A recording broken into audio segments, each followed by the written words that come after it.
Hello, everybody. Welcome to my first ever DMing session where we will be playing Death House one-shot from Curse of Strahd. The current plan, so this is a one-shot, but it might kind of roll over into 2 sessions rather than just doing it all in one day. But we'll just see how... I'm kind of just playing it by ear. We'll see how things go. With all that being said, this is going to be pretty casual as far as a campaign goes, even though I'm streaming it and I made it all official and everything. And I'm going to try to add some cool ambiance and things like that. But this is my first time ever DMing, so there will be a lot of learning and probably a lot of growing pains, and it's kind of just like my crash course into how to be a dungeon master. So just bear with me as I learn things, as I learn mechanics, and learn how to correctly pace a story and blah blah blah. We'll see how it goes. And that's why I have some lovely test subjects with me who have agreed to be players in my first campaign. So they understand this, and a few of them have DM'd themselves, so I may need their help with some mechanical things, and the chat as well. So for those who are watching right now on Twitch, I will be looking at chat, but I probably won't be engaging much with chat while I'm DMing. Only if I maybe have a question and I need somebody's help or something. But I won't be saying hello to everybody who pops in. I'm kind of just going to be focused on DMing and everything. And my players, I've already talked to them. They will be in chat. They can be in chat as well. I just request that they don't look at the stream because I'm gonna have my GM screen on and I don't want them to see everything. But they are welcome to look through chat. If anybody who pops in and who has played, there might be some people who do that. Just try. So players, try not to metagame. If somebody comes in and is like, "Well, I played Death House and this happens," just try to play it as best you can to your characters in case there is something that you may have seen. None of the players here have actually played Death House, though I think Doom wants to run it one day. I myself have been a player in a Curse of Strahd campaign, DM'd by Glorious George in the chat. And so I've experienced Death House as a player, but now I get to run it as a DM. So yeah, I think that's everything for the general start of game notes. We can go ahead and get started. So actually, we'll do player introductions in a minute. I just want to make sure that I have everybody's pronunciations correctly because mostly Archon. Could you guys just just tell me how to properly pronounce your characters' names? Mine's Awis. Awis. That I knew. You put it in your thing. So Awis. Archon, how do you pronounce your guy's name? Thurkarel Milling. But you can just call me Corel for short. Thurkarel. If you guys want to make it Corel. easier. And then Gizzard and Tyra, correct? Tira. Yeah. Like Tyr. I ain't no Tyra Banks here. When I first heard it, I immediately thought of Tyra Banks. Tira. Yep. Like the god Tyr. Okay, cool. All right. Cool. So let us begin. I didn't actually know how to say Great Archon's character's name. I just looked at that and it's like... I used to run a name generator, so... I'm like, that might be some kind of Icelandic volcano. It sounded vaguely Elvish, I don't know.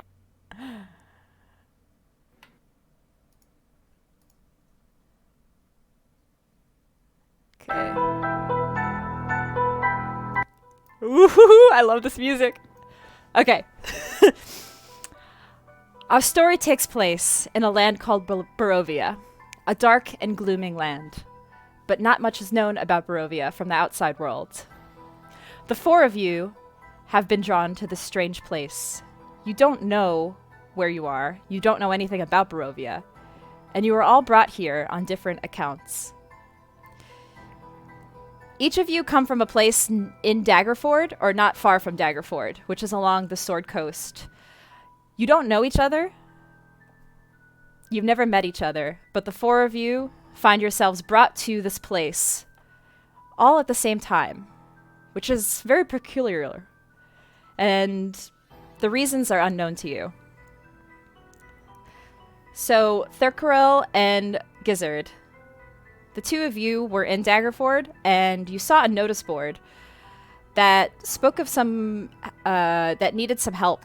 There's a notice of a pack of wolves that were in a forest outside of town, and this notice board said there would be a hefty reward if some adventurers could help exterminate these wolves, bring back the wolf hide, and show proof that they've been exterminated, and there would be a pretty hefty reward. So, Gizzard, you saw this note, and you immediately knew that this was the perfect way for you to display your heroic deeds, an easy way to earn coin. So, you set out to find these wolves within the woods. Thurkarel, being that you're from the forest yourself, you saw this as an easy way to earn extra coin as well, and this just seemed pretty easy to you. You're from the forests, this is natural. Take out a few wolves, come back and get some coin. Awis, you have a church not far from Daggerford as well. And there's an old woman who frequently attends your church. She's colorfully dressed woman, has kind of darker skin, long black hair. One day, after several times attending your services, she approached you with a letter from someone, she says it's from our hometown. A man called Kolyan Indirovich. I'm really bad with the pronunciation of some of the names in this. Could you type that in chat at one point? Yes, I will. His name was Kolyan Indirovich, and he was asking for help taking care of his daughter, Irina. And you, being a man drawn to serve, you decided to seek out and help out the request in this letter. Tira, you're a member of a prestigious order. Oh, how do I put music on repeat? Hopefully that works. A member of prestigious order, your auxiliary had received a request in town to help take care of some bandits, again, outside of town. Normally, you'd be sending out a full guard, but the man who came in request, he was donned, again, in colorful orange and purple clothes. He had a bandana on his head, dark hair, darker skin. He had an instrument on his side, a dagger. He approached you specifically and said he wanted your help. So you followed the notes, the map that he provided, and you went to take on this quest on your own accord. So the four of you, you're all brought to this thick, dense woods. And you're not together at this point. You kind of all approach from different parts of the woods, and you're entering in. As you each enter, you'll all experience the same thing. The visual that you experience now is all the same. The trees, they're not colorful and vibrant. They're tall, dead, cracked. Coral, I'm going to call you. Coral, this is kind of weird to you, being that you're from more of a vibrant woods. This is not really... This seems weird that it's so close to the coast. You'd think that the trees would be more alive. It's not like the weather is particularly bad. And it's not winter, right? Correct. But when you do look up to the sky, all four of you, the clouds are pretty dense in the sky. The sun is covered. It looks like it could start pouring rain any minute. So as you're walking through these forests, most of the leaves on these trees have fallen to the ground, so it's hard to be quiet. The crack of the woods and leaves makes a lot of noise as you all are walking through. Again, the sky is gray and dull.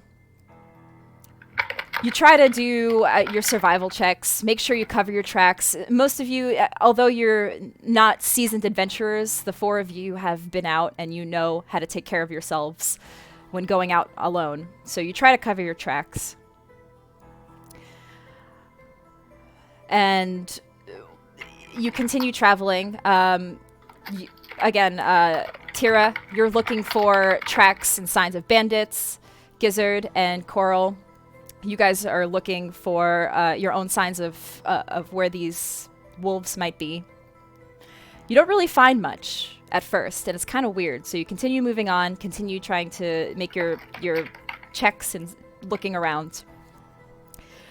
An hour or two passes by, and it seems like you're ready to just turn around. Like, have you been duped? This is you followed all of the signs on the maps that were provided to you, and you don't see anything. So it's time to turn around.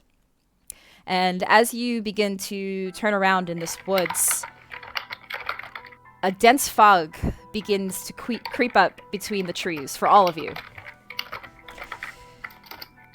So these fogs begin to roll in and become thicker and thicker very quickly.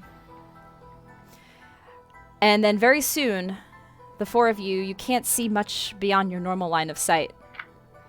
To some of you, this may be the densest fog you've actually ever experienced. And it may even spur a moment of panic as each of you begin to lose more and more vision, and you can't find the tracks that you made, that you had previously set up. But nonetheless, you just kind of press on and try to continue as much as you can. And for another hour or so, you're brought out of these woods. And you spot a small village.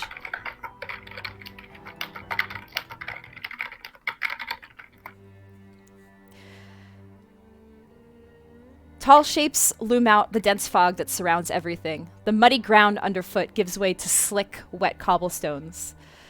The tall shapes become recognizable as the village dwellings. The windows of each house, this is a very small, small village. It's not a thriving city like some of you. Oh, whoever is typing, I'm going to mute you. Or mute yourself. Archon, that's you. Thank you.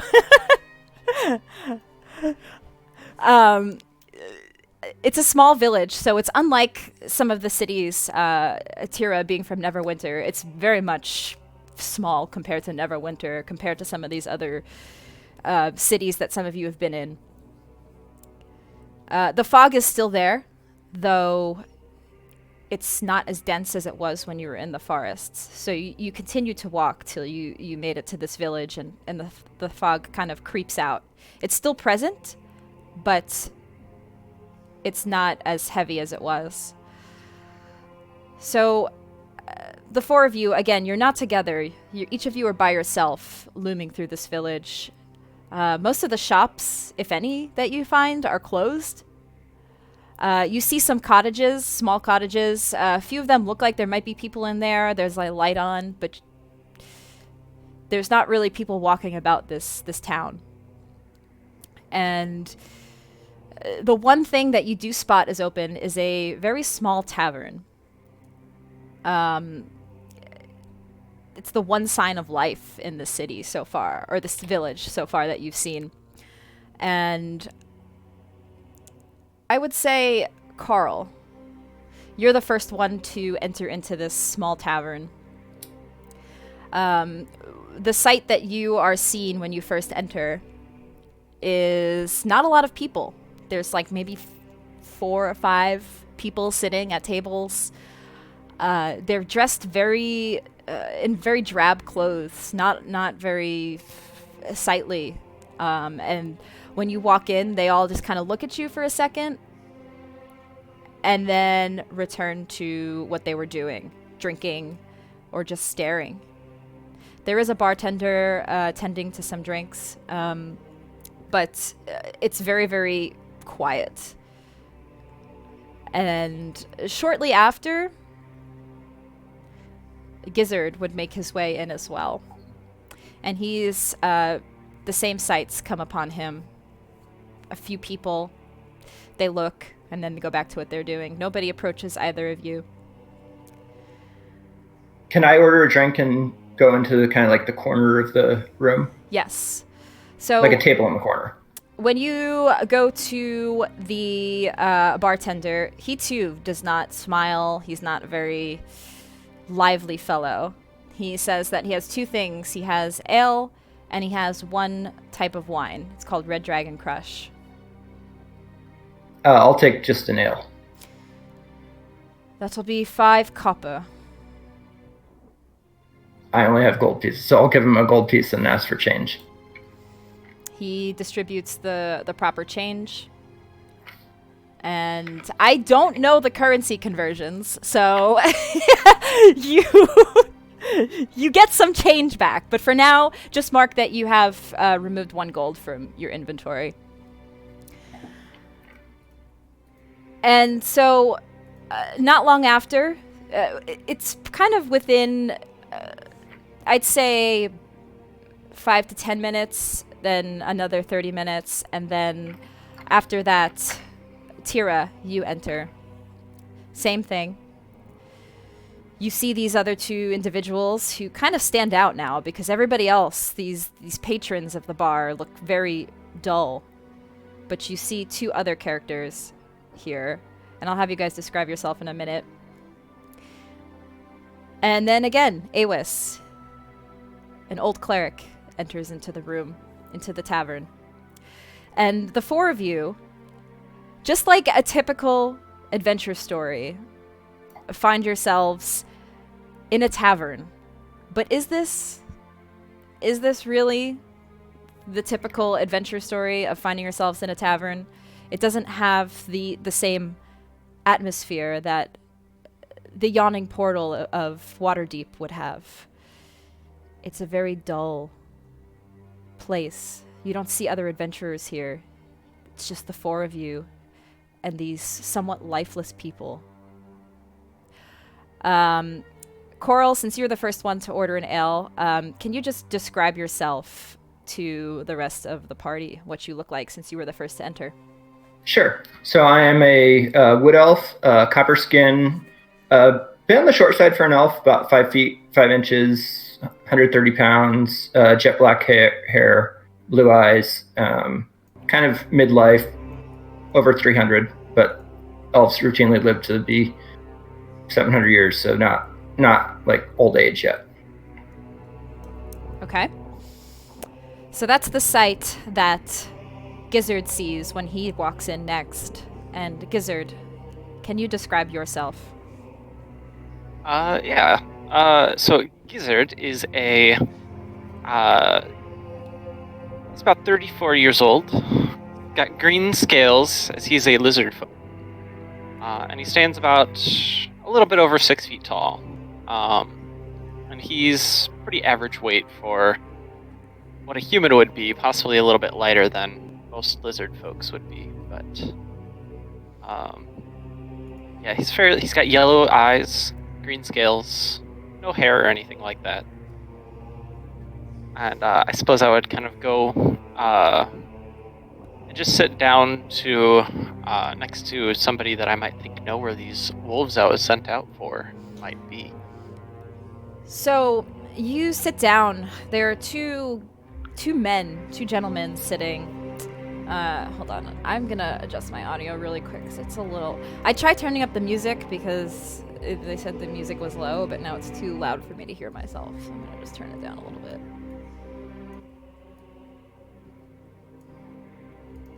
Okay.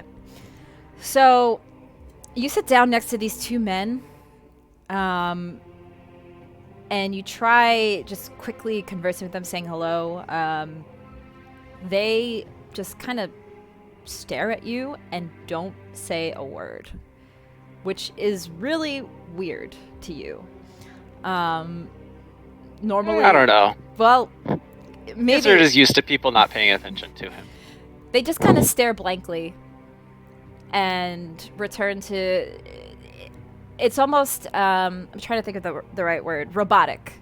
And they just drink and stare, drink and stare.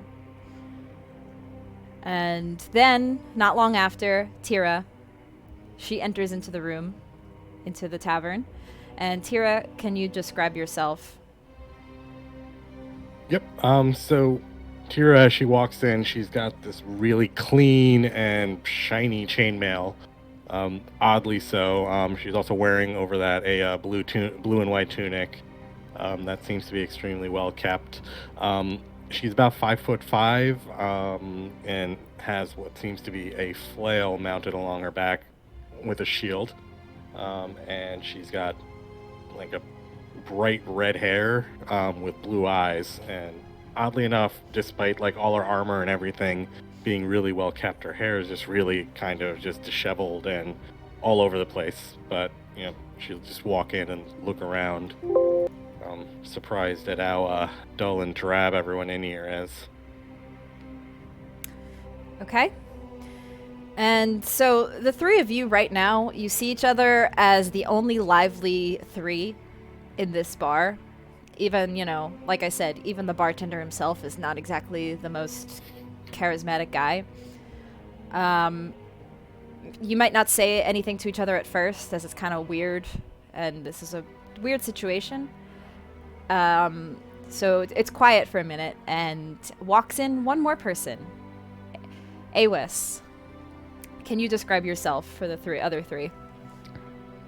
Sure. So, Awis is going to be a taller human. He's about 6'2", 6'3". He has heavy boots on. He comes in with a quarterstaff, so he has a slight bit of a hunch to him. He's quite old for what he's doing. He's 52. He's going to have slightly darker tanned face. He's a very strong, defined jawline. A almost comically white, almost wizard beard, but it's slightly unkept at the ends. They're a bit frayed. His ears are rounded. And his garb is going to be this tattered regalia of a slight blue. It's slightly desaturated.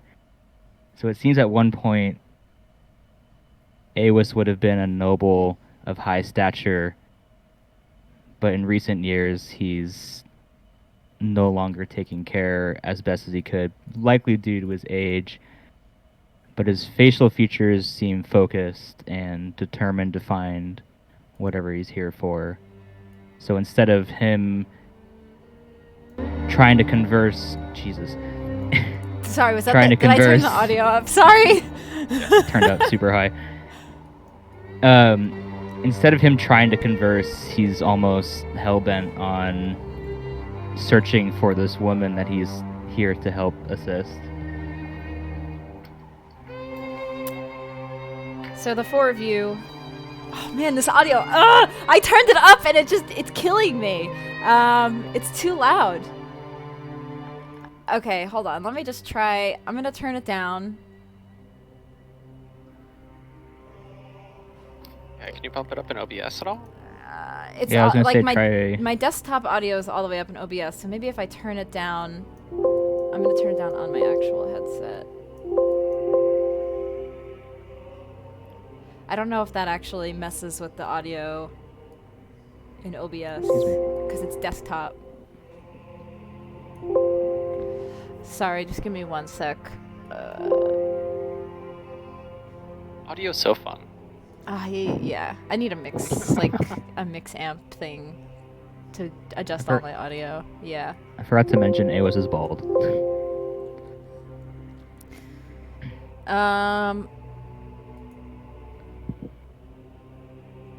Okay, well, this is a good level for me. I'm sorry to people on stream if this is too low, but I can't hear myself talk and think. Or I can't hear myself think if the audio is too loud, so I have to just have it at this level. So I apologize. Great for us. Sounds good. Yeah, well, you guys can adjust it. You're manually on roll 20.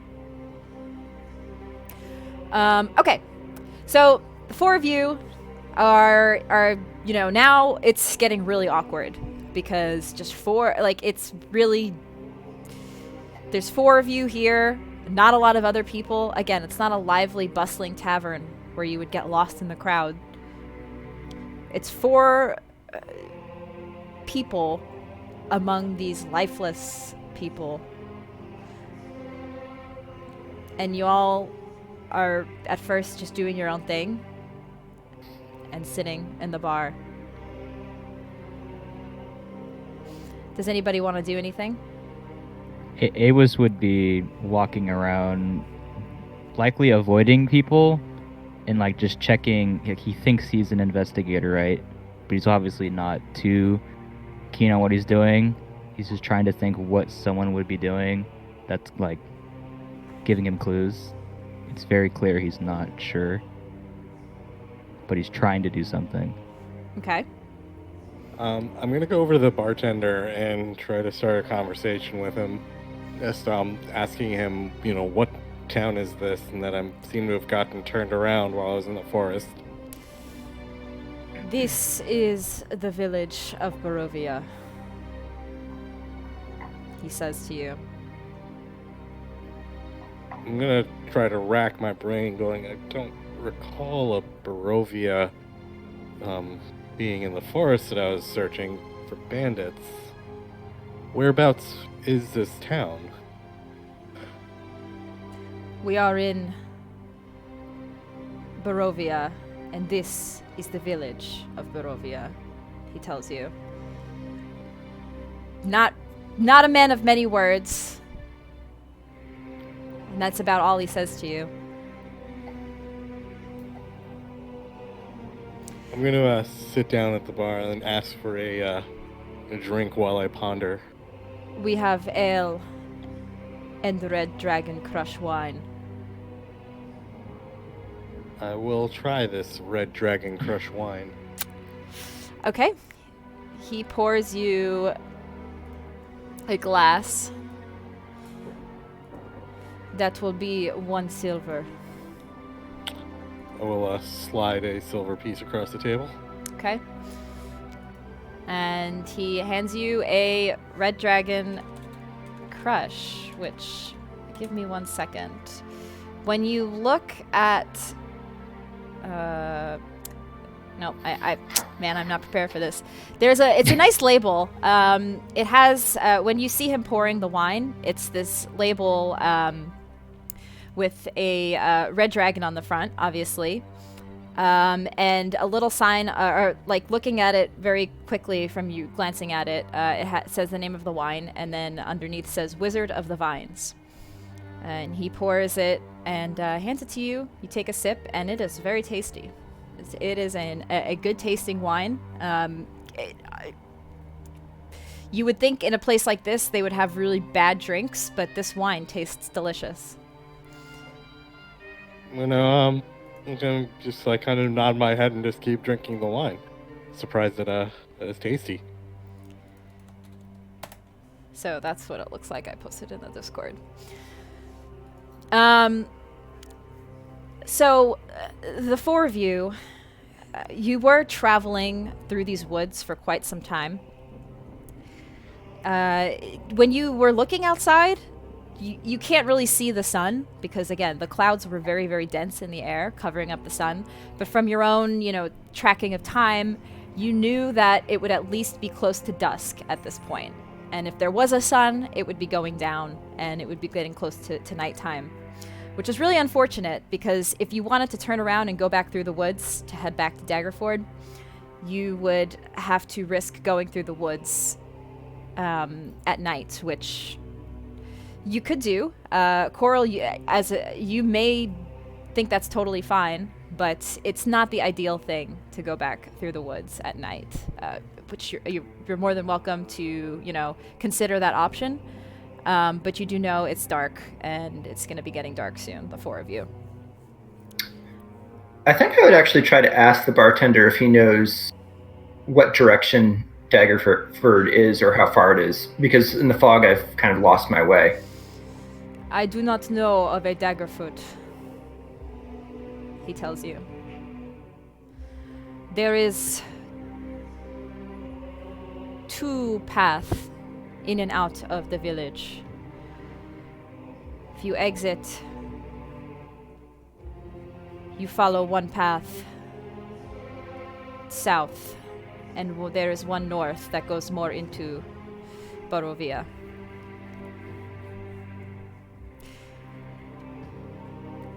He does not seem to give you much more direction than that. But from where you did enter into this little village, you did only notice like 1 or 2 paths in the village. Again, it was very small. There's not a lot. There was a path that was where you kind of entered in, and then there was another one that went a little bit out. And did I enter from the south or the north of the village? Or do I not know? You don't really know, honestly. You were not sure how. You just kind of were stumbling through these woods, and yeah. So you don't really know which direction you came from. Okay. Awis would approach the bartender shortly thereafter and ask, "You heard of a young lady named Irina? I do not recall. She seemed to need aid." Irina. Yes, I have heard the name. She is daughter of Burgomaster. Awis would then take out a very tiny scratch book, very worn. "I see. Any other information?" He just stares at you. He just blinks. So far, from all of you who have had conversation with the bartender, he has not made any conversation with any of you. He's only very vaguely answered whatever questions you might ask him.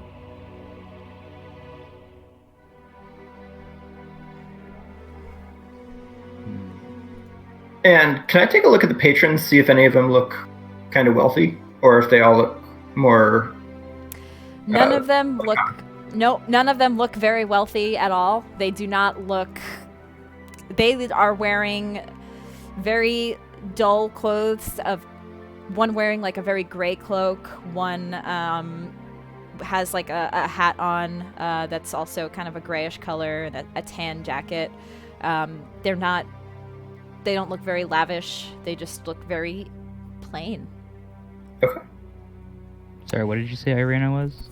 She is daughter of Burgomaster.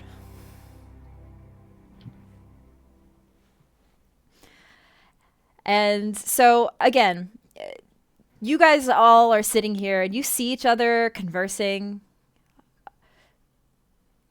The only people in the room that are really conversing are the four of you. Well, minus Gizzard, who kind of just approached some other people, not the bartender. So, some time passes by, and it's, again, a little bit of an awkward scene as, there's nobody really talking except you guys. And two other people do end up walking in. You see these two women. They are dressed very colorfully. So it would actually, Awis and Tira, you guys kind of get a familiarity with these two women, because the woman who was attending your church, Awis, kind of have similar garb that she wears, and same for you, Tira, the man who had approached your auxiliary. Same kind of garb, the same skin tone, and the same dark hair.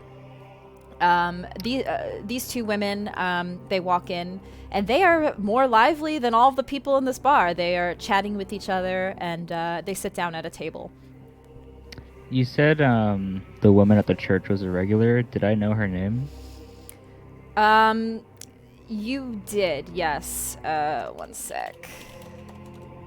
I'm not sure if you told me it. You did get her name. And let me pull that up. I don't know if I just missed it.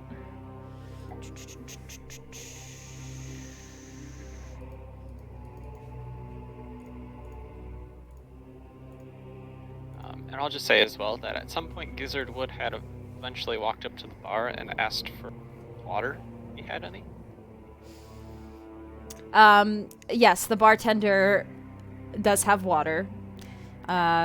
He grabs some for you and hands you a small glass of water. The water looks a little murky.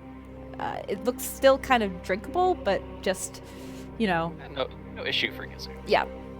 So the woman who attends your church, her name is Gitana, Gitana. Gitana. Good enough for me.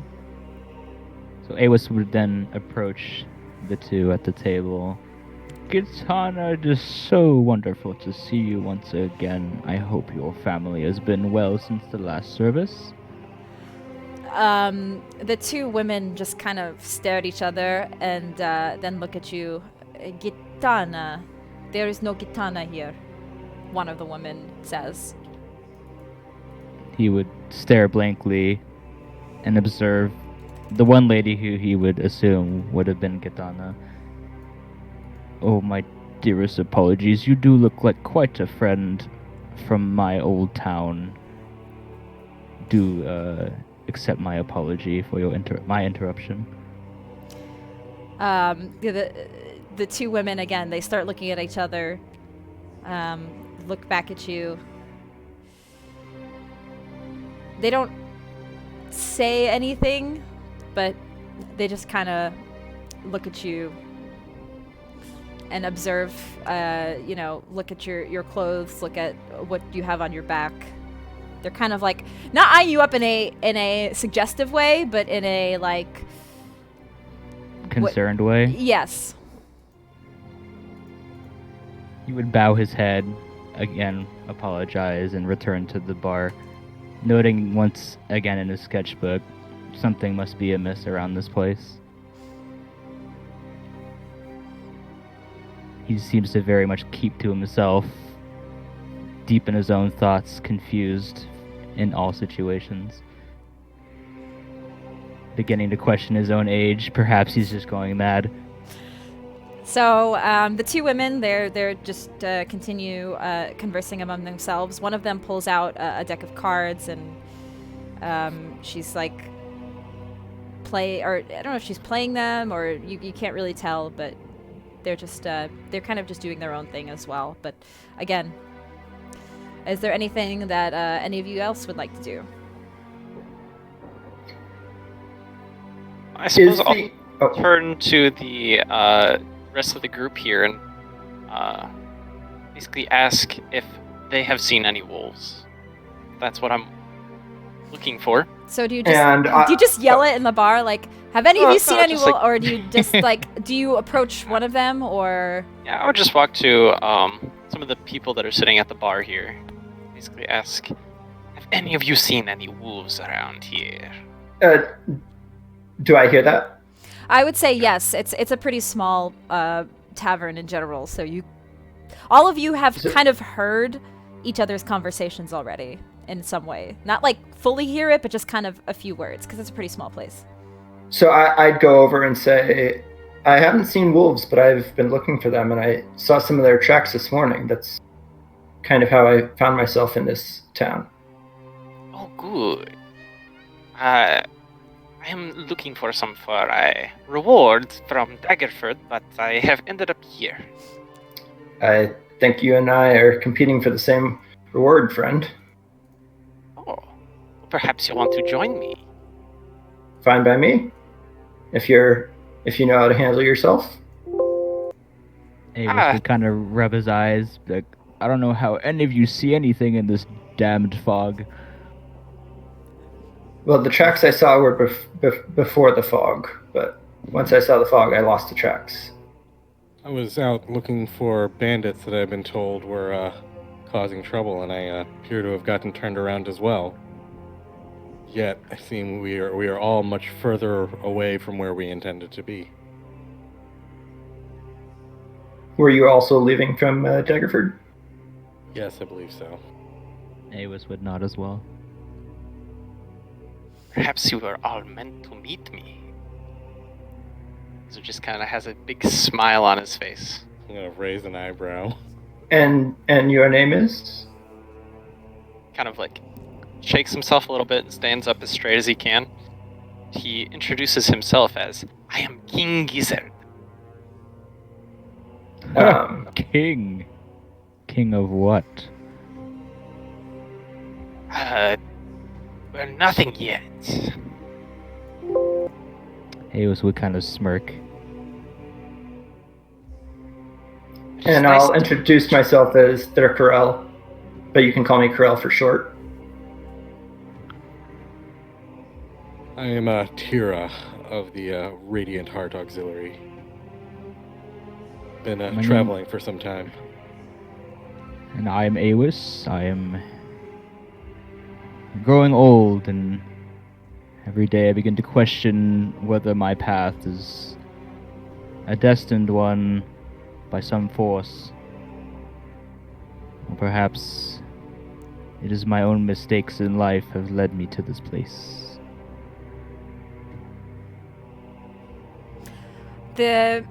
As you guys are kind of introducing each other, the two women who are sitting down, they start laughing.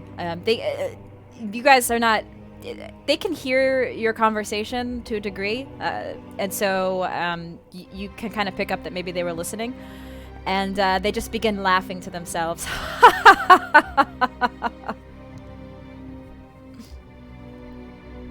What is so funny? Oh, there is more of them brought in here. Isn't that funny, Mira?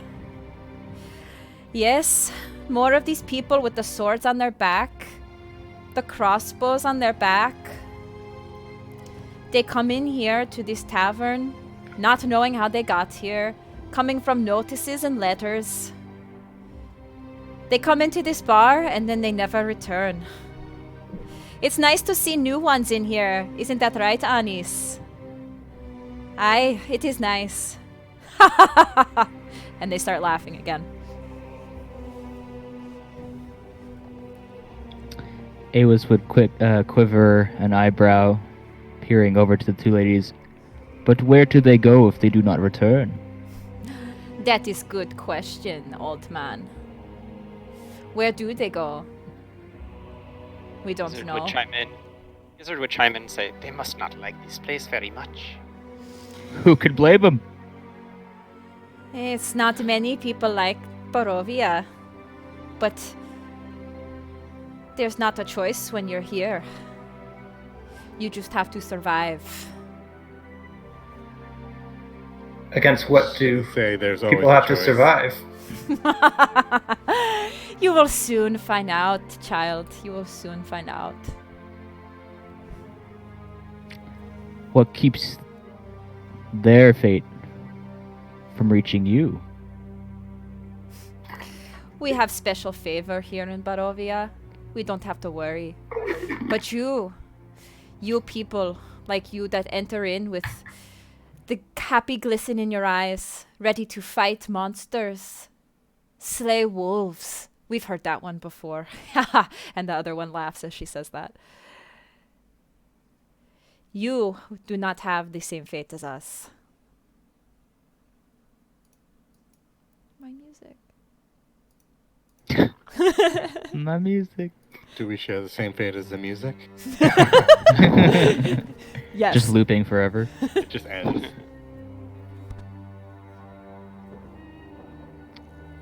Awis would approach the two women again.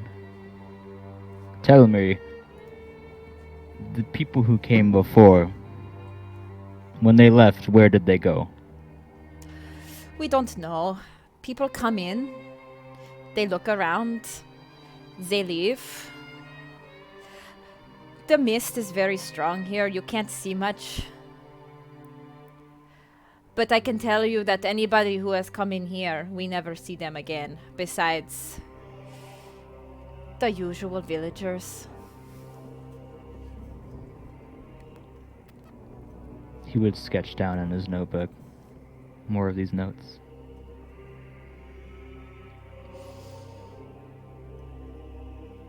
Do they ask the same questions each time, similar to us? Anis laughs. Yeah, they're very similar. They don't know how they got here. They don't know how to get out.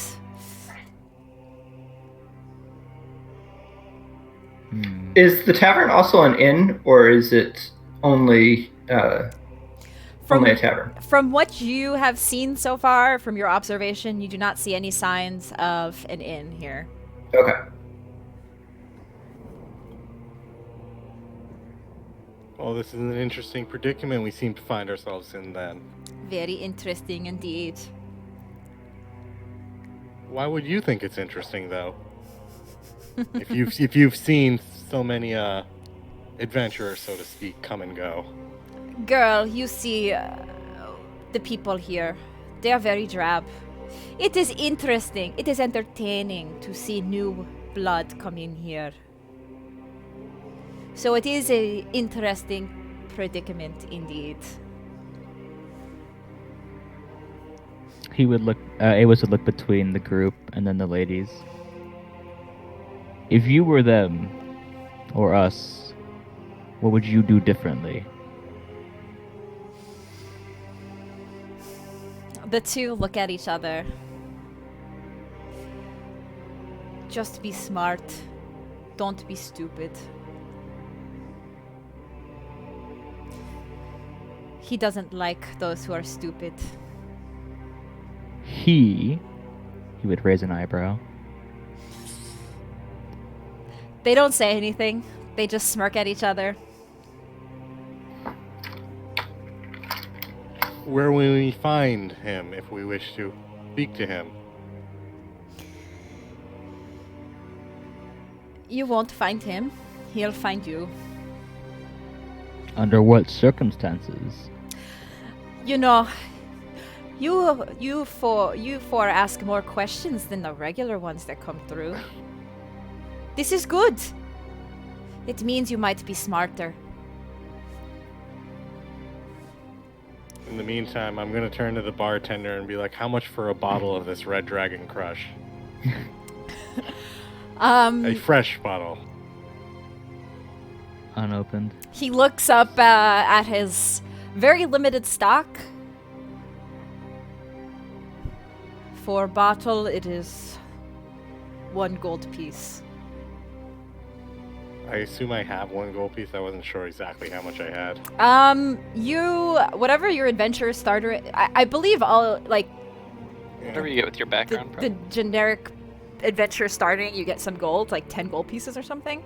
But yeah, if your background, you might have gotten some more gold. But I would say all of you at least have 10 gold pieces on you. Yeah, I have quite a bit.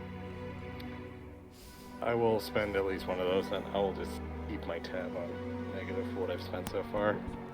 So you do give him a gold? Yeah, I'll take a bottle. Okay. He does, as you requested, he goes and gets a fresh bottle of the Red Dragon Crush and gives it to you. Same label, with the label Red Dragon Crush, Wizards of the Wine. Thank you very much, sir. I'm going to pack it away.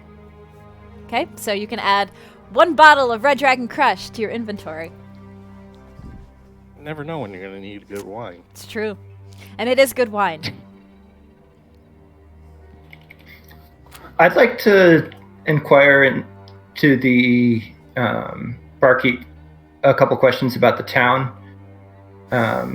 Ask him basically, is there an inn in the town or any place to buy like rations, that kind of thing? There is no inn in the village. If you travel to nearby town Valakai, you find inn and you find shop. We have none of that here. Well, how do we get there? You travel on path north.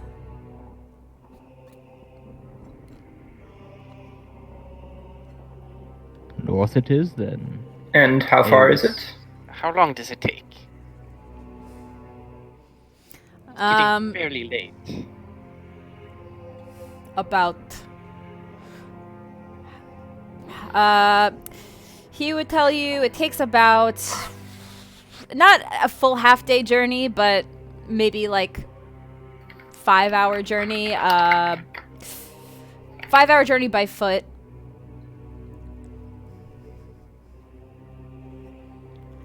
What time did you say it roughly is? So From what we can now, tell. you guys have been in here for a little bit of time now, like 40 minutes to an hour. It is now past dusk, getting into the evening. It's probably like 8 o'clock. Oh, it's dark. Yeah. Yes. You haven't looked outside since, but the windows, you take a peek out, and it's dark now. The sun is down. The clouds are out. The moon, it is dark. I peek out onto like a street. Are there any like lights lit in windows of other buildings or like street lamps or anything of the sort? From where you're looking, there's a few places that look like they have lights on. Okay. Any street lamps or street lights? There are torches on the street, but they're not lit up currently. Okay.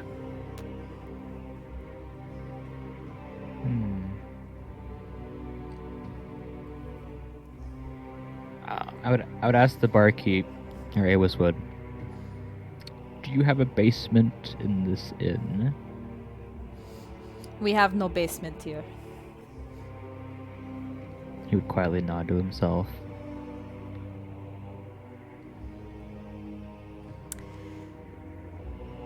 The two women, they kind of chuckle to themselves. If you survive the night here, come to our little village. It is along the path to Valakai, to our camp. You will see some of our friends. They look like us. And you will see Wagon. Come find us.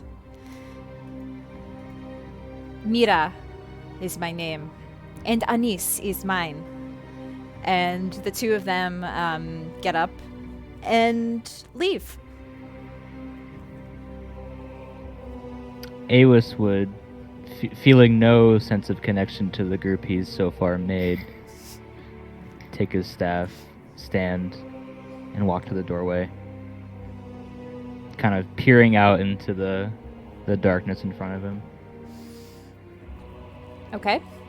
Do you go outside, or are you just kind of looming by the door? Considering. Okay.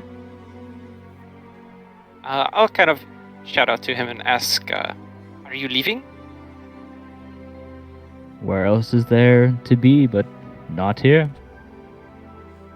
Well, where are you going? Are you heading to Valakai? He kind of shrugs.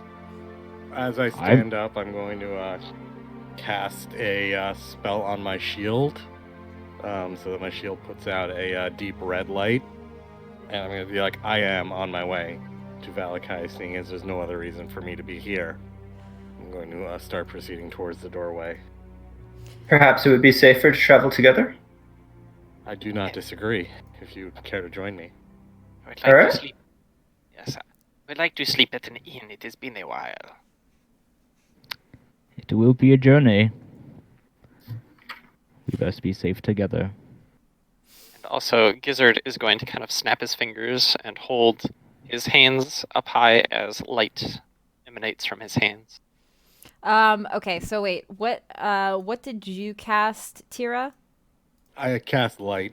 Okay. Yeah, so did I. And Gizzard also cast light. Okay, Yes. cool. So yes, it does. You guys do have that illumination now, and the four of you make your way out of this dull little tavern and back onto the path. So there is the option to head north along a path that what these women told you leads to Valakai. But where do you guys want to go? Yeah, north. They said north. I'd say Everyone, I north. think, agreed north. Okay.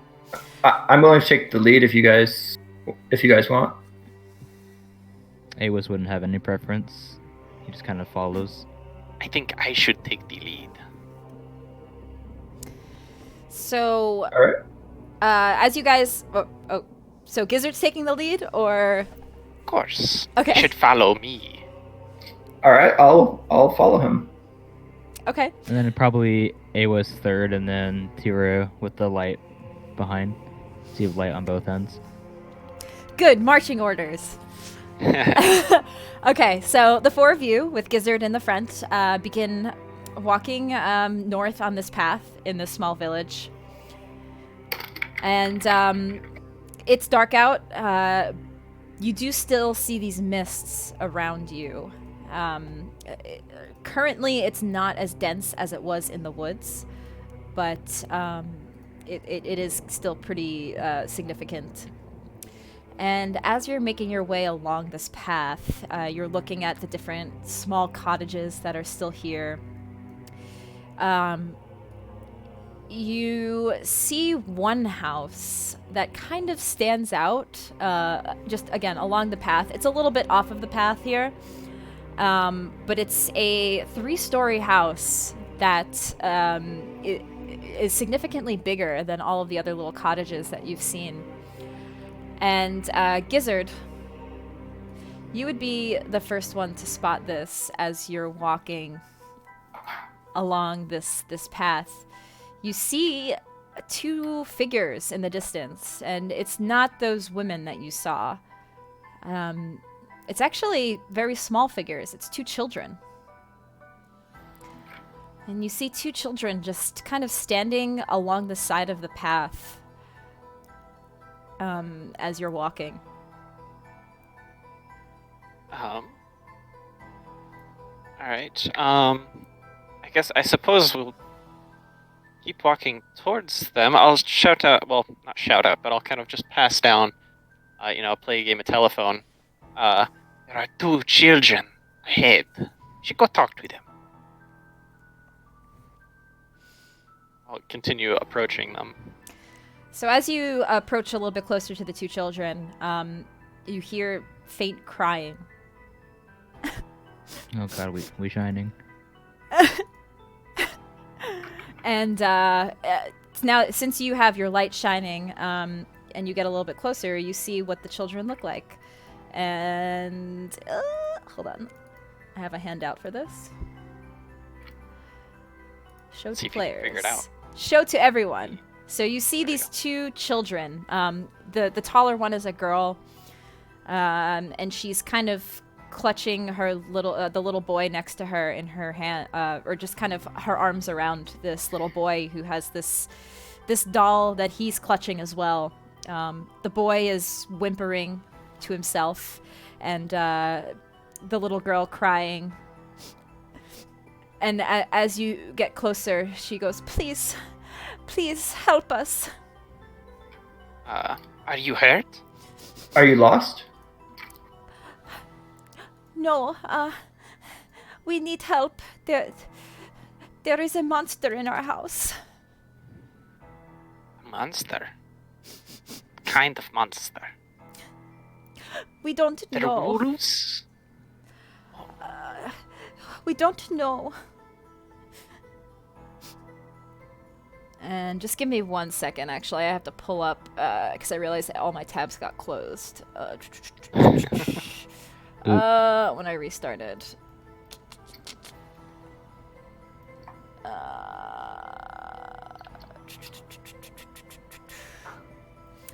So, yeah, she says, I don't know, but we've heard terrible howls from inside the house.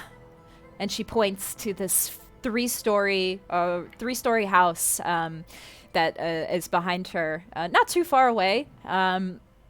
Again, this is the one that kind of stood out because it just was so much taller than all the other ones around.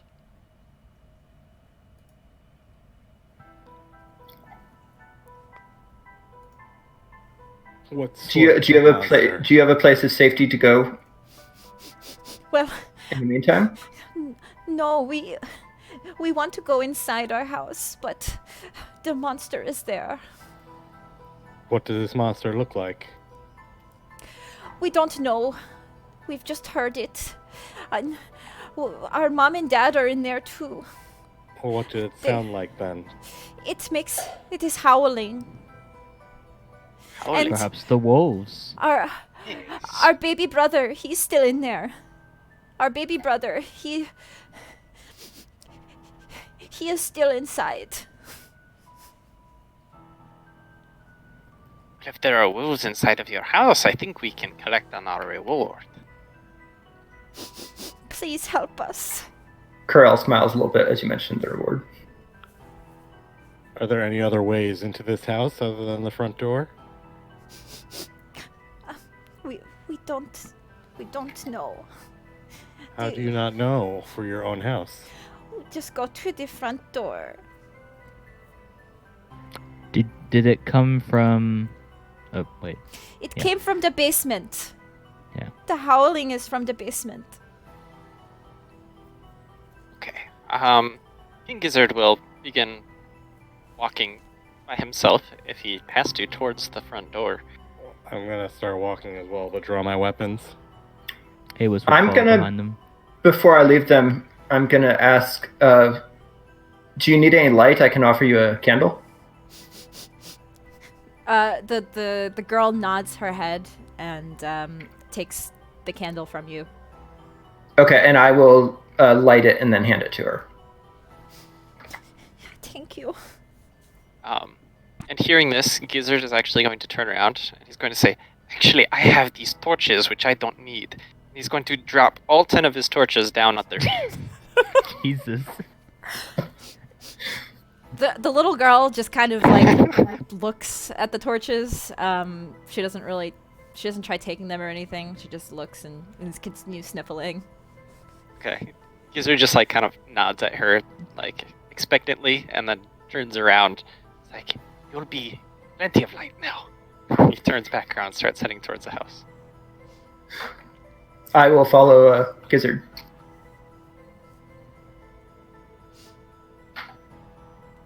Right. Okay. I guess I'll just kind of like, is there a handle on the door or So, okay. Oh God. Okay. So, you guys, or at least Gizzard is the first one to approach the door, and he sees this iron gate with hinges on the side of it, and then there's a lock on the other. But if you're approaching it and you get a little bit closer, you realize that the gate is unlocked. So you just kind of walk through the gate, and as you walk through the gate, the hinges shriek. It's a kind of a rusty gate, and you see this kind of porch in front. So as you walk up to the porch, there is a set of oaken doors at the front. okay, and then is there a doorknob or a handle to the oaken doors? If there is, I'll just kind of try to yep. enter the house. Yep, the doors of these front door, it is unlocked and it opens right up. Okay. Do we hear any howling? So you are walking in as well. Then you're following Gizzard. Yeah, probably about 10 feet behind him. Okay. Okay. Let me pull up the map now so you guys Hey. actually can see things. So, Remember what I need to do? yeah. Review areas. So, Gizzard and Corel, you guys walk into these two front doors, and you are greeted by a hallway. So if I drag my token in, here we go. This kind of little foyer, as you would say. Mhm. Sorry. So the Wait, two I of don't you. see anything. So can you see just the two rooms? Scroll down a little bit. Yeah, I think Avex, if you can't see anything. Oh I yeah. don't see anything here. Try zooming out of the full Let me map. zoom out. I literally see nothing. Try refreshing your browser then. Yeah, I want to refresh.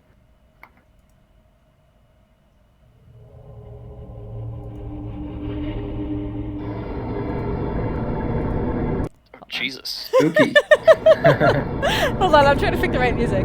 Let's see. We're not there yet. There we go. We'll go back to creepy doll music. Oh, I think I reset.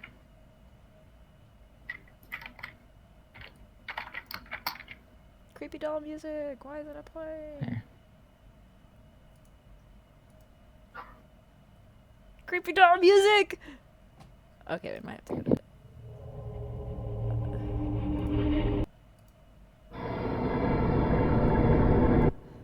Jesus. Yeah. Okay. Okay, I think I like shadows better. This is okay. So the two of you enter, but Tira and Awes, do you guys follow in as well into this foyer? I'm right Yes. behind. Yeah. Okay. Okay, so the four of you are in this little foyer area, and hanging on the south wall is a shield. Just quickly glancing at it, it looks like a stylized kind of coat of arms. It has a golden windmill with a red field on it, just from a quick glance. Mahogany double frame doors leading from the foyer are at the end there. Is there anything you guys want to do in this foyer? I hope I'm saying that. Foyer, yeah. Yeah. Can I take a closer look at the shield, see if there's anything like behind it or anything? Roll an investigation check. Oh, I haven't done any rolls yet. This is First roll of the game. Yeah. Yeah. We haven't really had any real reasons to do rolls yet, so.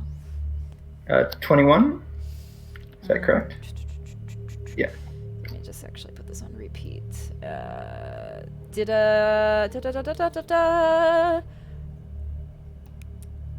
I do not. Did you guys see the I roll? don't see a roll. I don't see I don't it. see a roll. Yeah. Oh, it didn't? Oh. I had 3D dice on. Maybe I shouldn't have that on.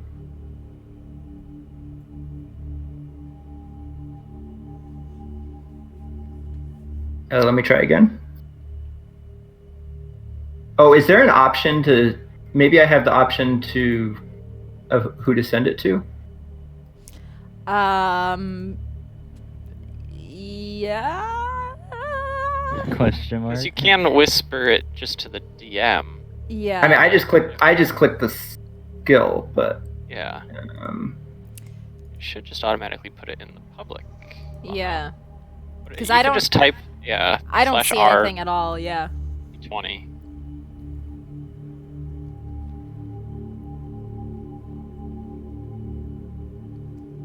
let me turn off the 3D dice and see if that changes anything.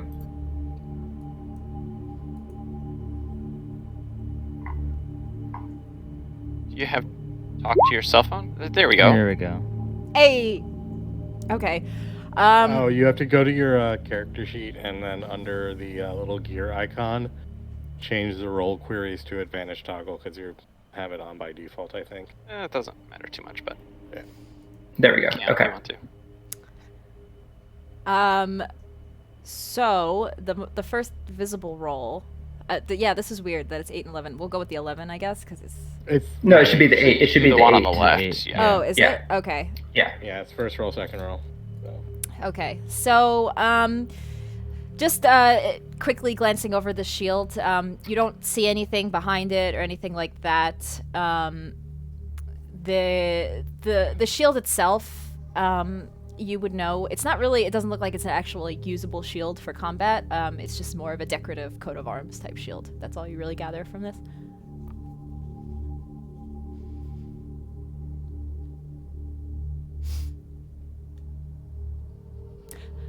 Anybody else want to do anything in this room, or do you continue through the doors out of the foyer?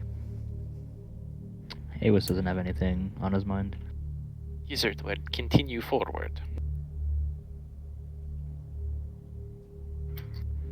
By the way, guys, if you haven't yet, you can drag your own character tokens by clicking on like the picture in the journal. You can drag it out onto the map. Let me try that. Yes. I see Awes is. I don't. I I'm see. Mine trying. isn't letting me drag out. Yeah. I can't. Oh, there I am. Oh crap. Oh, I'm like multiples. Yeah. So Oh, Tracy I was might dragging want into the fog. That's what it was. Oh yeah, you're like. I think you were trying to box while you still had the reveal thing on. And I don't see Tira. Give me 1 second. I'm gonna drop out and come back in. Okay. Yeah, I was wondering what was happening. I was like, I'm trying to.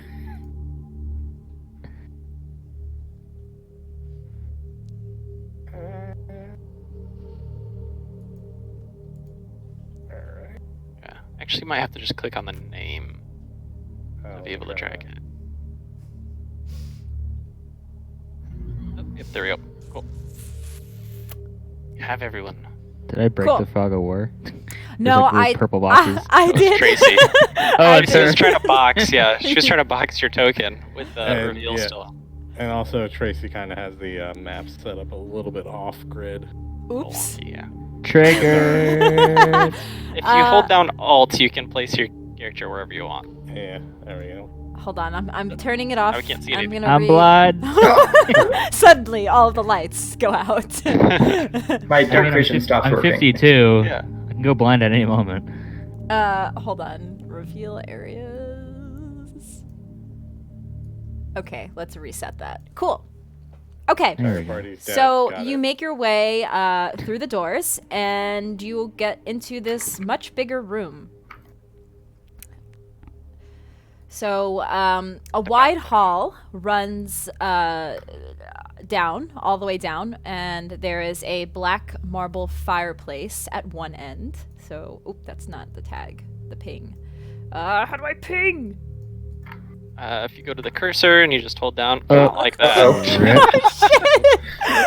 Roll 20! We are now Oh, underneath the map. Yeah. So if you click on the cursor icon at the very top, and then you click on the map, and you right-click, send it to the map layer. You can find where that's at. There we Okay. go. There There we we go. go. There we go. There we go. Perfect. I was swallowed by the floor. Cold as the void. Okay. How do you ping again? Okay, so if you're on the cursor thing still, you just hold down. There we Click. go. So black marble fireplace at this end, and a red marble staircase at the other end. On the wall above the fireplace, you see a long sword, and you see a few doors. There's a door here, here, here, here, and here. And then there's also stairs. And let's take a quick break because I really have to pee again. Okay. As you guys decide where you want to go from here, what do you want to do in this room. I'll be right back. Okay. Charge Get complete. in there. Okay, stream. There you go. I'm gonna run to the bathroom what do you think, really guys? quick because I really have to pee, and I think Awas yeah. would probably be I'll be right intrigued back. by the sword.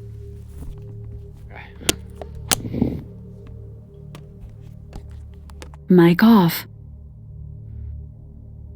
Those stairs look like they go up, not down.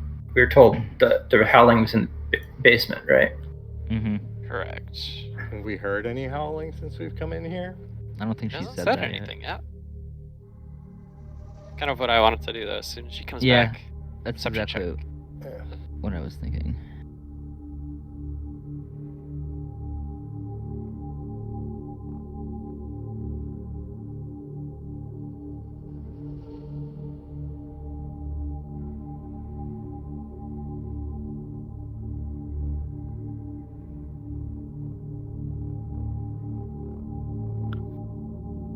The children, the girl looked like a tiefling, is that correct? With the little horns? I think that's Uh, what she's supposed to be. Yeah. Okay, so Wait, did she mention horns? she didn't mention horns, but in the handout.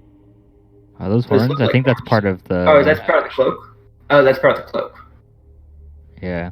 Okay, never Or mind. just very blue or purple, whatever you want. Yeah, I think she was just saying it's darker skinned.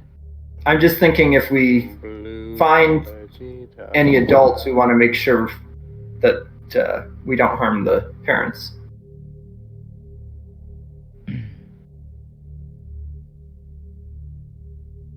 That's a freaky looking doll. Hey man, it's their culture. just went there.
Mic on.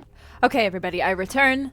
Hello, stream. I've muted Discord, so they can't even hear this right now, but I hope you guys are enjoying so far. Like I said earlier, I won't be able to chat much with the stream because I'm kind of focusing on the DM thing. But, yeah, let's continue. Okay. Alrighty. Is everybody present? Yep. I hear Yes. so. Okay. So did you guys pick or anything that you wanted to investigate or do in this room? We wanted to know if we heard any howling by the time we entered. You don't actually hear any howling currently, no. And do the stairs just go up, or are they up and down, or just down? They only go up. Okay.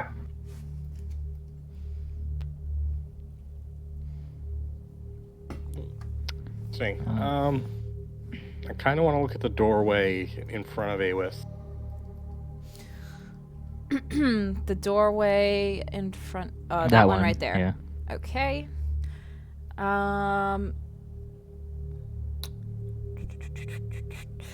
Okay. So, you open up that door and you enter into a room. Let me remove the fog of war.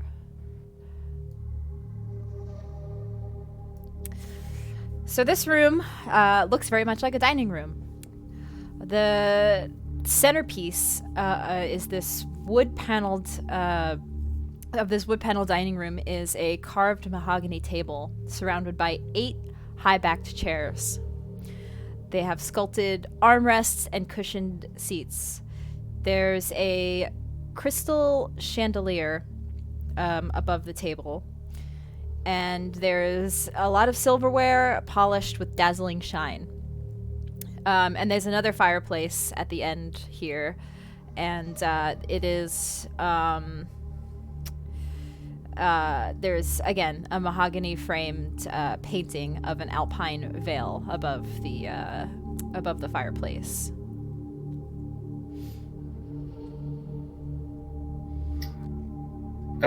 Could I try to discreetly grab a set of silverware?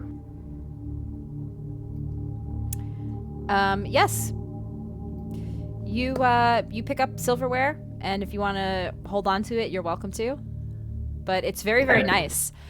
So far, from your guys' observations of this house, as much as it seems eerie to walk into this house, it's actually very well furnished. It's not. There's no signs of real age or like cobwebs and things like that.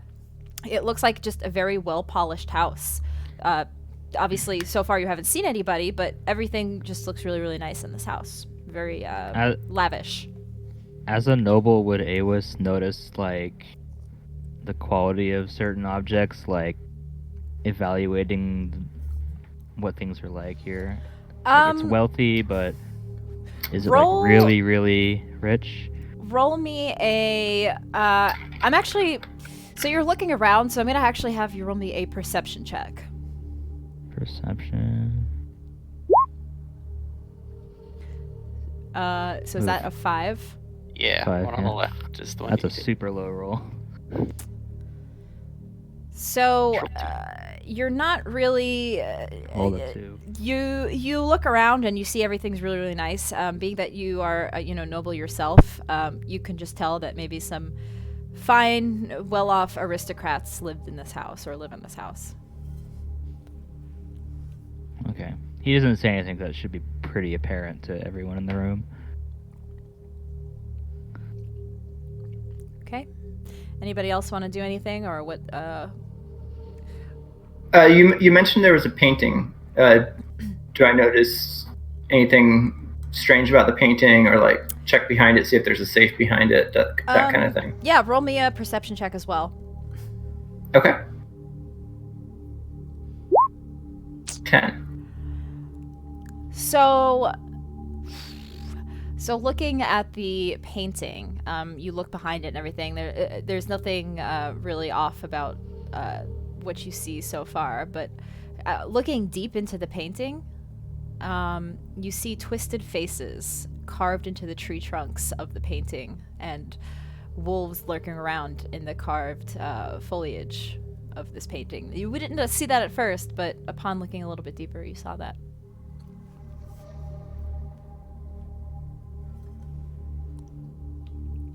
And are these doors to the right or windows? To the right, those are windows. There is a door there, and then there is the exit, or the door that you came in. So there's 2 doors.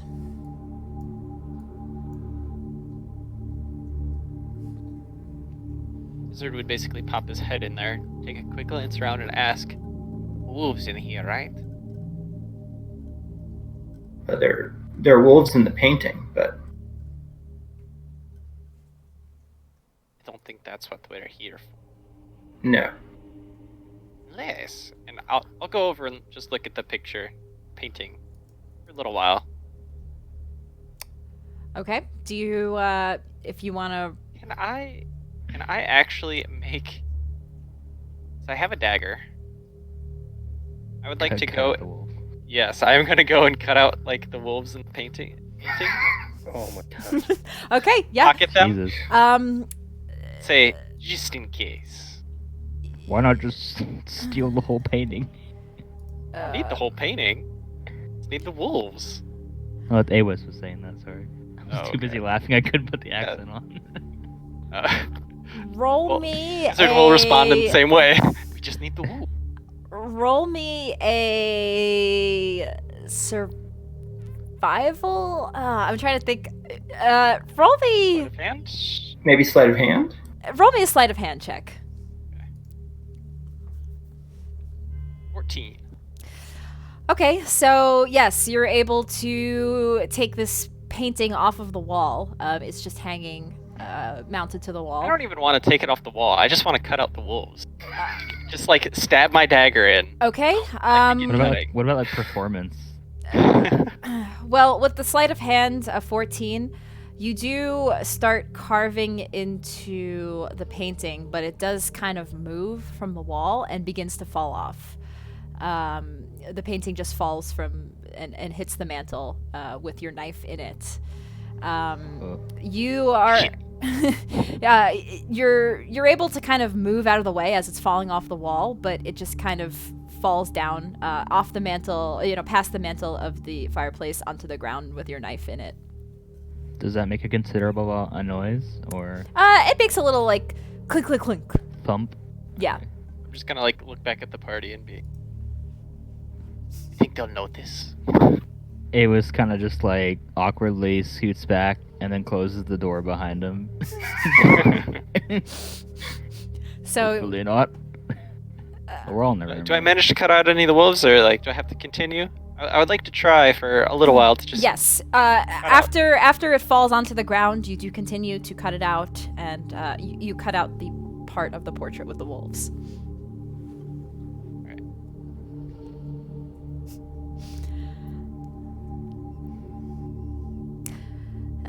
Okay, so after that little bit of a thud, a few of you might stand for a minute and be like, "Oh, did anything happen?" But nothing actually happens. You don't hear any extra noises or nothing like that. So the noise didn't disturb anybody. I would hang the painting back up after. With the holes in it. Okay, yeah, you hang it back up. There's a hook on the wall for it, and you mount it back up on the wall. Looks good as new. Good. Roll a performance check. Sure. See if it's crooked or not. Yeah. Yeah. Off level.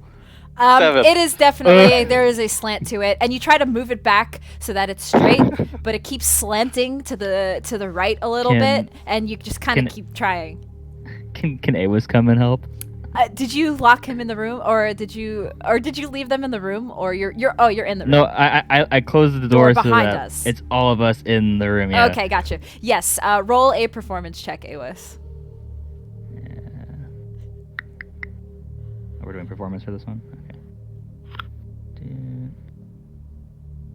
12. Yes, you are able to get it to lean back so that it looks at least straight from the naked eye. You don't have a level, so you can't tell if it's completely straight, but yeah, it looks straight.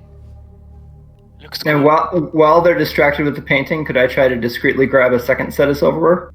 Yes, you can. You grab another set of silverware if you want to inventory that. No, yeah, it's nice silverware. It's silver. It looks new.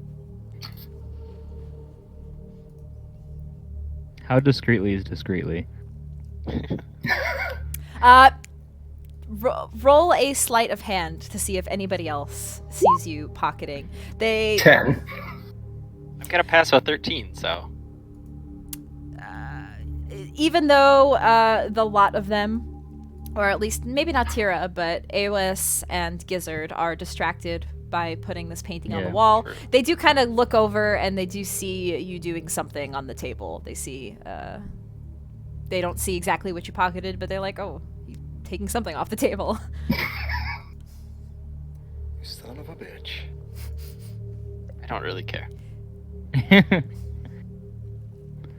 So I did notice him take that.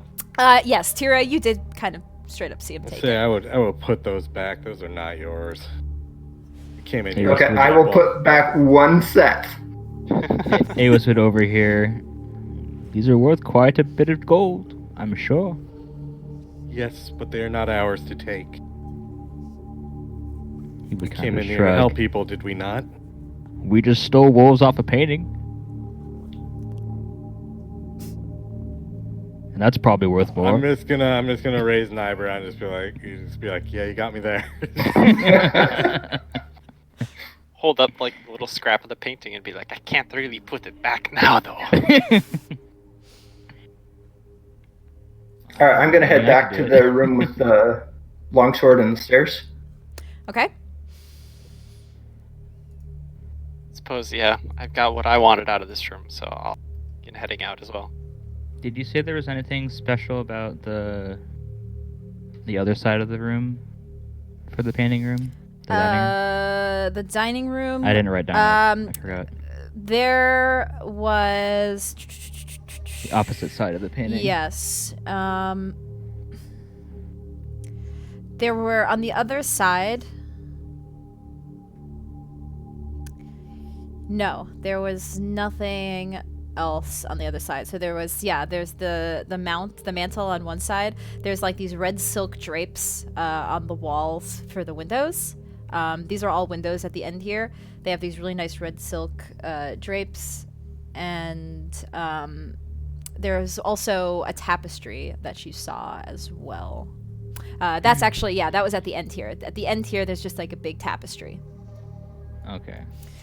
Just from a quick glance, you see like hunting dogs and horse-mounted aristocrats chasing a wolf on that tapestry. There's another wolf over here. If you want to steal that one too. Guess not. He said, I don't want to steal from these people. I think I have enough. At least I'm not going back empty-handed no matter what now. Can I check to see if there's anything behind the tapestry? Roll an investigation check.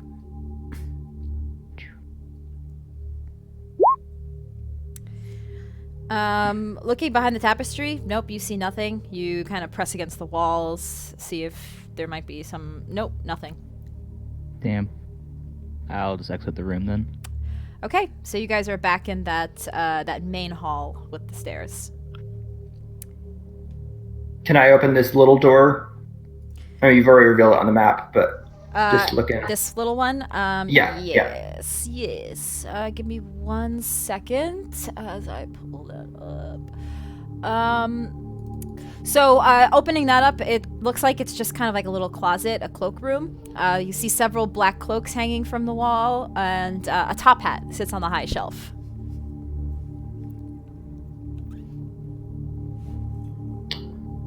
It's a small room, so really only one of you can fit in it. Can I lift up the top hat, see if there's anything under it? Yes, you lift it up, and there's nothing underneath.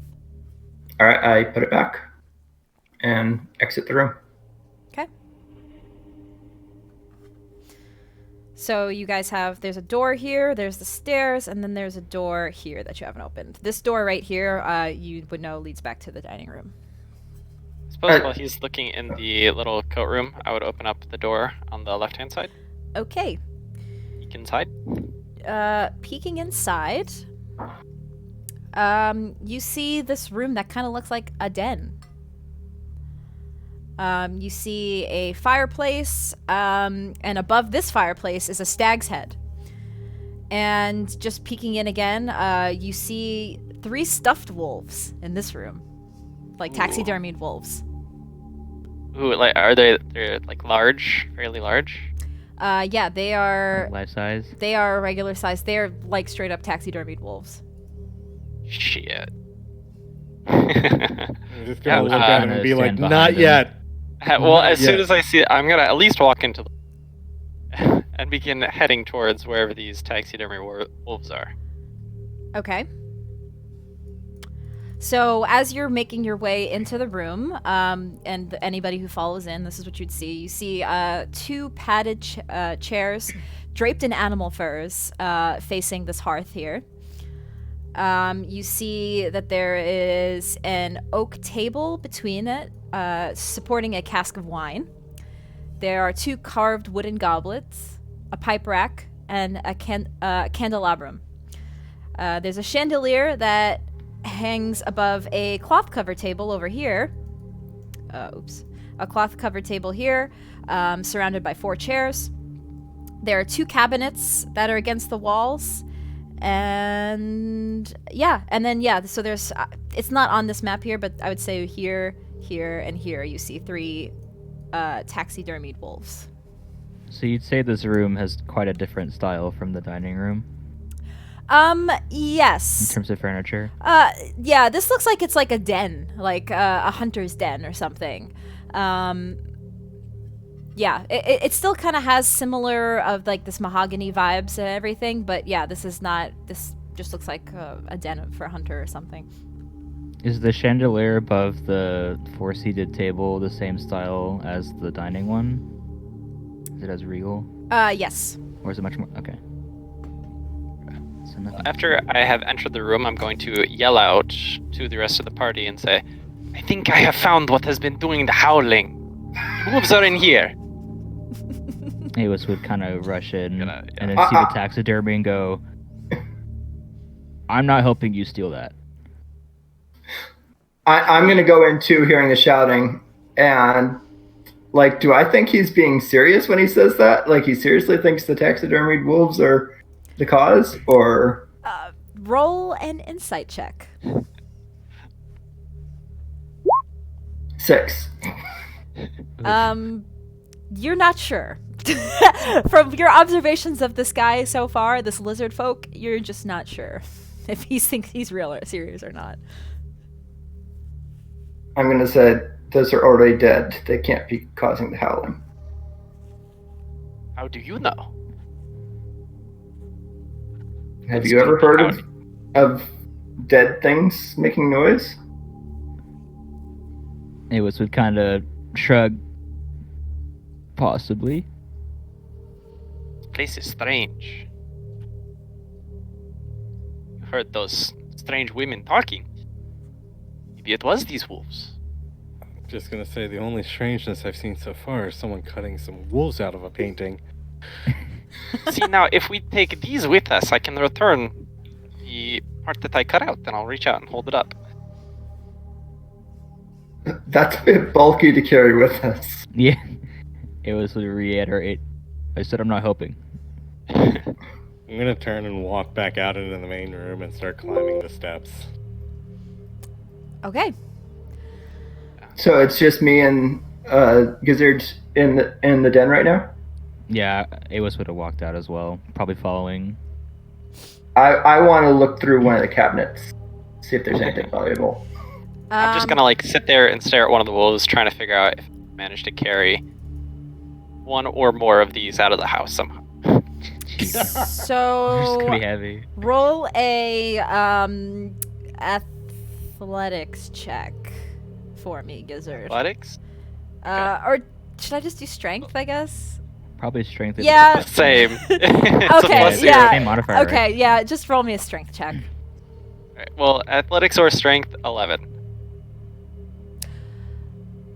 These are pretty heavy stuffed wolves, so you could carry one of them around, but I mean it's gonna be it's like carrying like Awkward. Yeah. like 10 textbooks with you, or maybe like 5 textbooks. Like, okay, yeah, this is a heavy. It's not like a little like stuffed animal. This thing's heavy. Okay. Gizzard will kind of think to himself and say, well, it seems like they kind of want to look around some more, so once we leave, I'll come back and grab one. Or maybe just the head? Yeah, did they want the heads or something? Proof? They wanted the hide, wolf hide. hide. So, hide. Okay. Yeah. Yeah. So- I'll resolve to come back and pick one up whenever we leave. Corell, you wanted to look at the cabinets? Yeah, inside the cabinets. So you go to the one in the north first, and that one is unlocked. Inside you see a small box containing a deck of playing cards and some wine glasses. Do the wine glasses look valuable? Not really. They just look like standard wine glasses. I'll leave that alone and check the other cabinet. Is it locked? Yes, that one is locked. Can I try to pick the lock? Yes, you can roll a sleight of hand check to try to pick the lock with your thieves' tools. Okay. Do I add anything for that, for being proficient with these tools? Yeah. Or that's probably already in. Yeah, you don't even need to. You open up this locked. You pick the lock and open this cabinet. There is a heavy crossbow, a light crossbow, a hand crossbow, and 20 bolts in this cabinet. I will pick up the hand crossbow and 20 bolts. Hand crossbow and 20 bolts. Okay, you can add that to your inventory.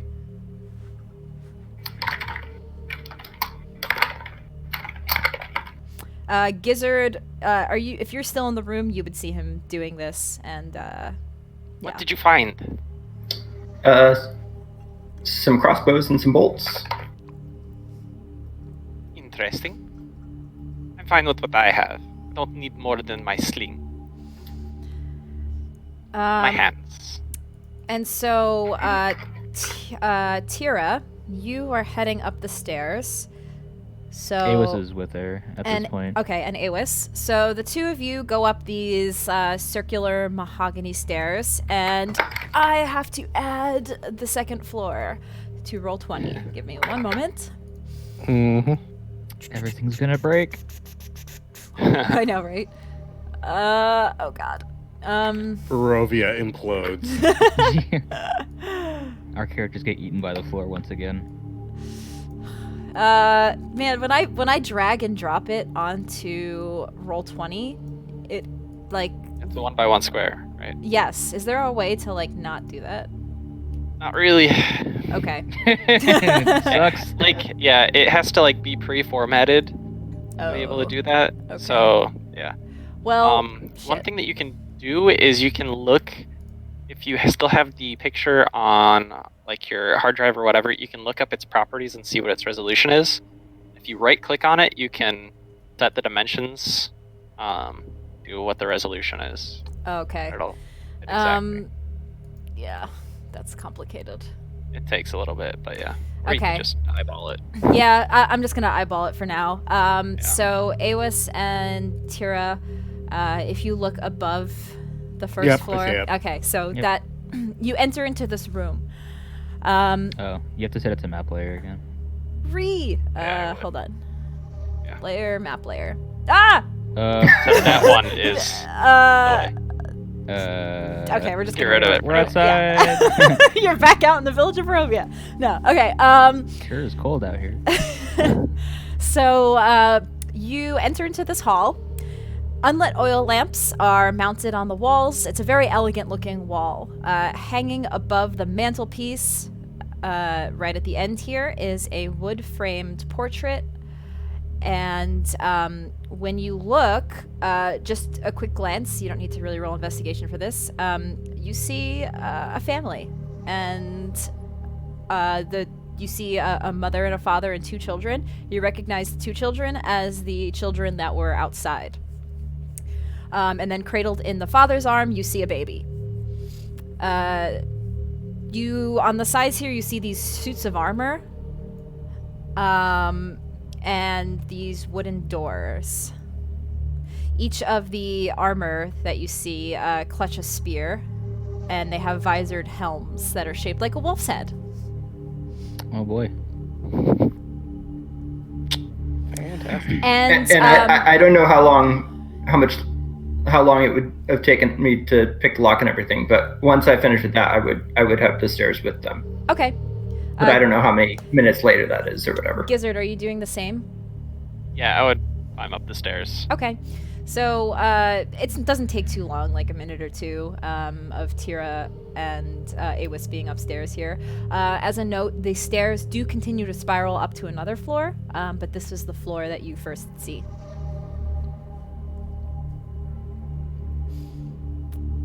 Is there any there are doorways and stuff here, right? Yes, there are, doorway to the left and doorway to the right with these mounted armor guys on the side. Is there a doorway like right where I was standing? Yes, actually, that is also a door. I would probably look at that as I come up the steps Okay. first. Yes. So opening that door. Let's reveal it.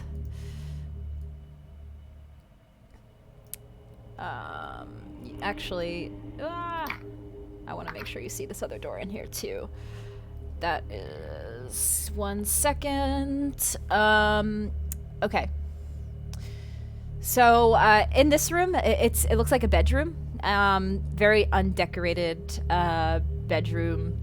Two beds with straw stuffed mattresses, and you see 2 footlockers at the end of these beds. I'm gonna open this door on top. It looks like I'm assuming this is probably like a kid's room or something. Yeah, that is actually, I believe that is what this is. That is a dumbwaiter. So you look, and it is a dumbwaiter, which is like a little, like pulley that looks like it would bring food or something from floor to floor. It's like got a rope pulley thing. Interesting. Is it going up or is it going down as It well? is going up and down. So the down would go into that tiny closet. It It looks like it goes into the hallway. you Don't read too much into it. It looks like it goes like. How do I ping again? My guess is there was another room on that first floor that we didn't go into. correct. These are yeah. That's right. Yeah, there is another room below. There's a little bell as well. It looks like you can ring the bell for the dumbwaiter so you can move it up and down. Did you say the dumbwaiter is currently like the things on our level, or is it? It looks like it's On a different down level. below. Okay. Is this right? Is this right? I'm making sure I'm looking at the map right. I was just thought it was funny. It looked like it was in the hallway. No, you're right. It does look like it's in the hallway. Nope. Yeah, it goes down. Okay.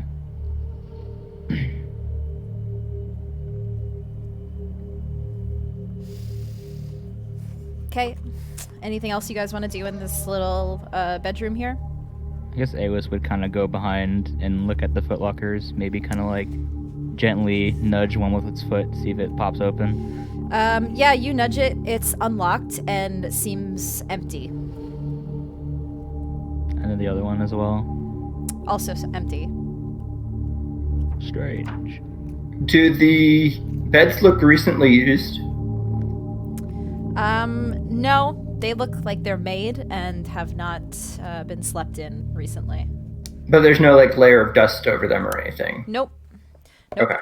Everything here you've seen so far doesn't have dust on it or anything like that. Everything looks like pretty well kept. Sorry, you said they're average sized beds or they're like smaller? They're just like small beds, like twin size beds.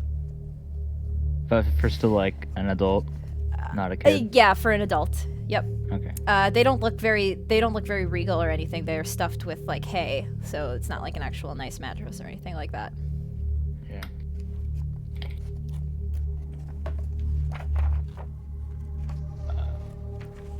Wizard will continue up the stairs and kind of look at suits of armor with wolves' heads and just kind of think out loud to himself that people sure do like wolves. Maybe like you're No not wonder wrong. their house. Yeah, no wonder. They must keep a wolf in their basement. Were there any like wolf markings or not markings, but like symbolism in this bedroom? Roll an investigation check. Okay. Actually, you probably don't even have to roll for this. No, there's nothing. Okay. There's no sign of wolf markings in this room. So this would be the first room that really has no one. Yep. I guess the main room as well. Yep. Roll me a. Sorry, let me just look at the skills here. Roll me a perception check.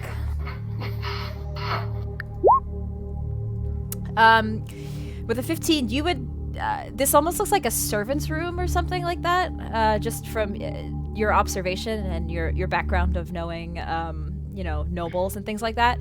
The regal rooms that you've seen so far, and then this kind of dull room. This looks like it would be a room belonging to servants, especially with the dumbwaiter there as well. Like they're ready to bring food or whatever they need. Almost looks nicer than any room I've ever had. So, Awis has a pretty strong history bonus. So, would he start recognizing in his time so far? Is there anything historical about wolf symbolism that he might even like consider? It might not necessarily be correct, but Roll me a history check. wait, is my history thing different on my? It should be on your skill list. No, I know, but the number's different on my D&D Beyond. Oh, because you probably have expertise in one? Yeah, I have +6 on my So if you go to your settings, right, like so you have core, bio spells, and settings wheel. Settings, yeah. And then in the bottom middle, there's skill options. Yeah. You can see like normal on all of them. Change the ones that you have expertise to expertise. Not at all. The ones with the black dots in D&D are expertise, right? Ones with like the circle around them are expertise. The regular dot is normal proficiency. Got it. Got it.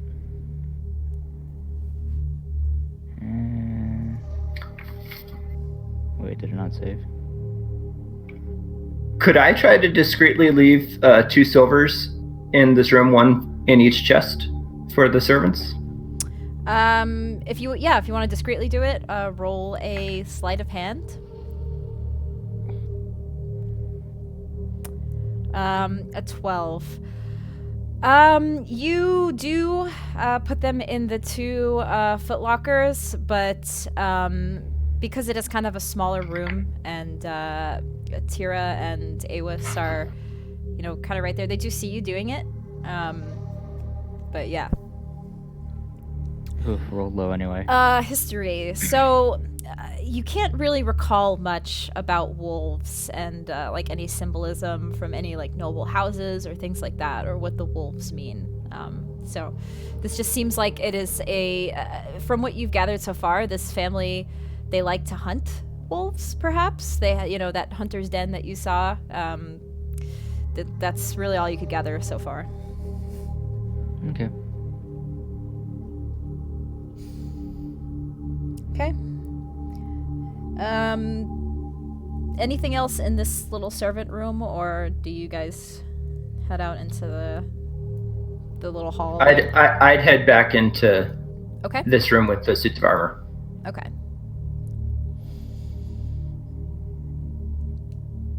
So there are. Can I listen at this door to the right? Listen at the door? Yeah. Yes. 1 second. Let me just. Yeah, you are. Roll me a perception check. 14. You do not hear anything. It's quite quiet. You do hear a little bit of noise from above, but it's not. It's hard to make out what it is. You just kind of hear a little something upstairs, but you don't hear anything through these doors. I'll whisper to Gizzard. I think there might be someone or something upstairs, but don't hear anything behind this door.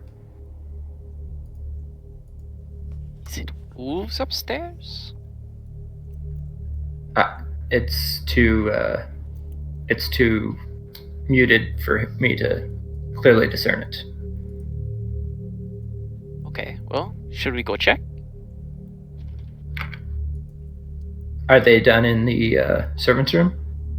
Oh yeah. Glance over. Says. Sorry. Should we go? Double checking. Do you want to look in the room first? We can go. I'm right behind you. All right, let's go upstairs then. Yeah. I'll go ahead and lead the way upstairs, I guess. Okay, upstairs. So this is Another the map. 3rd floor. Another map. Yes. Where am I gonna put this? Oh god. Oh shit. Hold on. Yeah, you're revealing things. No! Shit. No, don't look at that. It's not like it's so tiny. It's not like you see anything on it anyway. Ah, crap. Hide areas. Hide that. Okay.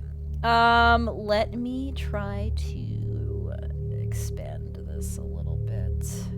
It looks kind of funky. It's not the same dimensions. Okay, we'll just do it like this. Hold on. Roll 20. Why is this not working? I see. Can change the dimensions of like the play area if you go to the page settings. Oh, you can Make it create a new wider. page. Or you can create a new page too. Okay, so do you guys see nothing now? No, 'cause you have to drag the players over. Oh. There's like a red player's flag or something like that. So, how do I drag you guys to a new page? Okay, so if you've created the new page, right? Yes. Okay, and then you have 2 pages. There's one that has like a red banner that says players over it. And if you click on that and drag it, there we go. Neat. Oh god, it burns. Neat. And now The white. and now you have to go and turn on the Fog Fog of of War War as well. Oh, I almost. So Yep. Hide or reset fog. Reset fog. Hide areas. Hide everything. Cool. I think Turn on fog of war. There we go. there we go. Okay. So now I'm going to pull the 3rd floor out and expand it. Give me one moment. It's so wonky when I do this. All right. So reveal area. You guys come across this, and the stairs no longer go up. You are on the 3rd floor. Drag myself back out. Let me pull up 3rd floor.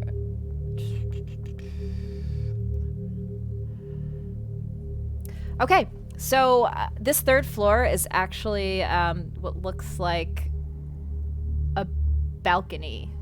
And now on this 3rd floor, things drastically changed from the first 2 floors.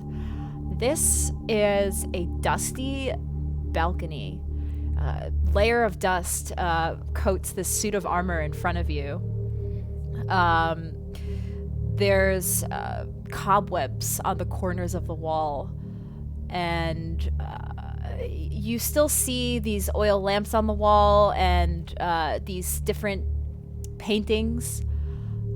But it just looks much more dreary than the first 2 floors. Seems like the maid gets tired after the first 2 floors. So actually, let me see. There is a door is there. I was gonna say, it looks like maybe a door there. Yeah, let me kind of reveal these doors so you can actually see them. There are quite a few doors here. What's up like to the north, or can we not see that yet? You cannot see that. There's just double doors on the side here. There is, there, a door there, and a door there.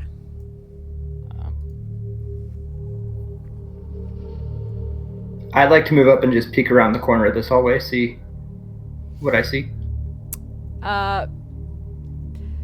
Peeking around the corner, you see door and then 2 doors. Okay. So I don't see anything more down the hallway going north. Okay. Nope, nothing. So is there a wall there? Yeah, there's just a wall and cobwebs on the wall.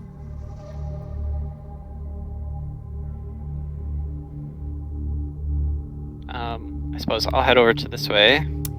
It's 2 doors. So Gizzard, as you're walking towards the those doors there, you walk past this suit of armor, the suit of black paint armor, and it suddenly starts moving, and it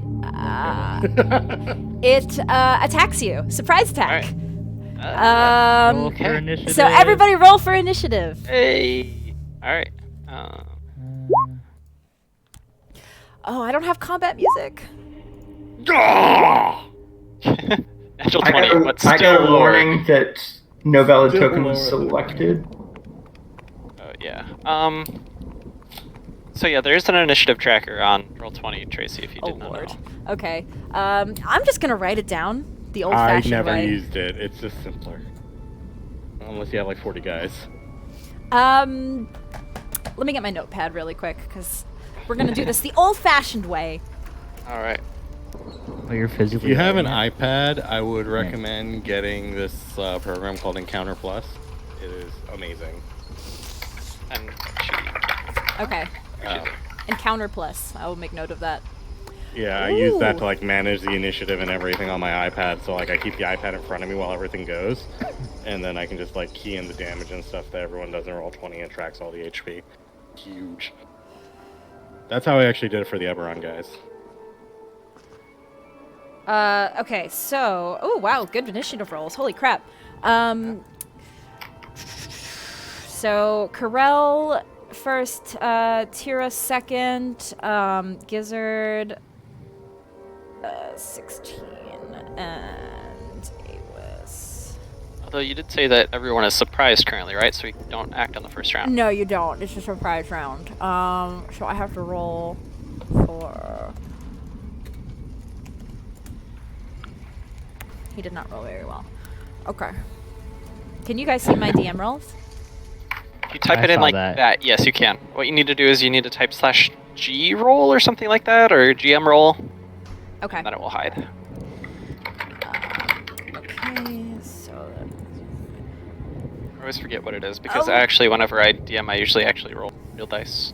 So, yeah, actually, how do I... Oh, GM. Okay. So I can do that. Alright, so this armor, takes a swing at you, Gizzard, and Okay. he swings twice. Oh god. Oh, crap. That's not how I wanted. Okay, sorry, we'll do... what is your AC? 15. 15. He rolls really poorly and misses you twice. Takes 2 swings. Gizzard, you kind of like... You are surprised that this thing suddenly starts moving, but you take a quick step back, and its long spear just swipes twice, and yeah, that's its turn. So next up... Is it attacking relatively quickly, or is it kind of like a draw? What do you mean? Slow. Like, the matter of how it's attacking. Is it being quick? Not very quick. Or, no. Or kind of like the stereotypical armor, kind of... Kind of stereotypical armor, like... If it's like the things in the Legend of Zelda: Ocarina of Time, what are those things called? The iron knots or the... Oh, yeah. Like, yeah. The iron knuckle. It looks like an iron knuckle. Got it.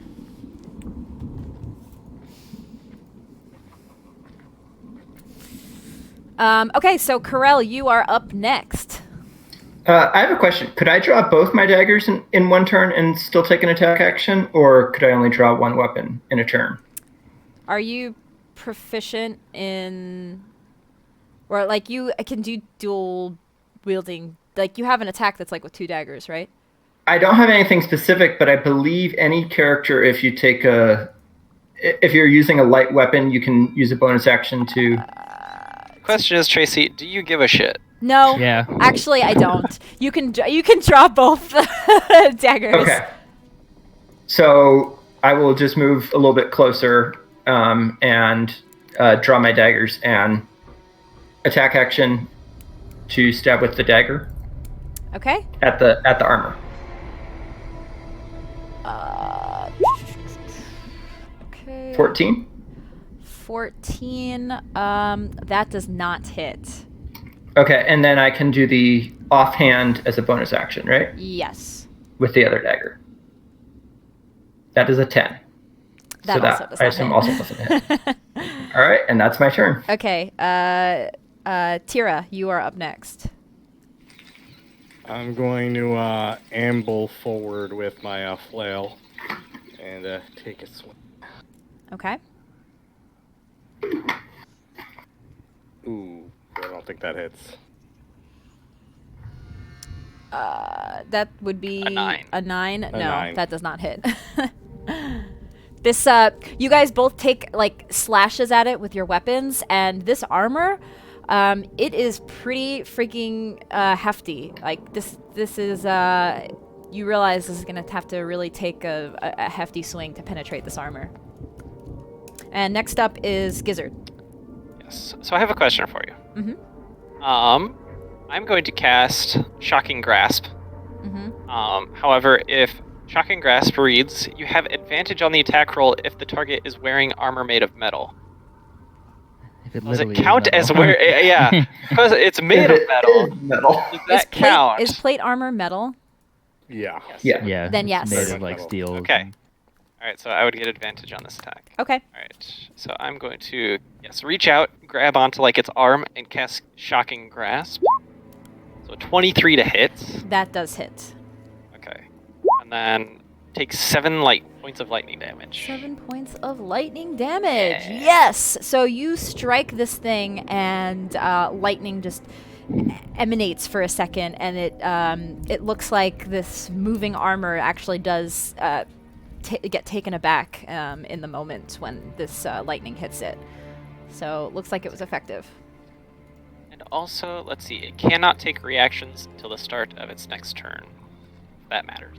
Okay. No attacks of opportunity. So Okay. actually, yeah, and with that, I'm actually going to kind of back up and try to head close to the stairs as I can. Okay, so no attack of They're kind opportunity. of blocking me. Okay. No reactions. Okay. Awis, you're up next. He kind of just grabs his quarterstaff and sloppily, with his hands at the far back point of the staff, kind of jabs at the suit of armor, hoping to kind of just force it as far away back into the wall as possible. Okay. Roll to hit. And yep. Unfortunately, old Awis, Misses. this Yeah. older man kind of swings, and you do hit it. But again, this thing is a pretty hefty metal suit of armor, and it does not step back at all when you hit it. It doesn't. Would it kind of force him back? Not the armor. Force Awis back in reaction. You kind of take a step or two backwards. You don't fall to the ground or anything, but you just kind of move back. All right, so with Awis right in front of it, unfortunately, the armor will take a swing at you, Awis. And let's roll. I have a 12 AC. Wow, this thing is rolling horribly. Hold on, let me see. Good. Awis. Wow, now I know how a DM feels when it's like I want it to hit and it doesn't hit. Sorry. Are you trying to kill us? This is what it feels like. Their plans revealed. Yeah. You know that really cool monster that Sorry. rolls like 1, 2 this entire time? Yeah. I want to make sure. So it has multi-attack, so it actually can swing again. But I just want to make sure I'm using the right modifier to add to this roll. Yeah, I am. So, okay. So it misses with the first swing, and it swings again. Oh my god! It rolled a 5! What the heck? Okay, it misses twice as it swings at Awis. Awis, even though he was taken back, it kind of helps because he's able to more easily dodge the spear swinging at him. And Lucky old Wow, he man. rolled a 25? wait. What? No, never mind. Oh, no. going. Okay, so back to the top. It's Corell's turn. Okay. Action, dagger attack. Okay. Oh, sorry. And the second would be a bonus action. I accidentally clicked it twice, but So, I think those both miss. they do both miss, unfortunately. You have a +7 hit. How are you rolling so low, dude? Okay, so Everyone's rolling low. Tira, you're next. Those two I'm going swipe to and go miss. again with the flail. Okay. Also, can move make to this where you're work. actually at. Actually, yeah, Okay. that would be good. Sorry. Oh, sorry. I was going to move over to here. So I wanted to back up as far down the stairs as I kind of could.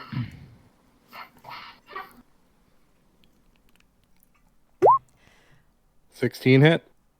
That does not hit, unfortunately. Wow. This thing is really hefty, and it does not take any. It doesn't look like it dents the armor or anything when you hit it like that. All right. Next up is Gizzard.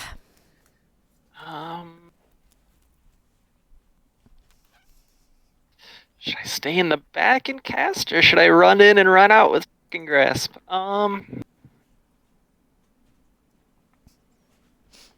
Let's just try a ray of frost for this round anyway.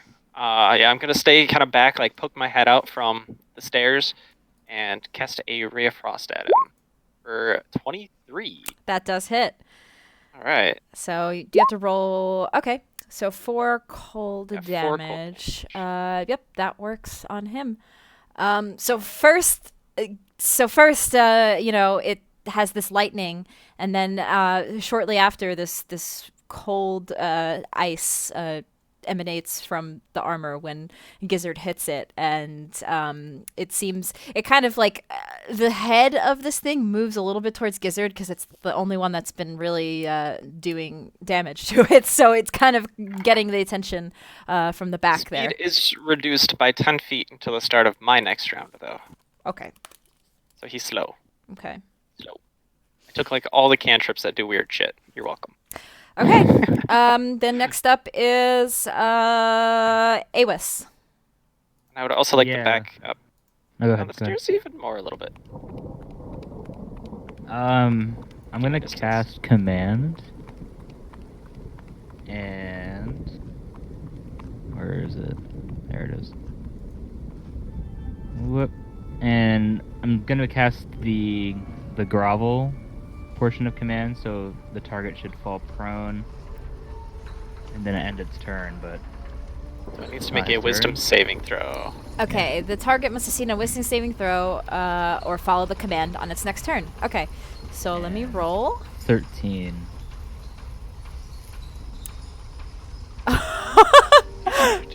It rolled a 15, but its Fuck. wisdom is -4. Oh. 11. Nice. So it is an 11. So yeah, it will succumb to your command. Told it to grovel. Yeah. So sorry. What is that? What is? It's fallen prone, so it's super slow, and it's now prone. Okay. And if it had a turn, it's ended, but it's not his turn. So Okay, so yeah, can I this cast thing. that when it's his turn? Then Yeah, it doesn't happen I don't until do. it's I don't my play turn, casters. I think, right? What you can do is you can hold your action to cast it Oh! at a different time. Oh shit! I just realized. Is this? It might be immune What? to this. It's a Is it undead? No, it cannot be charmed. I don't know. Is this considered a charm? It's enchantment. Yeah. Let's see. Follow the command. Well, you know what? I Say charm anywhere, but it's up to you as DM, I suppose, it's up to to determine. you. Say charm anywhere, but it's an enchantment spell, so. I think the charm would be approach. If I used approach, I would probably consider that kind of a charm, but Yeah. I'm gonna go ahead and say that this actually works for you. okay. Yeah. So this thing does fall to the ground once you cast this. Okay. So it is prone. So it'll spend its turn getting back up. Slowly. Slowly. Well, Because it its lasts turn is for next. one round, yeah. So the target falls prone and then just ends its turn on its turn, Oh, basically. shit. That's Okay. what it does. Yeah. Okay. So on its turn, it falls down and then ends its turn. Okay, well, its turn was Okay. next, and so it's just on the ground. So top of the round, it's back to Corel. All right. Since he is prone, can I have advantage on this attack? Yes, you may. Okay. Again, try to stab with the dagger. Twice with action and bonus action. Sorry, I double clicked it. But So both of those hit. okay, so damage. That didn't. Oh, I clicked down. Sorry, Yeah. I clicked down here for damage. There we Okay, go. sorry. So, Okay, so sneak attack on the first one. Okay, So a total of 12 damage. gotcha. And then for the bonus, I don't add my Correct. dexterity modifier, right? So it's just 1d4? Yep.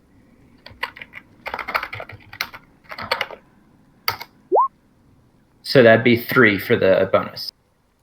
Okay. So this thing, after Corel takes like some real nice smacks into it with his dagger, it's not looking good. It is looking heavily, this armor is looking heavily pierced, heavily damaged. This thing is not looking good at all.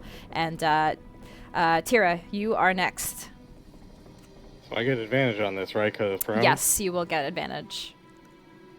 Huzzah!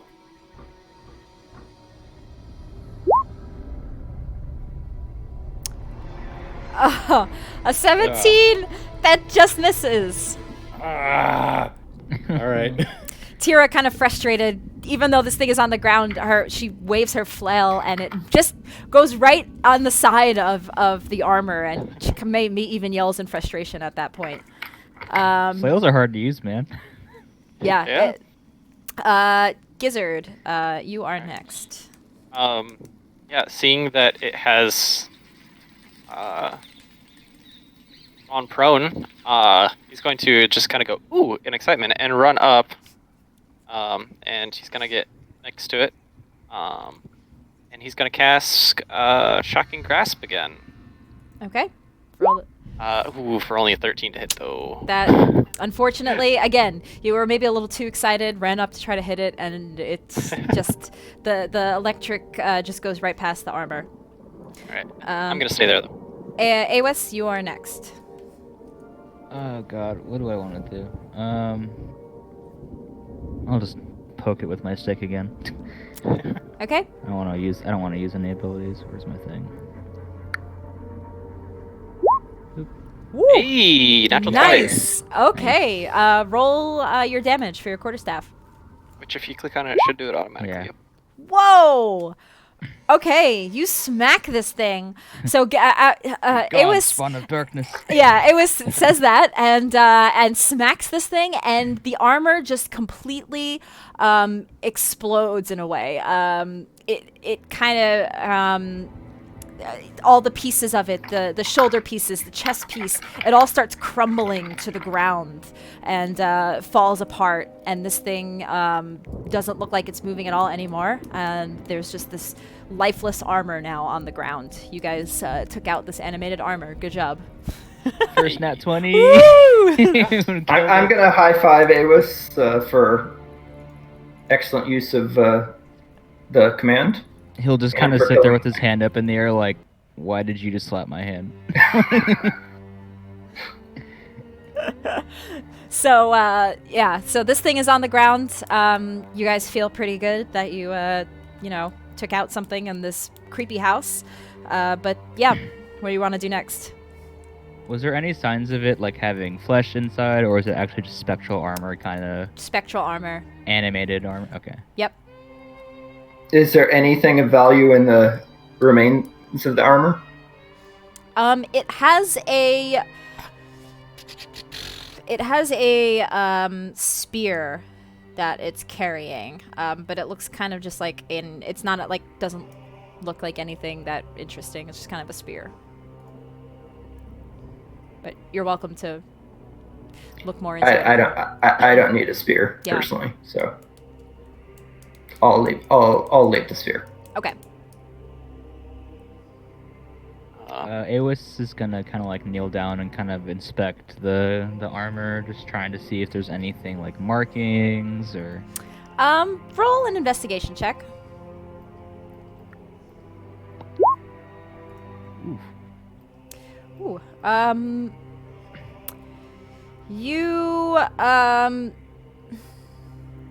You don't notice anything. It's black plate armor. It looks like really not anything beyond that you could really gather. It doesn't look magical or anything like that. It just looks like dull armor. He kind of like looks around the armor as well, like the wall where it came from. Nothing. Adding to that investigation, if you're going to continue looking. Sorry, where is this? I'll check. Was it on an armor stand before it moved, or was it No, just it was just chilling? standing. Okay. Upon further looking around this room... Wait, give me one sec.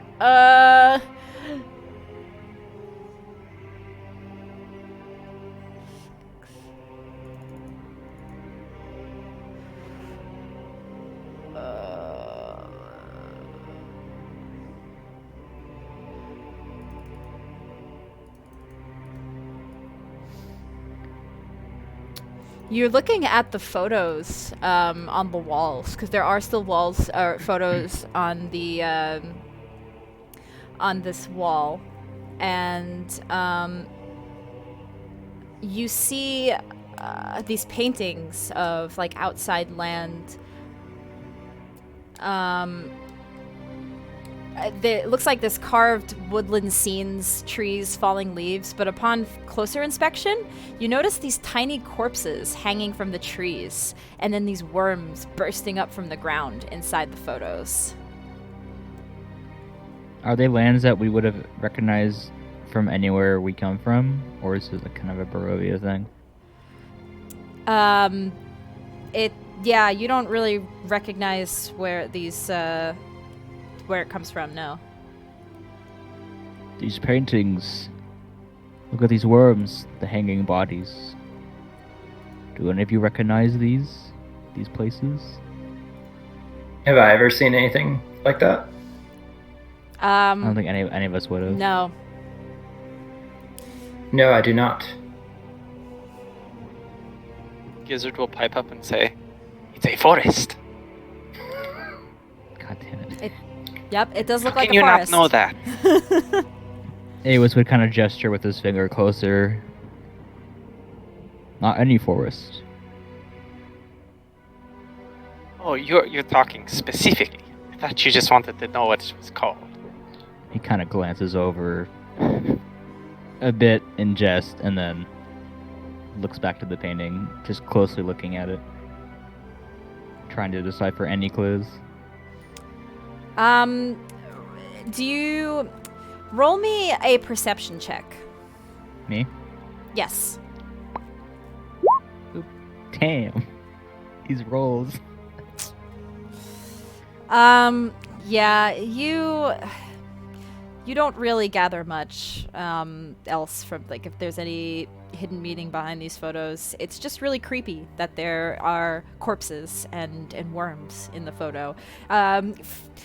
It's weird because for you, at a first glance at these photos, it just looks like woodland scenes, but it's almost as if they appeared on the photo. Upon actually gazing at the photo, these things appeared in it. So that is kind of weird and kind of creepy to you. Could I take my gaze away from the painting, like looking off to the side with my peripheral vision, kind of looking at the painting to see if it changes? Sorry, you rolled a 19. I thought you rolled an 11. Oh. So actually, as you do that, you glance away and then try to look back to see if this happens. You actually, when you're glancing away, you see something else. You look over to the west side of the wall, and you see like a weird panel in the wooden wall. So approaching over to that, you push it, and it actually reveals a door. A secret door. This one over here? Yes. Okay. Yep. So is it like, do I see the cutout of the door? you Or what am see I, like, seeing? you see a wooden panel essentially, and it looks like it's kind of like unhinged.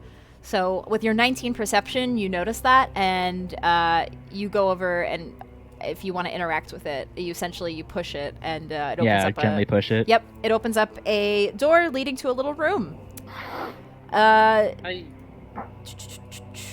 Good job. So you see a little room, like you peek in a little bit. You see a cobweb-filled room with a wooden staircase leading up. I'll just give time for everyone else to interact, because I've been doing a lot. So you guys see Awis kind of push this wall, and there's no door there. He just kind of pushes the wall in and reveals this little room. Perhaps it leads to an attic, although it looked only a 3-story house from the outside. That is correct in your observations. Well, usually, if you're saying stories, you usually don't include the attic, so. That's true. And we don't know what the roof is specifically shaped like either, right? Actually, I am so sorry. I did not show you guys what the house looks like. I have a handout of that. So I will show you if it has now. like the triangle-shaped ones. Yes, it does. Yeah. Yeah, this is what the house looked like from the outside when you saw the children. So yes, it could very well indeed have an attic, as you see windows and stuff for an attic. Yeah. Okay. So I do see we where the want to balcony go up is, there, and or do we want to continue searching this floor? Well, probably while Luis was looking at kind of the painting and stuff, I would have at least poked my head into these two doors that I'm next to, just to look inside. Might not have, probably wouldn't have gone in. Okay, but sure. inside. So peeking inside this room right here, you see kind of a long hallway. It's hard to actually tell because it's just like from your line of sight. Yeah. But just like a little bit more of a peek in, it looks like it might be a bedroom of some sort. Okay. And then peeking into this room, it's a very small room. Yeah, this looks like a little storage room of some sort. Okay. Yeah, I would basically, completely ignore that northern place and say, there's a bedroom here, or we can go upstairs. You said it was cobwebbed in the room that I opened. Is it Yep. lit? It is not lit. It is dusty Okay. and cobwebby and dark. I'm gonna use one of my candles and wait. Don't- yeah. Am I- Don't we still have light up from I How long don't does the that people last? who It's cast been a it? while. Or I don't think I that had cast lasts. it. Let's see, I think it lasts 10 minutes, doesn't it? Let me see. No, it does last an hour. Light lasts an hour. Okay, and it doesn't get affected by combat or anything like that?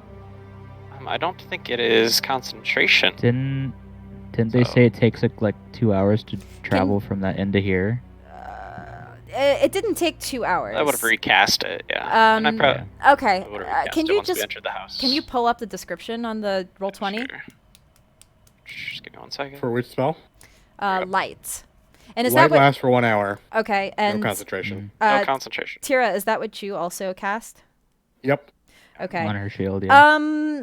Yeah, you guys are just about hitting the hour of being in here. So if you wanted to recast it, I would say, yeah, you probably have to I recast would it. go ahead and do that myself then. Okay.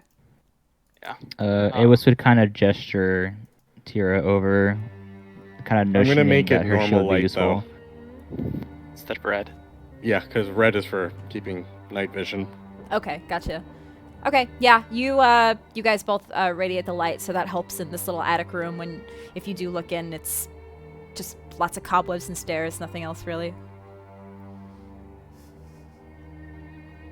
All right, sorry, what were you saying to me earlier? He was gesturing her over to like use the light to look inside. Oh yeah. I'll kind of like move my shield into like the room so it projects light into the room. Okay, yeah, you just see the stairs leading up to, leading up, essentially.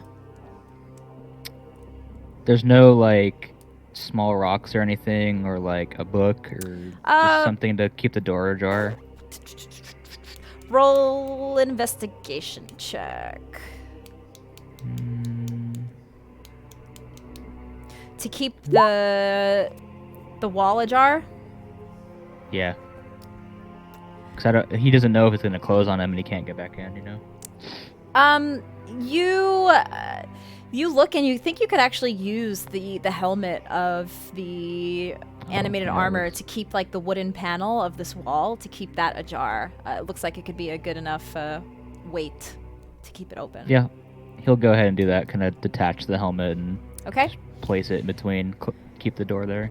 So yeah, you keep this Wall. wooden panel open, and it doesn't move. Cool.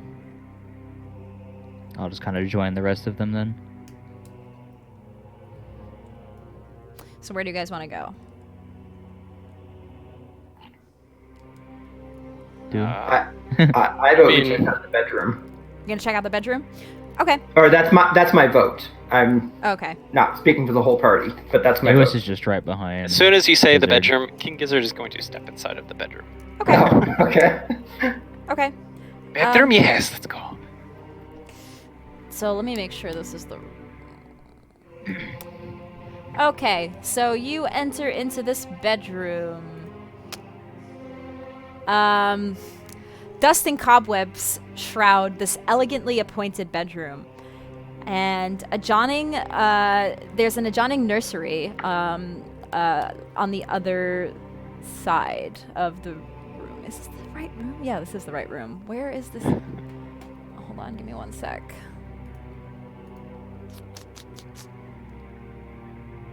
Oh. Wait, where's the...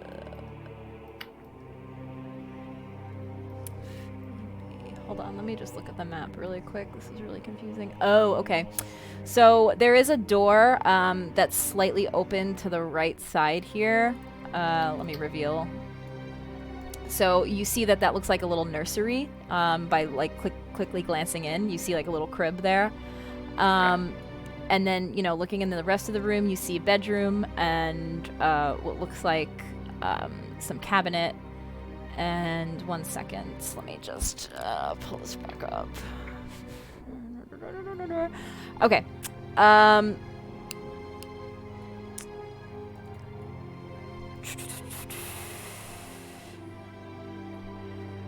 So, Gizzard, you walk into the bedroom? Let's see. I mean, I would notice the bedroom. I think I would kind of walk into the nursery, actually. Okay. Actually, as I walk into the nursery, I'll kind of like clap my hands a little bit and just say, "Here, baby. Where are you?" So when you walk into the nursery, there's like a black... baby. There's a crib with like a black shroud over it. And it's covering like what's inside the crib. Okay. I'll kind of take a quick glance behind me to see if my compatriots are following anywhere near close or not. I would have followed into the bedroom, but not into the nursery just yet. Okay. Knowing at least one person watching the back. Knowing at least one person is nearby, though, I'll kind of pull down the drape over crib, whatever looks like a crib. Do you interact with the crib at all, or do you like just look at it? I pull down the. You pull down the shroud. Yeah, the shroud. You see a bundle in the crib, but you don't hear, like, it's not crying or anything. You just see something laying in the crib, like a bundle blanket. Is that you, baby?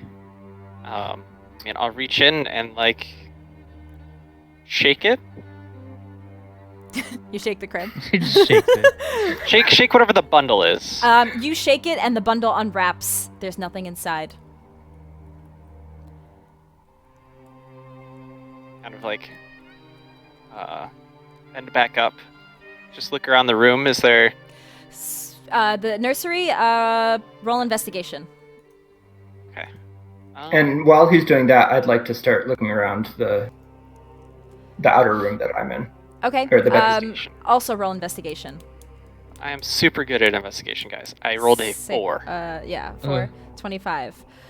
So, I'm gonna play this out for you guys. As Gizzard is kind of like looking and kind of towards the doorway of the nursery, maybe backing up a little bit, and Carell is looking through the room, you hear a loud shriek. Ah! Hopefully that didn't break your ears. And I really wanted a shriek sound effect. What? Some glass breaks, and appearing above you, Carell, is some aberration of some sort. It looks like an old woman. She is it's like spectral in its A look. wraith. A wraith, essentially. It's a wraith looking, and it looks like an older woman, and it attacks you. Okay. So everybody roll for initiative again. All right. And let me see if this thing actually gets the surprise round.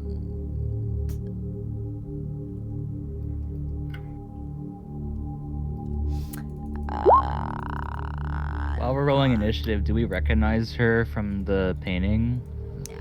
Or is it just some random? You do not. It looks like a skeletal, thin, actually a young woman, not an old lady. Sorry, it looks like a thin okay. young woman, in this like specter form. And she does attack. She gets the surprise round. So she will attack Corel first. Let me roll to hit. What does she do? Oh dear. Oh god. Oh god. Oh god. Okay. 2.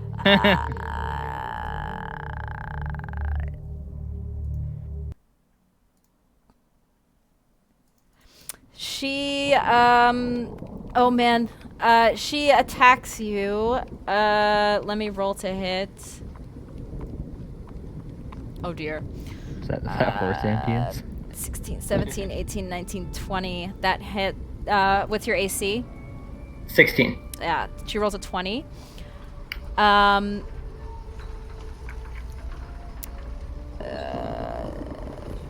Oof, okay, she... Oh god, okay. She rolls 3d6.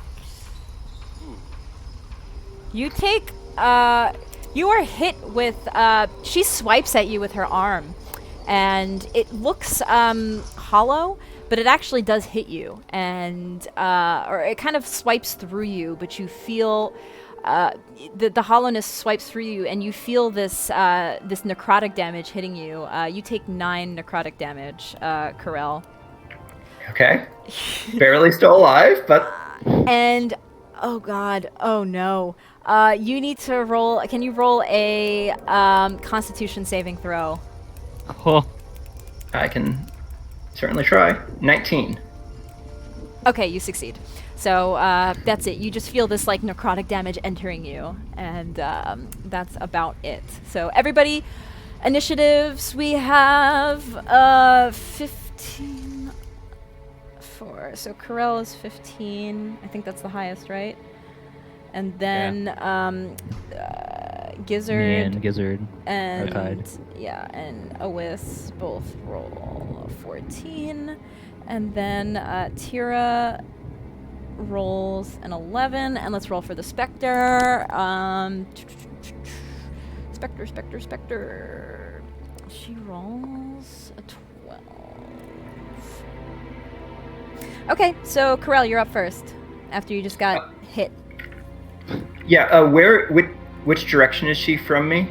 Yeah, let me actually, that's a good question. Let me add a token for her, if I can. Oh, God. Be some default ghost-like one, so you can probably. So add. do I just look in, like, the assets? Token. Yeah. Oh, gosh. Sometimes the search function isn't the best, but hopefully something pops up. But Okay. basically what I'd like to do is use my action to disengage and just try to get as far away from her Okay. as possible with Got my it. movement. Yeah, she's right in front of you. This doesn't seem to... So you just search, like, assets? These are premium assets. F. If you can see them there, you should be able to use them, unless like it's colored or something. Like yeah, sometimes stuff on the marketplace does show up, but if it's in the marketplace, you can't use Purchase it. But asset. I yeah, don't want in to that case, then purchase. maybe I'm not sure exactly what you're saying, so I can't talk too much. Okay, can I just create like a plain token? You can just like draw stuff Okay. if you want. Oh yeah, let's see it. There we go. There's a square. Beautiful. In the square. Oh, shit. In the square right Square. here. So she's right there in front of you guys, or in front of Corel. So you disengage, and which way do you want to move? Do you want to move towards the door? Yeah, can I move towards the door as far as I can get? I don't know if I have to like squeeze past Awis. or Yeah, you anything. can move past him. Squeeze Okay. past him. So you can take your full He's movement. not too big, so. Okay, so I guess like back here. Yeah, that's fine. Well, not in the wall, but yeah. Okay. Okay. Fucking sprints out. So, Gizzard and Awis, you are next. Who has higher decks? I probably do. I Yeah, have a plus I have 2. 10. I have 0. Yeah, Okay, 5. so Gizzard, you'd be first. Alright. Shoot. Yeah, seeing my friend that I was hoping was going to defend me take off, I think I might do the same thing. And just, use my action disengage and run out the door as well. So, let's see, so 5, 10, 15, 20, 25, and I'll hang out by the top of the stairs. Okay. That'll be my turn. Okay, Awis, you're next And I- as your two friends ran out I'll the just door. yell, Yeah, I'll start yelling, ghost, ghost, ghost. I'll just slam that door and just run pretty much in the same direction, taking no chances. Okay. I'm going to move in front then and block the doorway. Wow, we have a hero among us. I don't Lawful do much. stupid. What do you think happens? Okay. So you you hear the specter on the other side of the door. And it is just screaming and rage. But it does not I don't actually know if I don't think specters can walk through walls or anything like that. Just looking at its sheet right now. Doesn't it have incorporeal movement? Oh shit. Yes. Thank you. Yeah. It will try to, it'll take its movement to move through the door. Oh boy.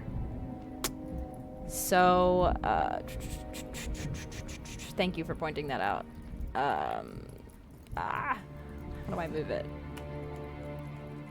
1, 2. And it can actually, it'll just take its whole turn to use this incorporeal movement and move through. And it is there in front of you guys in this balcony room now. And that is its turn. So back to the top of the round, Corel, you are up next.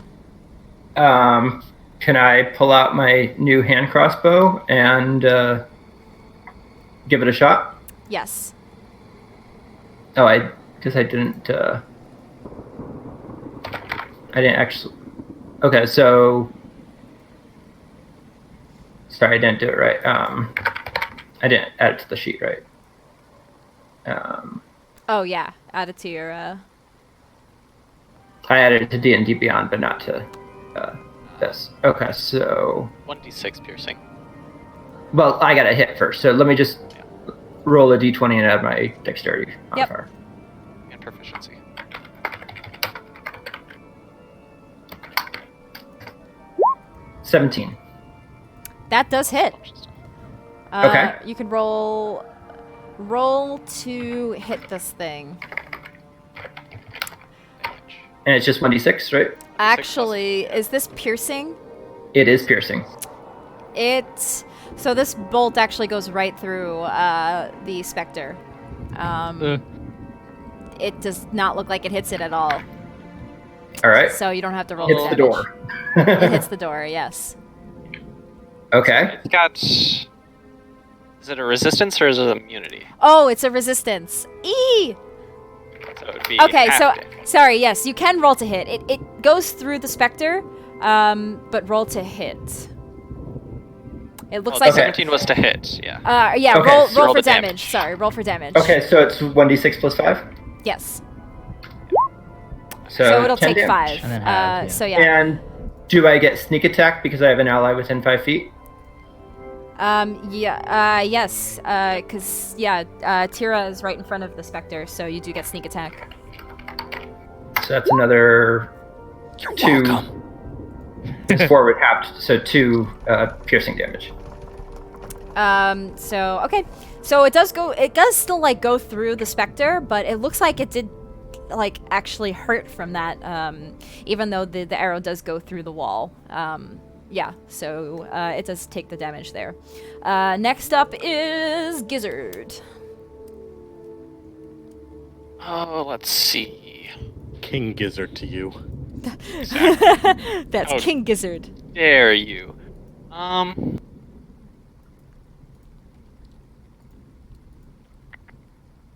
Yeah, I think I am just gonna try to do another Ray of Frost on it. So a 19 to hit. That hit. That does 17 hit. So. Yes. It's going to take 8 points of cold damage. Hopefully, a full 8 points of cold damage. It's when you shoot at it, it's again the cold like goes through the specter because it's it's a ghastly figure. It looks like it hurts, but not as much as maybe you had been hoping. Okay.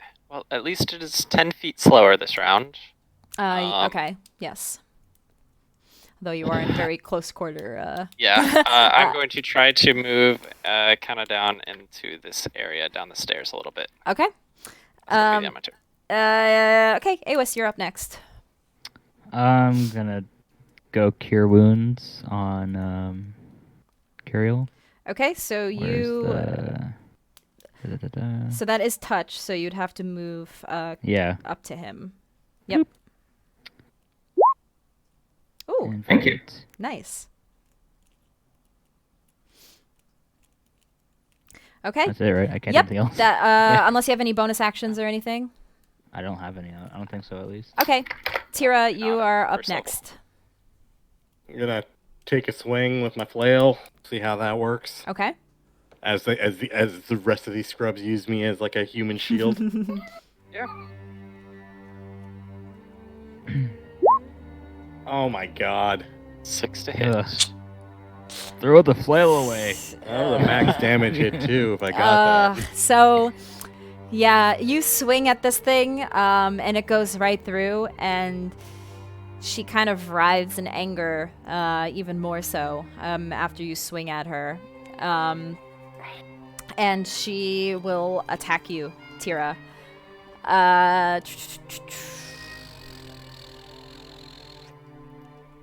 Come at me, bruh. I'm just looking at these extra things at the bottom. I ain't afraid of no ghosts. Okay, roll to hit. D20.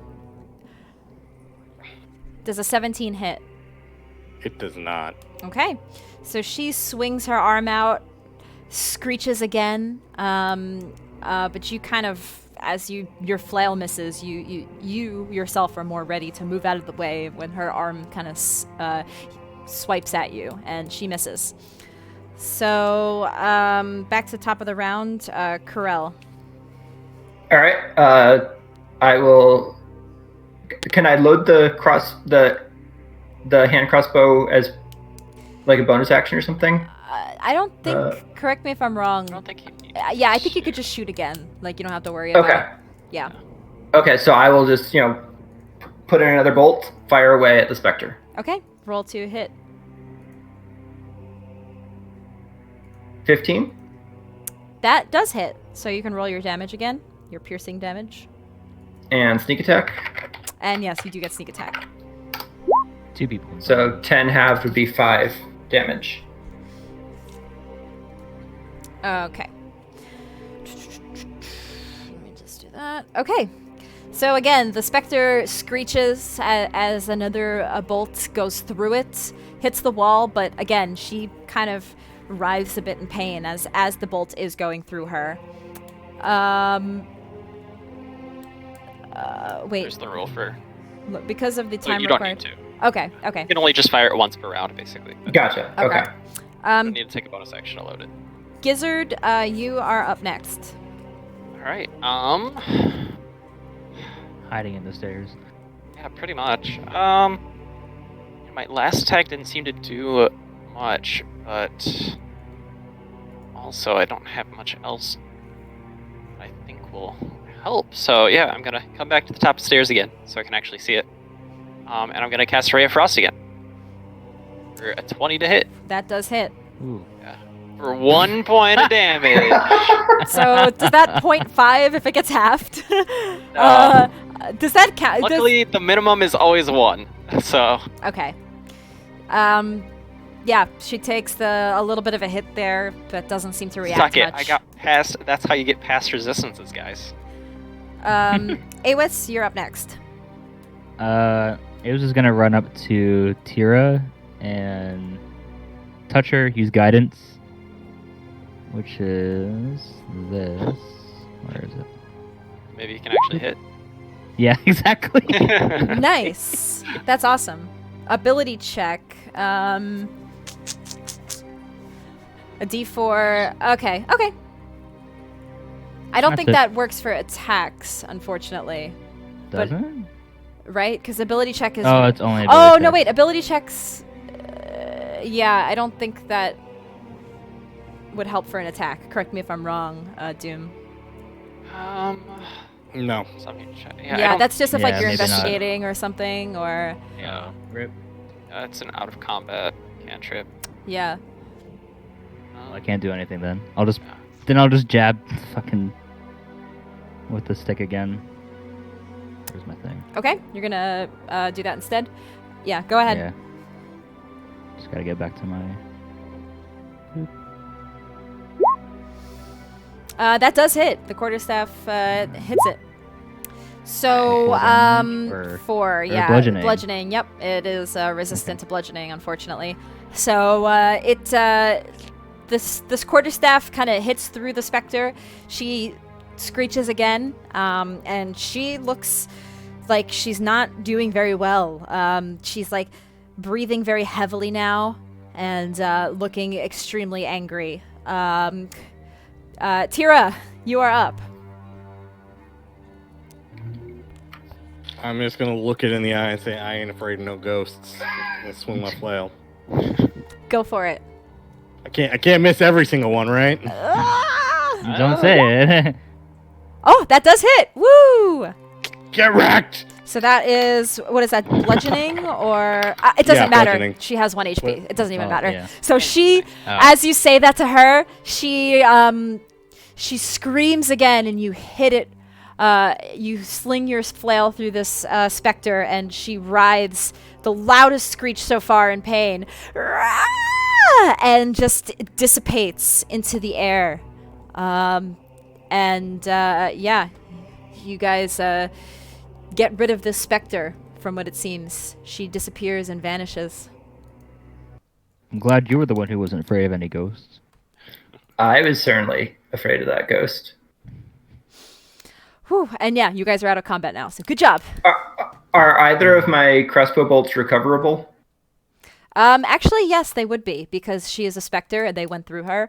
You would be able to get them back. Okay.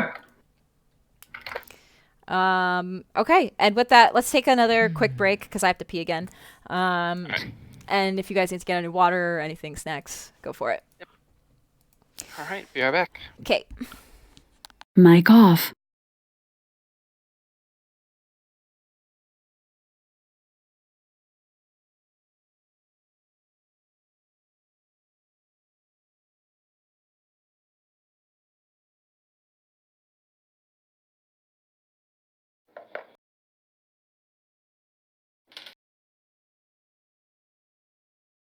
Are we taking a break? Yeah. Okay. Is this like away? Everyone went silent.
sure wish I had turn undead for that. Did you get that at what, level 2?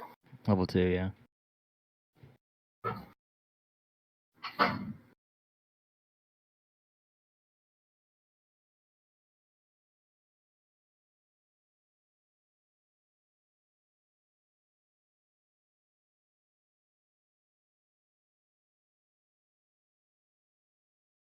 I think those kids might have lied to us.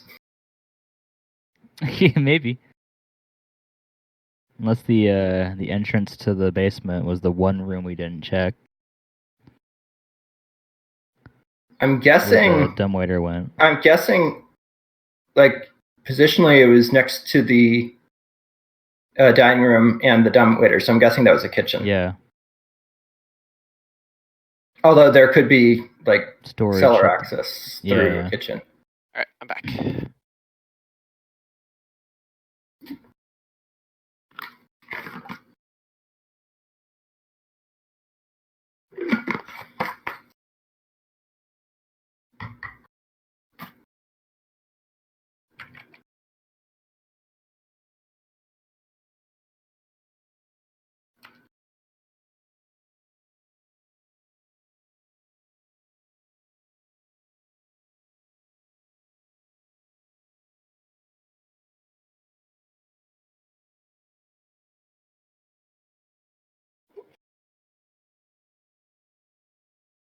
Well, now at least we know, Tabine, that your swings your flail wildly part is definitely accurate. Well, yeah. I mean, my stats are kind of not great, so I have limitations on what I can and can't do effectively. Hitting things is one of them. Although I think this, I suppose this is karma for me making fun of Tracy so much. Because she could not A hit lot the of, broadside of a barn in my campaign. A lot of her stuff isn't hitting us, Yeah. though, either. Yeah, that's true.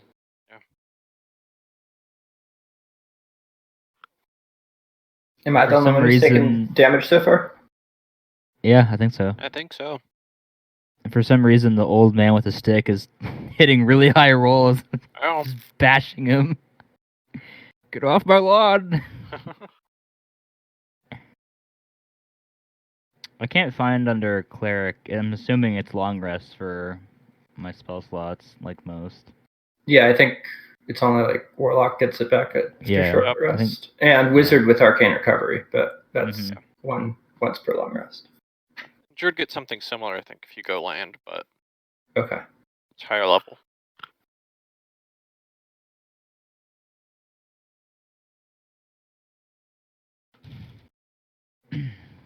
Mic on. Yeah, I really didn't want to Okay. use Cure Wounds that early.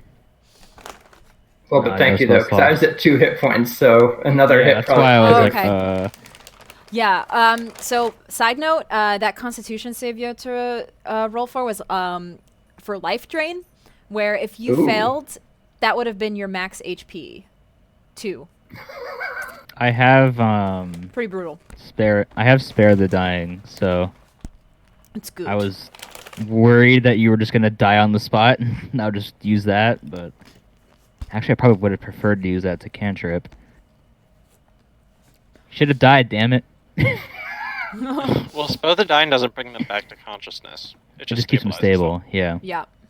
Coming back from stable takes 1d4 hours. Oh, Release me from life. hey, stop stealing shit. It's karma. Okay. I'm a rogue. Isn't stealing part of my job description? As our resident rogue expert, what is your ruling, Tracy? The answer is yes. As the resident rogue expert. Yeah, the rogue that I was playing wasn't really a steely person. You don't have to be, but I'm aiming for the thief That's totally archetype. fine. So I think my character, who is a rogue in Curse of Strahd, also stole from this house. So, I mean, I only steal, like, paintings and stuff. Like, pieces of painting is not even the whole thing. yeah. Tracy also plays chaotic evil all the time. Chaotic, Kappa. good, neutral, Mm. sometimes evil. But always chaotic. It starts chaotic, chaotic good, and then yeah, slowly creeps down to evil. Okay. Anyway, so you guys are back on this balcony. The specter, you defeated disappeared. Its ethereal form disappeared, and you are left back in this balcony on the 3rd floor. Mic off. Do you guys want to go back in there now that the specter's been dealt with? And Tyr can go first. You go first, yeah.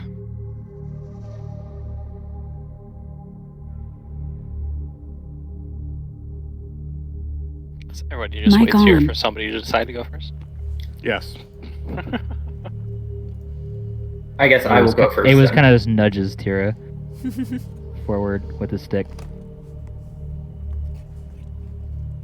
Put the shield to use. Yeah, this time I will kind of stay on the outside here by the balcony. Okay. All right, so if they're all afraid to go in, can I take a look at this cabinet or whatever while they're... Yes. Roll me a perception check. The guy who takes the most damage just runs back in. Yes, but there's a chance of loot. Chance of death, too.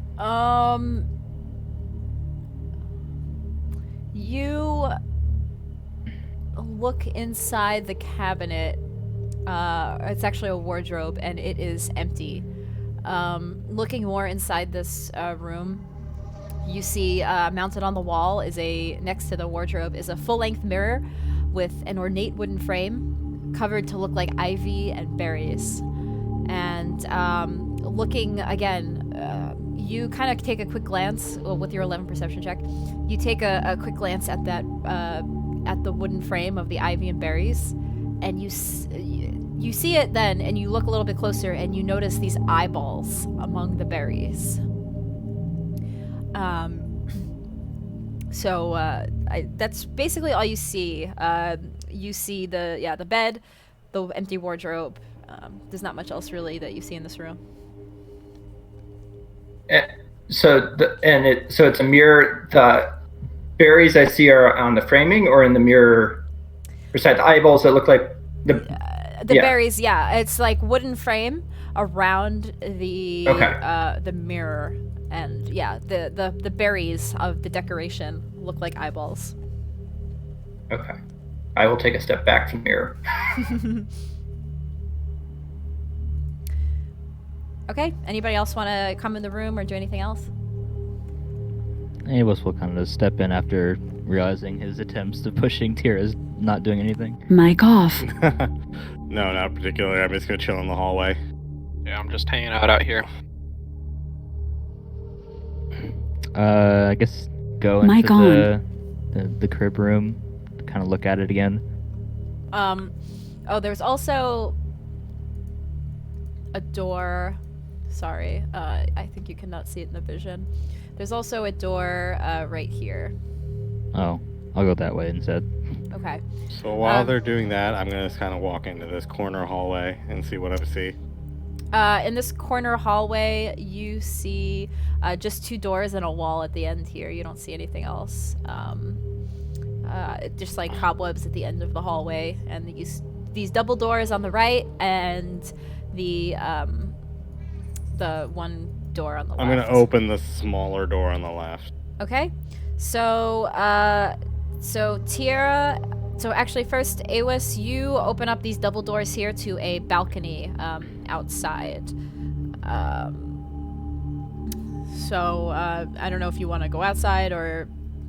It was about to rain, right? Is it raining now? So you look outside, and sorry, let me just go back to this.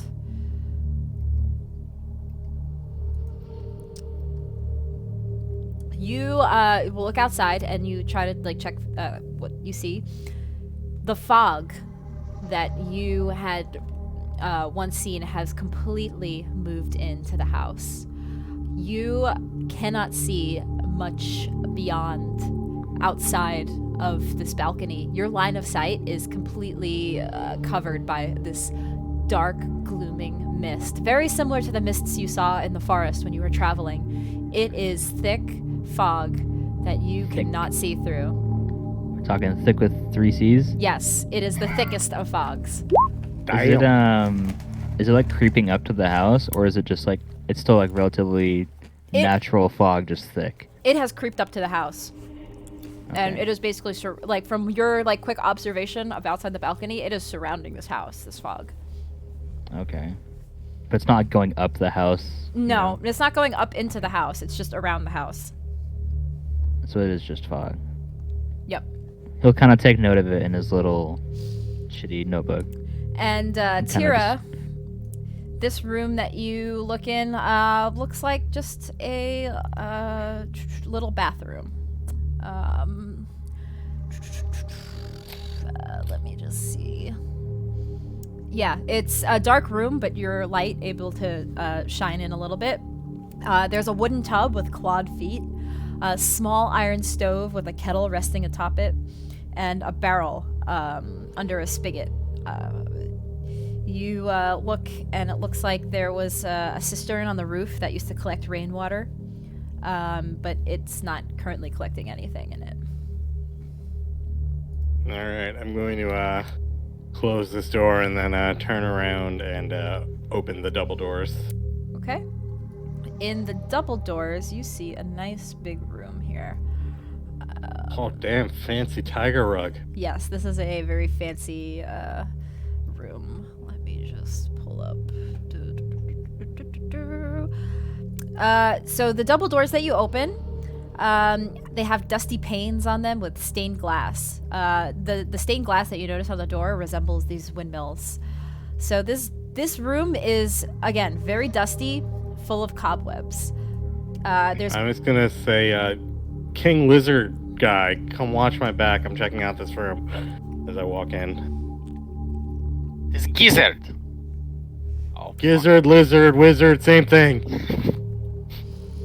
Alright, yeah, and I'll just kind of go to the door. So you see these burgundy drapes covering all the windows in this room. Some of the furnishings, you have this nice 4-poster bed with embroidered curtains and gossamer veils. You see 2 wardrobes at the end. The doors are creaked open a bit. They look empty. A vanity with wood-framed mirror and a jewelry box on top. You see this rotting tiger skin rug on the floor. It's got there's the mantle there, the fireplace. It looks like there's a portrait of this couple above it, the same couple that you saw downstairs with the children. It's just a portrait of this couple. And you see this little web-filled parlor in the bottom part with the table and chairs and empty, or like a bowl with a jug on the top. I'm gonna look through and I'm gonna try to like open the burgundy drapes to see outside. You open up the drapes. Dust just covers your face as you're moving these drapes out of the way. And you look outside and you see a similar sight to what Awis saw. The fog has completely just been crept in towards this house, and you cannot see much outside. Besides the windows being kind of, dusty and old, you can't see much outside with this fog. This is disconcerting. And then there's a door right there as well, like a little door. Yeah, I'm gonna carefully work my way over and then open the door here. So opening this door, it looks like you see That's the dumbwaiter, right? Yep, you see the dumbwaiter. Again, this looks like the passage to where the dumbwaiter was. Similar thing, you see the bell. I'm gonna ring the bell. Yeah, I was gonna say do it. So you ring the bell. Roll a dexterity save. Oh no. 14. 14. You narrowly miss as this little the pulley moves and the panel that the dumbwaiter was carrying just swoops down, and you move your head back and you realize that thing could have really chopped your head off if you hadn't moved out of the way. That's quick enough. You're like, oh god, and you move back and narrowly miss this thing, flying down 3 flights. Huh. Well then. That's my freebie. I'm gonna just look towards them and be like, King, if Yes. is it just me, or does it seem like no one has lived in this house for a long time? Why do you say that? The downstairs was quite nice. Everything seems to be really dusty, and like this rug is rotting, and the cobwebs everywhere. Doesn't even look like this. Upstairs is. Maybe they Yes, just. but if you have a house, wouldn't you live all over it? Well, maybe they rent out the upstairs and they just haven't found someone for a while.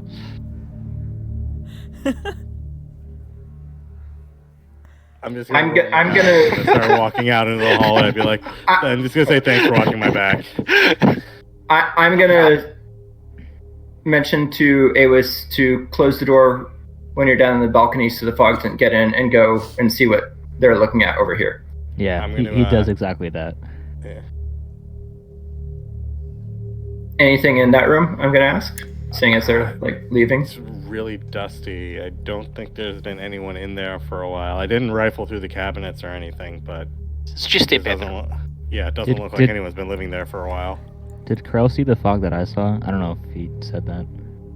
He Because he kind of came up to me as I was out there, so.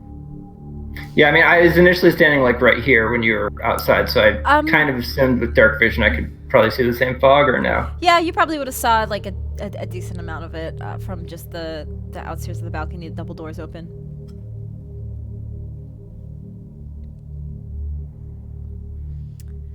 Okay, so what do you guys want to do next after discussing amongst yourselves the weird things you've discovered in these rooms?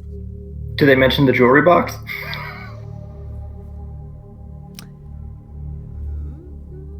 Does anybody? No, I don't think I saw it. I was just kind of standing by the door.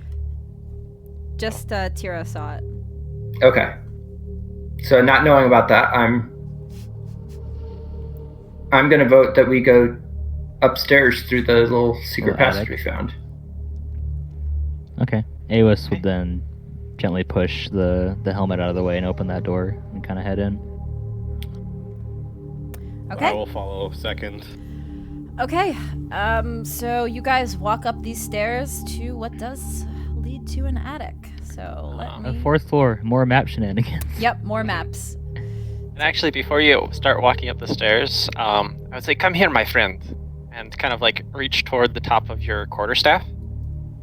Okay. And I will cast light at the tip of your quarterstaff. Oh, nice.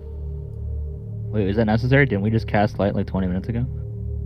But I'm changing where the light is coming from, so now you have light instead of me. Well, Tira's right behind me, and her shield has light. Yeah, but you're going first, yo. Okay. Fair enough. I'm gonna pop my shield on my back as well. Okay. Oh, this is kind of funky. Oh well. Okay, so let me reveal. It'll be below you guys. This area. So you head up these stairs. Oh, way down here. Yeah. Right. Charging We are battery. underneath, yo. Yeah, we're underneath. Re. Move it to the. Just There move we it to go. the map layer. Yeah. Yeah. So this hall is really kind of thin, so really only one of you can go up the stairs, like, or one after the other after the other. So the marching order, Awis is first. Then what is Gizzard behind? Or It was Corel? Tira. Tira. Oh, Tira. Tira's behind. So Awis, Tira. Who's after that? Corel? Corel, and then Gizzard in the back. Yep.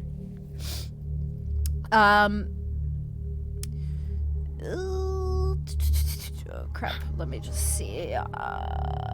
Okay, yeah, this door you enter into. You continue up the stairs and through this door. Just peeking it open, you enter into a room. And I will reveal this now for you guys. This room.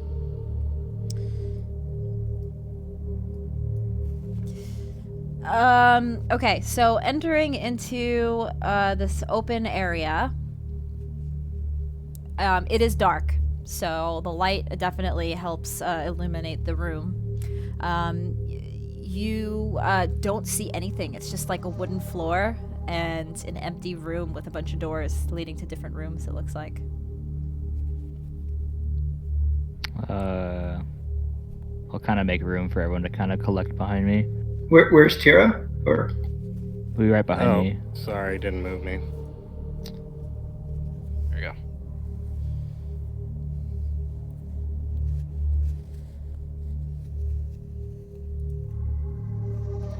I guess I'll go up to the first door I see and listen at it.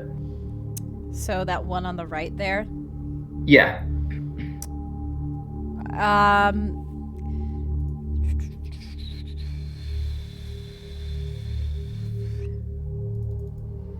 You hear creaks. You kind of hear like little creaks and things on the floor, but you can't really make out. Roll. I would almost even have you roll for this because, yeah, you don't really hear too much up here. Just like little creaks, but you're not sure if that's from the wind or. Okay, so you don't want me to roll anything? No, you don't have to roll anything. Okay. All right, I will open this door then. So the first door that, this one, right? Oh, I thought was this just a window then? Oh, sorry. Yeah, that's a window. Oh, okay. Okay. Yeah, that It is does the kind window. of look like a door. Okay, sorry. It looked like a door. Yeah, it does. So yeah, I guess this door then. That door, you try opening it, and it's actually locked. Oh, I will pull out my thieves' tools and unlock it, Okay. or try to. Roll a sleight of hand. 23. Nice. That will unlock the door. Gonna say if it didn't. Yes. All right, so you unlock the door and enter into this room. And the sight you see, it is not a pleasant one. Uh-oh, music change. Yeah, I thought my headset died for a second. Nope. We're all gonna die. Where's my creepy doll music? Why isn't it playing? Plug! I am afraid of Is ghosts. this the kids' room? Oh no. My immersion! Hold on. Immersion. Let me try re-adding it. No, my immersion. Why isn't it playing? Rip.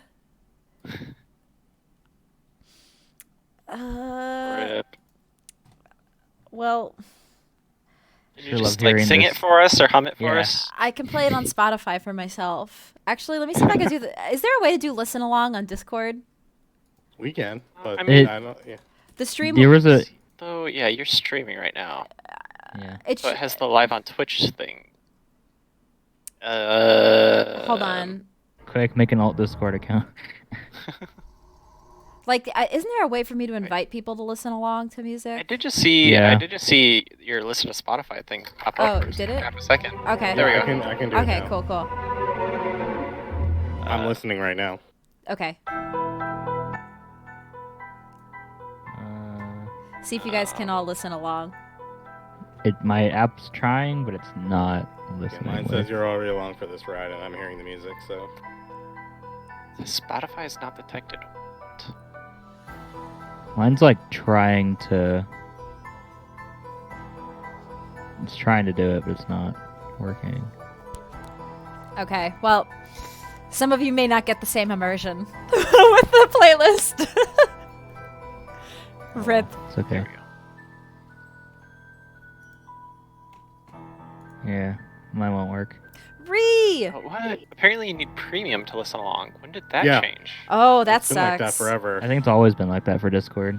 Well, Okay. you know what? I I thought it will. was- I will link the track to listen to by your if you want to just play it. I'll just. Oh god, Yeah. it's loud. Alright. There we go. Okay. Entering this room. This room contains a bricked-up window, flanked by 2 dusty wood frames of beds sized for children. Closer to the door is a toy chest with windmills painted on its sides, and a dollhouse that is a perfect replica to this dreary edifice in which you stand.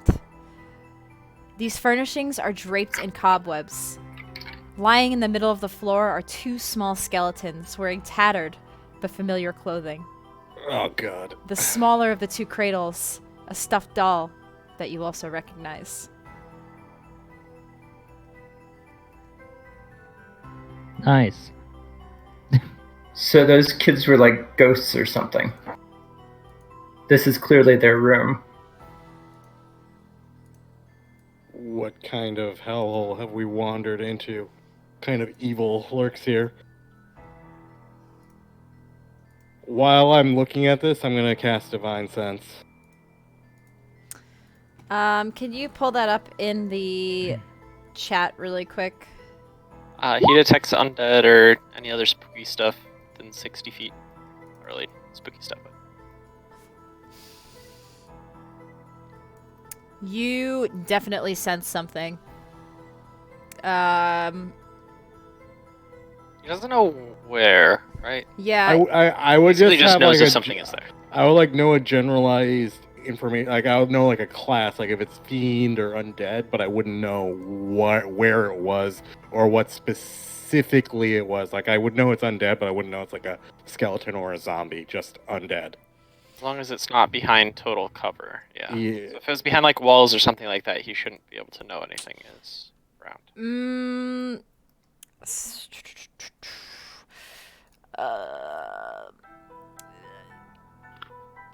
Anything affected by a spell or no location by celestial, fiend, or undead. Oh, I don't know what if you sense evil, but you're not quite sure what you sense. It's just so overwhelmingly evil Honestly, around us. there. Yes. I'm gonna recoil back as I'm like, oh my God, where are we? Can I take a look at the dollhouse and look at the attic window that would correspond to this window in the dollhouse? Yep. Roll a perception check. Like I'm looking, do I see light? Do I see Oh. like little miniatures of us or something like that type thing? Ooh, a 20. Non-natural 20. Okay. You do you like are you just glancing at it, or are you gonna actually like look? I want to get like eye level with this window right here in the dollhouse and see if I see like any miniature people inside or any light, because I know my companions are right there and have light emanating from them in real life. So I'm looking for if there's an analog on the dollhouse. You don't see any toys or anything inside of the dollhouse, but looking at this dollhouse, it is an exact replica of this entire house. Looking, inside, you see every floor. You see the stairs that you walked up, the spiral stairs, but you also see these little secret stairs that you climbed up. As a matter of fact, you see the entire floor plan layout. You think that maybe that this could show you basically every room and every secret door, everything within this house upon looking at this dollhouse. Almost as if it could serve as a map or something. Okay, I commit as much of it I can to memory and point it out to the others if they want to look at it as well. Awas Do we would see come a in. possible entrance to a basement? Yes. Roll me a perception check as well. Awas is like sketching Oof. this. Can he roll as well? Yes. Anybody who wants to look at the house, roll your perception checks, or like the little dollhouse. I'll probably just stand outside the door for the time being. Okay. So, the three of you glancing at it, Tira, you do,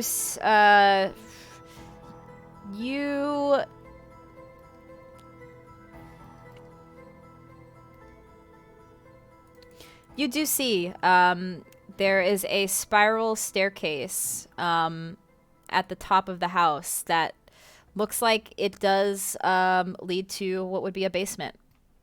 So, and then Awes, you're kind of jotting this down, taking, as he sees this, or as she sees this, as Tira sees this, you're kind of writing it out and coloring out where this stairwell would be, and it looks like it would be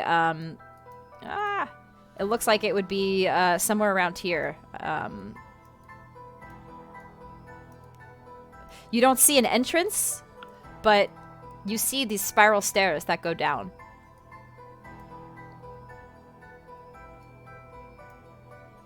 And those go through all three. Well, all three four yep. floors. All the Three floors, plus attic. all the way down to what looks like a basement. And as you guys are examining this dollhouse and looking at and taking as many notes as you can, You get stabbed in the back. these two ghosts appear. These children, the two children that you had saw outside. They show up just in the middle of the room, kind of above these skeletons, and they stare at you. What are you doing here? You asked us to come in. They look confused when you say that. We saw you outside. You said there were monsters in this house, and we came in to help. But it looks like no one's been here for a long time. Yes, we were locked in here. Our parents, they locked us in here. They locked us in here to protect us. The Protect girl you says. From what? The monster in the basement. How do we get to the basement so we can deal with this monster? There's a secret door here in the attic. Where are your parents? We don't know. They keep us up in here, and they lock the door so we don't have to get out, and the monster can't get us, and we haven't seen them, the girl says. Where's your baby brother? We don't know. I'm going to use Divine Sense again and look right at them. So that's the thing. I don't know. Does Divine Sense work on ghosts? They're undead. Dead. Yeah. Yeah, you detect these as two ghostly children. They are not. Yeah, they don't. They don't seem evil, actually. Okay. But they are Okay. just ghostly children. All right. I mean, I believe them. I don't know where their parents are, though. I'm concerned. This house is overwhelmingly evil, yet they are not. Will you help us fight the monster? Will you get the monster? Awes kind of just nods and starts walking out toward where they said the stairway might be. Wait, don't leave. Don't leave. And as you leave, the children move closer to you. And roll. Hold on. I have to see what you have to roll here.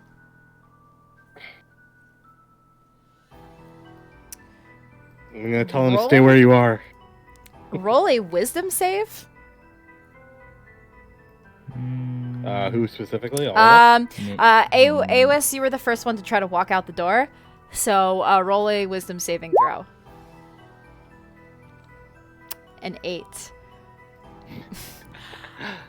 So... Not a great roll. Yes. As you are walking out the door, the girl, she, no, you can't leave! And she yells at you and runs into you. This little girl, you see run into Awes and possess him. Oh, shit. So the girl disappears, and you, Awis, I'm going to message you privately. Slide into the DMs.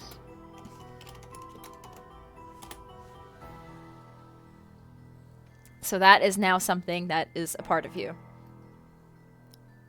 Great. And it kind of works.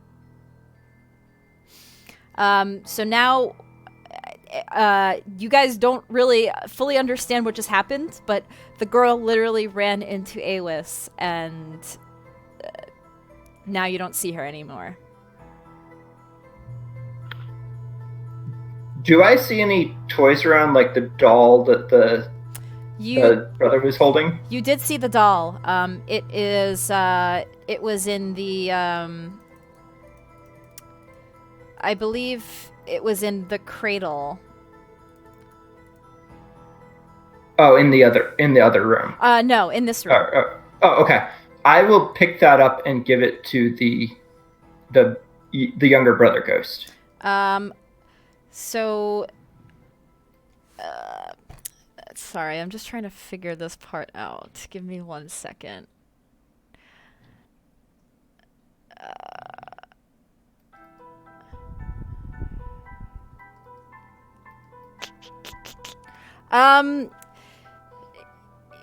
He just kind of looks at you and takes a step back as you're handing him the doll. I think he seems afraid. I'll go down on my knees and kind of set it on the floor in front of him then, so that I'm more his height, and then stand back up and not leave the room, but just back away from him a little bit. He tries to go and grab the doll from you, but it actually doesn't work. His hand goes through it in a urethral way.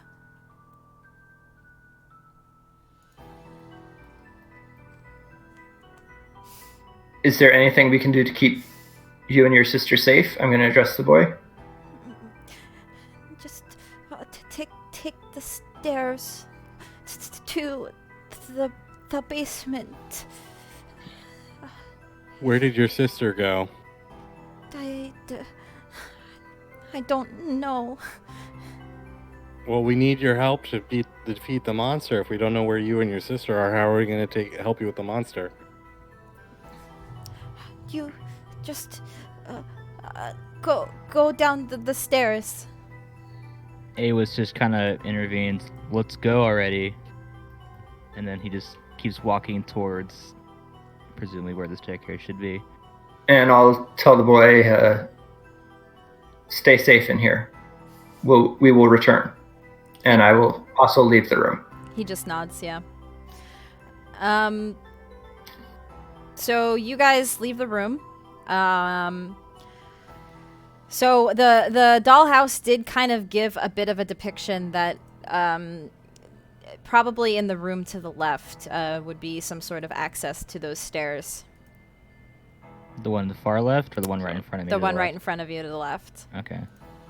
Awis would kind of then attempt to open the door. Okay. You do open the door and enter into this room.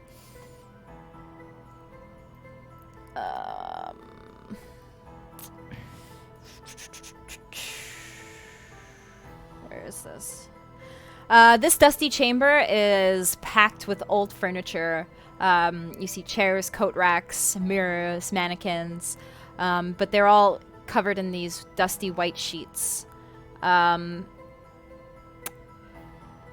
You see like the shapes of these different things, but they're all covered in the sheets. Do we have any idea where the staircase would be from the model? Like, is it in a certain location that one of these might obscure it? Yeah, you look like north. Roll me a perception check, actually. Because I have like the notes that I drew. Yeah, roll at advantage. Roll a perception check at advantage. Okay. Nice. Oh. Yeah, you see a very similar thing to what you had seen on the attic secret door below you. Looking just northeast, you see a wooden Up here? panel. Yeah, and you're able to push it similarly, and it reveals a very, very narrow spiral staircase that leads downwards.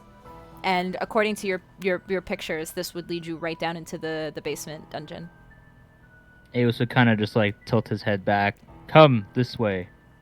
I think I found it. And he kind of starts taking steps down. He's tall, so I'm assuming he has to kind of like lean down kind of awkwardly. Yes. Watch your head.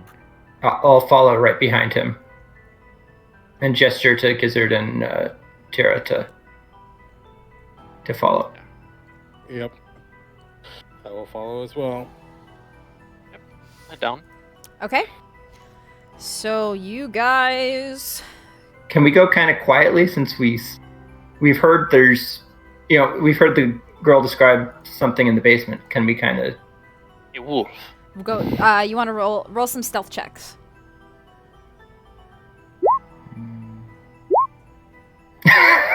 Rogue gets a natural one. Nice. Yikes. I got an 18 with 0 modifier. Wow. How does that work? Wow. So, what are the marching orders? I'm last. I'm first. second. Luis was first, then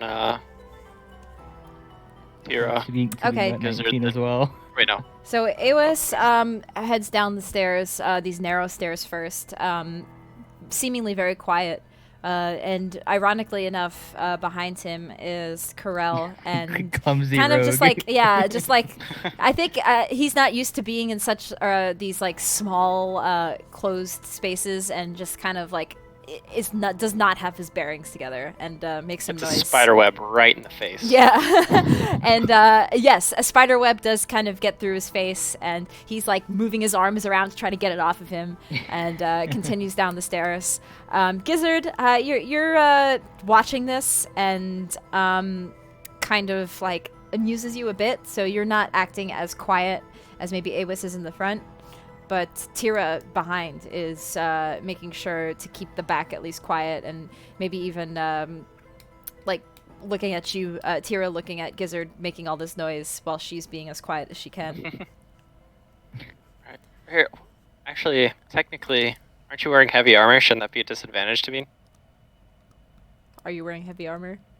Is chainmail considered heavy? I thought it was considered medium. Chainmail is heavy armor. Yep. Really? I will roll again. Just remember 2. that. Oh! Oof. Well, as much as you feel like you're being quiet and you're, moving your footsteps lightly down the stairs to be as stealthy as you can, Yeah. you cannot. And because There we this narrow stairway is kind of echoey, the chainmail does make an echoed sound as you're going down these stairs.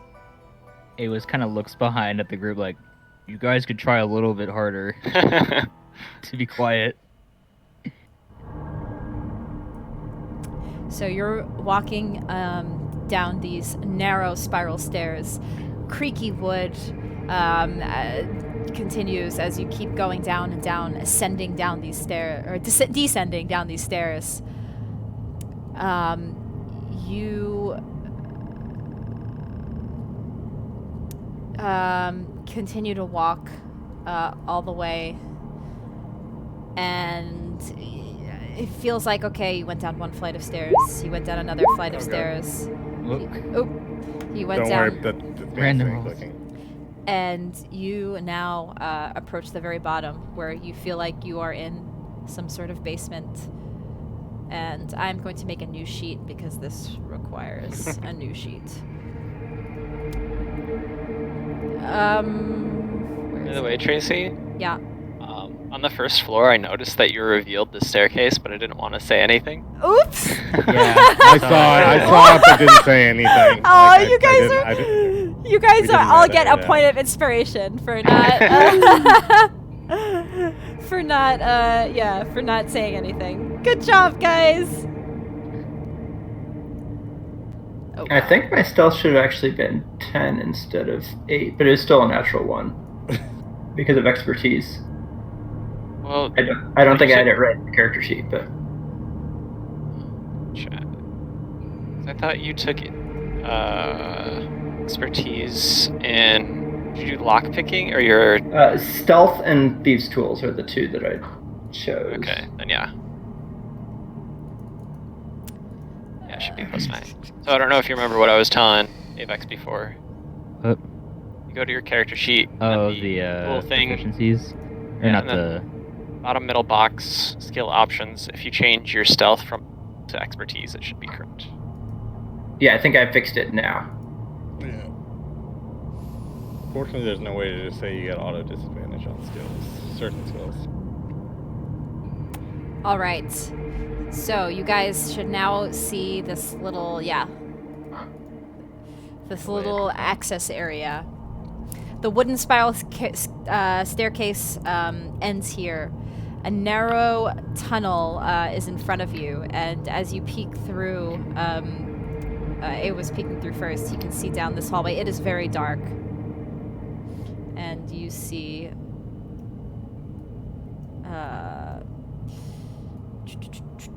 all of this. Jeez. The moment that you hit the bottom of this floor, you hear an eerie, incessant chant echoing throughout this hallway. You're not able to make out what... No, my music.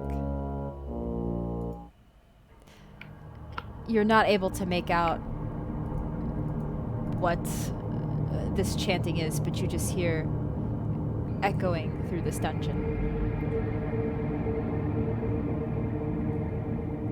Aos will just kind of cautiously take steps forward, but boldly looking side to side, and then just decides on a direction and just keeps moving forward.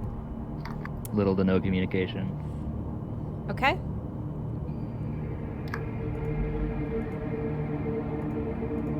Until someone objects. Or something happens. So, as you're walking down, you look to the right and the left of where you are, and it does lead to some rooms. So what's in front of me? You kind of just see like a wall, but it looks like these walls turn. You kind of revealed something. Oh, yeah, that's fine. Talking about that down there. Yeah. Yeah. You see, they actually, just from glancing through, these look like crypts of some sort. Kind of catacomby. Yeah, catacomby. So with his knowledge from before, he's gonna walk straight ahead at the wall and kind of use peripheral vision and investigation again. Do you have any light on you currently? He has Yeah, my light cantrip have- on him. Okay. On the tip of the staff. So looking into this room, you just see this wood Oh, so there is table and no 4 wall chairs. No, it's not a wall, but you're not able to see because it's so dark. So the light, okay. the light you carry with you, kind of shines in this room. Got it. So it's So, just a table? yep, just a table, 4 chairs, and you see a moldy alcove with straw pallets, kind of to the side here.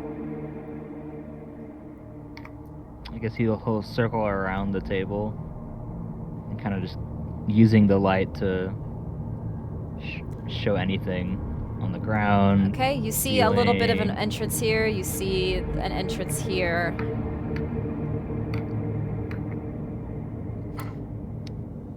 He's honestly just exploring, so if anyone else wants to do anything.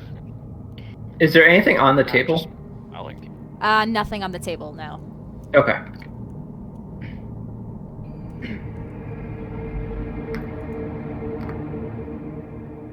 You said there was straw pallets in here? In this one? Sorry. The one to my immediate right, east. I have to just give me 1 sec here. Actually, I was looking at the wrong room, but that's okay. This is still an empty dining looking area.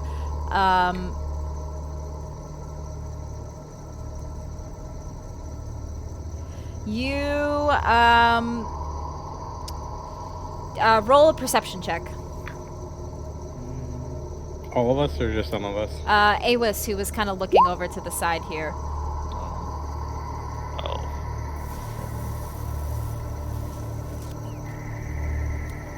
You, upon looking in this little corner over here, you see this worm-like thing, like kind of swarming in the corner here. And the minute you start kind of looking in, this thing kind of lunges at you. So yes, roll for initiative. As we Final roll, Fantasy battle music in my head. he kind of says, "The painting, the worms from the painting."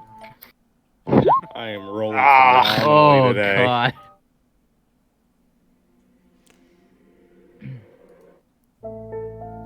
I am just not paying attention. So while this battle is happening, I'm just gonna be like thinking about that, like some song that I got stuck in my head.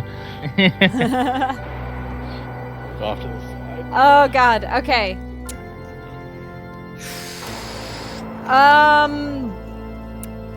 18. So, Karel is first. Then, Awis. This thing doesn't get a surprise on you because you rolled well on the perception. Then Tira and Gizzard. And let me roll the initiative for this thing. Actually, yeah, I would go above you guys. Okay.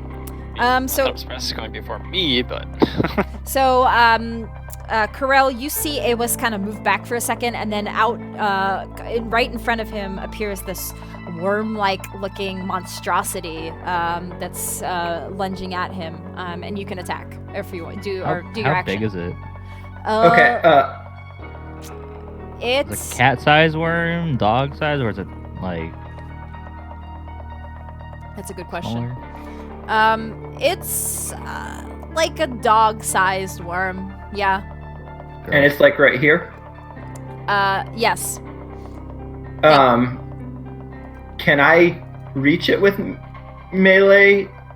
I mean, does it have like partial cover through the wall or something, or like how close can I get with my ally there to be able to melee attack Can you it? have two people on the same like 5-foot block? I don't think you can, right? you can't really end your turn on the same block, but you can like squeeze past a little bit. I'm gonna start my turn by You moving consider- back so we can kind of like Okay, shift, I'll if you allow wanna do it that way. Yeah, if you want to like kind of squeeze in and get into the line of sight of this thing and attack it, you can do so. Okay, so as close as I can get here, I guess. Mhm. And I'll do 2 dagger attacks. Okay, roll a hit.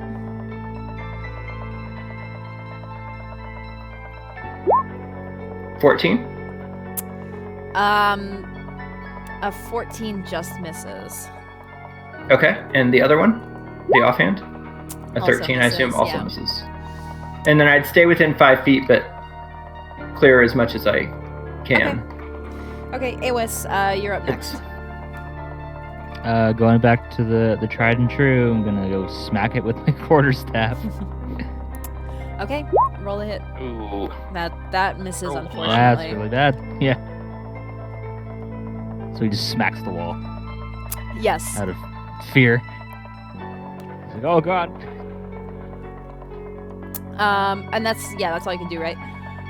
Yeah. And I moved back. Uh, I'm trading spaces pretty much. so as you move Fine, back, this thing does get an attack of opportunity and swipes at you.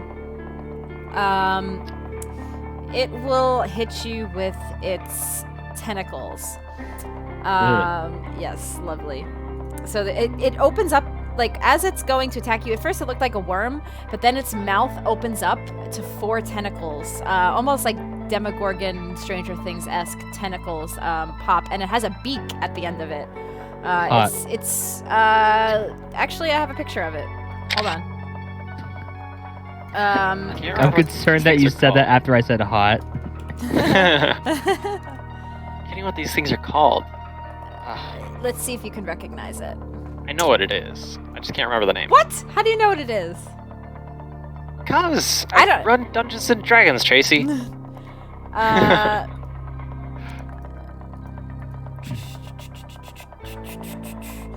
Add a handout. Oh, not a character. No. No! God damn it. Add handout. Oh, okay.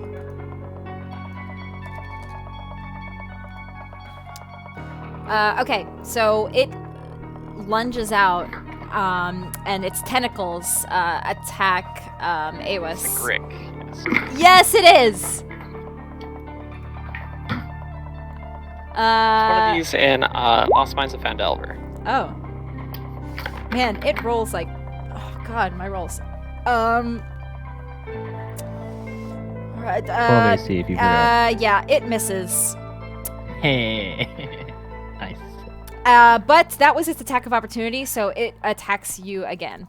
Because it's its turn now. So it will swipe multi-attack. Won't die to the closest target though? No. With Uh, him moving away. it would still continue to strike at Awis. Okay. Oop, not a D100. Roll 20. It does hit. So I will roll.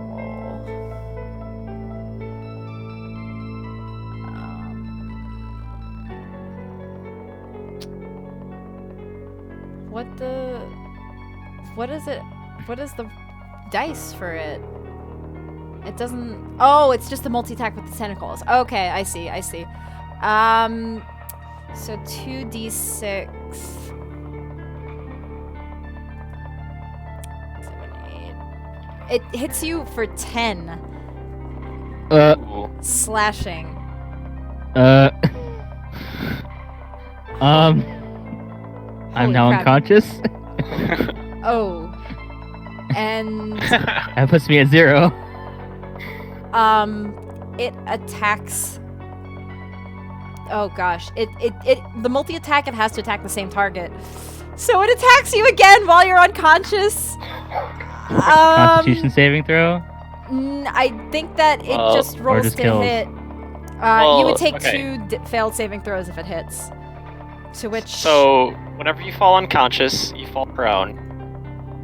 Right? So it would attack with advantage because he's prone. Fuck. Oh god. Oh, Okay. no. Tracy's killing me already. Yeah, pretty close to it at the very least. And what was your AC again? 12. Shit. Yeah, it F. hits. It hits you again. Because you're prone or unconscious, one of the two, or I think it's whenever you're unconscious, it's an automatic critical hit. And if you are unconscious and you take a critical hit, that's 2 death Yeah. saving throws. So you have Failed. 2 death saves right now, Awis. So you guys see your friend. So you have 2 Um, fails. You see these tentacles swipe at him once, and Awis kind of writhes in pain for a second, and falls to the ground. You see him unconscious, and this thing again latches its tentacles on top of him and is like attacking him right now. So after that, with the 2 death saves for Awis, Tira, you're up. House. Sorry, I was accidentally muted. I was talking this whole time. Oh, rip. Yeah, sorry. Can I walk up? Like, would I invoke an attack of opportunity if I go up to? No, you would what's not. his name? All right, I'm gonna move up and I'm going to kneel down and just put a hand on him and cast Lay on Hands, or use my Lay on Hands, restore 5 HP. Wow. Okay, so Awis, as Tira comes up and puts her hands on you, you feel the life come back into your the air come back into your lungs, and you're able to take a breath, and you come back to life with 5 hit points. Shit. And is that all, Tira, or anything else? I'm gonna back off. So I move 5 forward, 5, 10. I'm gonna move to here, Okay. but kind of like back around the table. Okay. let me make just another mark for this thing so I can see where it is. Do you want to remove my purple box? Yes, because I can't control it, unfortunately.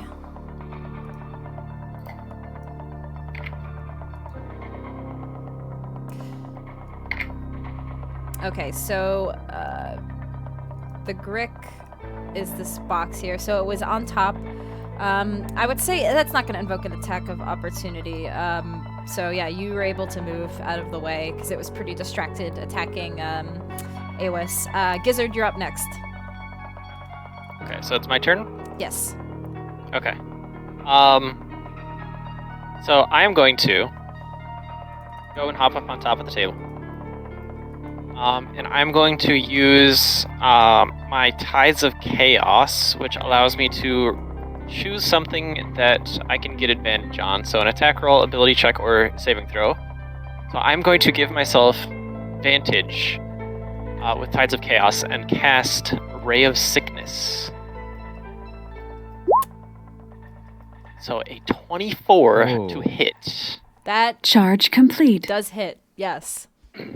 Okay, and then it needs to make a, just give me a second, a Constitution saving throw. It also is going to take 2d8 poison damage. So, yeah, there we go. So, DC 13 Constitution saving throw, 11 poison damage. Okay, let me roll this. It passes the Constitution save. Alright, still takes 11 points of poison damage. Okay. Jeez. Okay. So this thing clearly looks like it kind of it slithers its weird beak a little bit upwards as it's getting hit with this poison damage. That brings us back to Corel. All right.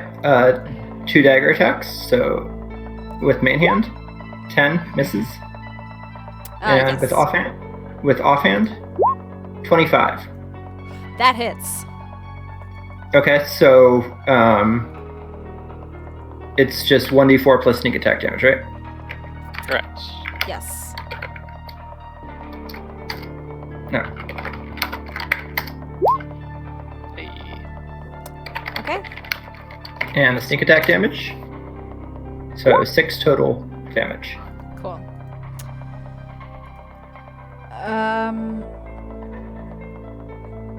Okay. So And no movement. this thing, you start swiping at it with your daggers, and it makes some marks inside of the snaky body of this Grick, and that will be Awis' turn now. There's not really much he can do, so he's just gonna kind of like, while on his back, scoot away, grab his water skin, hastily drink the water out of just kind of anxiety and fear, just getting away from the situation if possible. Okay. So do you do any action besides moving? Nope. But you can use your action to disengage so it can't get attacked. Yeah, with I was gonna opportunity, say. too. Oh, Yeah. I didn't know that was a thing. Yep. No worries. I'll do that then. Yeah, so you are able to just kind of like kick this thing off of you and disengage from it and start like kind of scooting away just to kind of get out of harm's way at least. So then the Grick will go for Corel. It will again attack with its tentacles.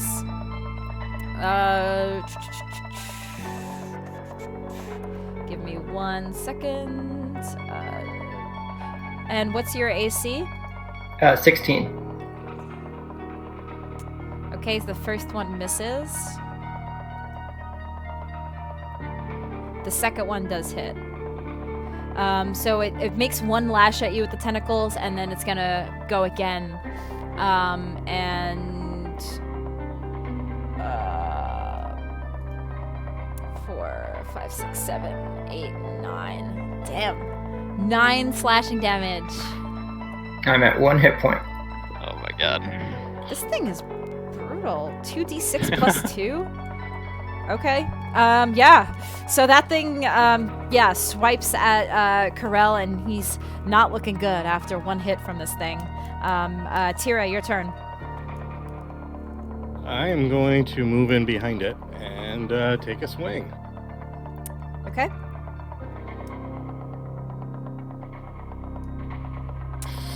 I like that hit. 11, unfortunately, does not hit. Damn. All right. Okay, Gizzard?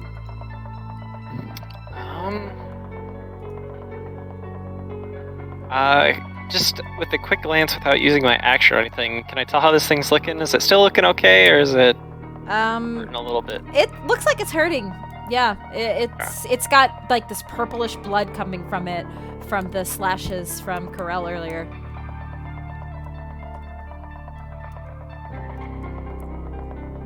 Okay. I know what I'm gonna do.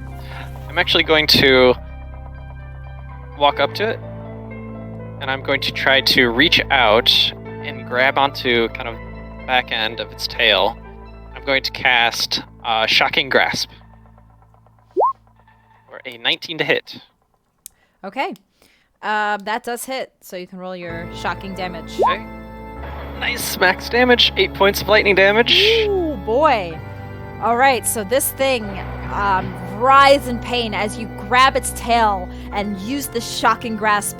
It electrifies this Grick, and he looks again like he's getting charred from this. He still is moving a little bit. He looks really so hurt. he's still up. He's still up. Okay, But he in looks that case, really hurt.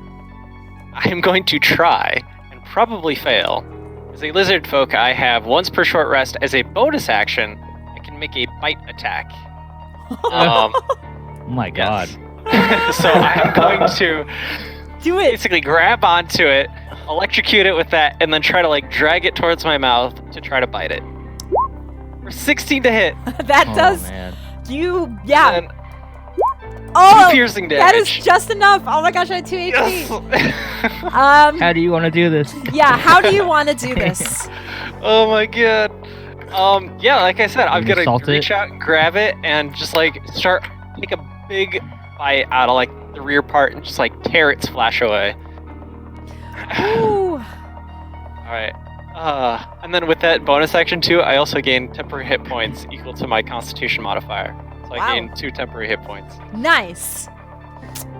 All right. So, this thing rides over after Gizzard takes a nice chomp out of its back, at the back of its tail, and falls limp to the ground and is dead. So you guys kind of gather your bearings for a second after fighting this creepy, weird-looking thing. Yeah, you were out of combat. I'm going to say, all hail the king.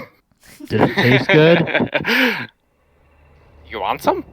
No. I was going to say, maybe we should take a short rest and, we have food here now. It almost killed me. I'd rather not eat it. He kind of like takes out Why not? some It's like food. rations and starts nibbling on it. Yeah, I think I'm going to eat a ration instead. Alright, more food for me. Okay, so do you guys want to take a short rest here? Yes. Okay, so as you're sitting at this creepy table, kind of eating your food, it's quiet, but you can still hear that chanting echoing through the hallways here. But you are able to take a short rest without any interruptions, and you eat your rations, and you guys are all able to roll a hit die to regain HP. And as you're taking the short rest, you also level up to level 2 Oh. because you made it through the house and Wow. into the dungeon. So good I job. was You wondering guys, how you you were guys doing it. feel That's what I was it. wondering too. You feel empowered after fighting off making your way through the house, and finding this basement that that you keep hearing a monster in the basement, and you're here in the basement. So you guys all Filled level with up. determination. Filled with determination, exactly. Oh man, now I get another... What method are we using for hit points? You can. So in the past, Do you roll or just do average? in the past we've rolled, but even me, I get hecka confused. When I because if you roll too low, you can go to like an average or something. And I always get it wrong, so I'm more keen. Whatever on, you feel. I'm Whatever more you keen want. on doing the average, to be completely honest. I find it easier because I get really confused by the rolls. Mechanics, I'm bad at mechanics. So let's do the average for level 2 for everybody. 6. Cool. So I get 6 more hit points. And I'm gonna go use the bathroom. I drink like 3. All this talking, I drink so much water, so I keep having to pee. Yep. So I'm gonna use the. You guys feel free to. Well, before you leave, really quick, yes. because we get the hit points, do we also gain, in the current hit points, those hit points that we gained, correct? So if I went up 6 hit points, I also have 6 more hit points currently? No. Just my hit point maximum that goes up. So you guys are taking a short rest, but because you're level. Yeah. So wait, because I don't really think that when you play that when you level up, you automatically gain your like you're playing. That's what I was WoW or asking something? you. Oh, okay. I used to do that in my old campaigns, but that's What old you rules. want to do. Usually, for me, I usually level up at the end of sessions and stuff, so we don't have to do this type of thing. Yes. So it's up to you. Yes. Oh God. The end of adventures and stuff. So. What is this creepy music? Oh God, I'm bad at making decisions as a DM. This is the hard part of being a DM. Do I be mean or do I be nice? Chaotic evil, Tracy. Me personally, I as you know what, I'm the DM. I make the rules. I personally, Right. as a DM, like when you're playing an RP or like WoW or something, when you level up and you automatically get your hit points back. I personally like that. There may be some DMs out there who disagree with me and be like, no, they shouldn't get all their hit points back. But me personally, I like that. It's like playing an RPG where when you level up, Wait, why not do it that way? you regain all of your hit points. So with that being said, you don't have to roll your hit die. I would say you can't get extra HP. This is a short rest, but you don't. Well, you keep your. The main hit reason die. why I was asking is because I had full health. I hadn't gotten hit. Before, I was at 8 out of 8, right? Mhm. And then I level up and I gain 6 more hit points. Would I have gone from 8 out of 8 to 8 out of 14 or 14 out of 14? Mid battle level up full heal 0-0's asking. I think that's a little bit different. I treat D&D a lot like an RPG game that you're playing. So for me personally, the RPGs I play, when you level up, you get everything. Oh, you would get the stuff back. But yeah, some people may see it differently. But no. So how much do I have? I have 5 HP. I'm a half HP. I just got 6. Do I have 11 or do I have 16? Oh God. I didn't hear the actual answer. Sorry. Does he just gain does he go up for his current hit points by how much he gained, or does he go to max? That's kind of the question. I know. I'm 'Cause thinking. I have my personal opinion on what I would do in this, but You're the DM, Tracy. You get to make these decisions. Maybe we could just have it as you keep the same number of wounds as you were before. I was gonna say, since I was wounded pretty severely, I was just gonna go to 11. Yeah. That's what I would have done in my campaigns. Let's go with that. Yeah. I would agree.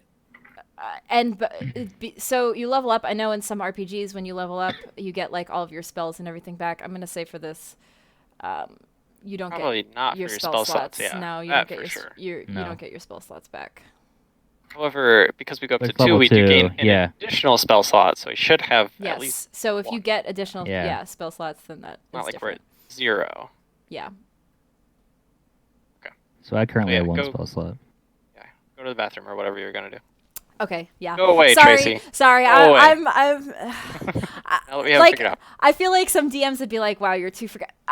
I mean, I was a player before I was a DM, and I look at it in some different perspectives. But maybe I'm being too nice, quote unquote, some people may think, but this is a very unforgiving land, so there will be a lot of things that are unforgivingly that could kill you. So, you know what? It's not that nice. Okay, Mic off. Mic on. BRB. Mic off. Oh my god, I haven't leveled up in a character in so long. All right, so if I did the math right, I should be at 15. What happens at level 2 Or- specifically? what? It's just Oh Depends god, on the Devine, class, have right? fun with that. You gain Yeah. some spells. No, wait. yeah, I already picked my spells. Okay. I've never done cleric before, so I'm learning all the like. What the hell did I just get? Yeah, Oh, I just I have to got add sorcery all- Something's points. wrong. Yeah. Right, I have to add all of my spells, don't I? Because I can prepare any of them at like whenever I whatever. Well, I Not- mean, you just have to put the ones that you want to prepare now. So it's not like you have to put all of them in I right do. now. I get no abilities from that. Sorcery points. Oh, that's right. I get turned undead.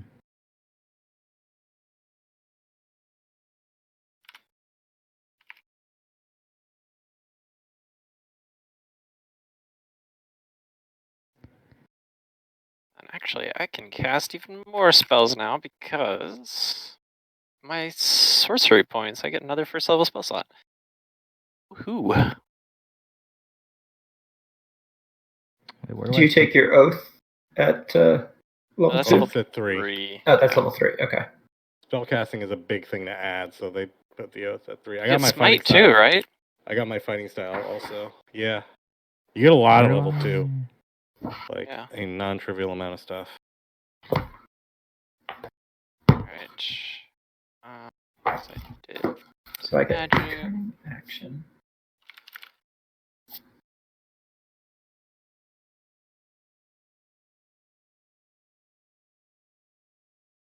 Where do I put my divine domain and stuff? Where do I drag it to? Or can I not? You should just be able to drag it onto your character sheet, and it would add it to your features, probably. Yeah, it's not letting me for some reason. Channel divinity. Yeah.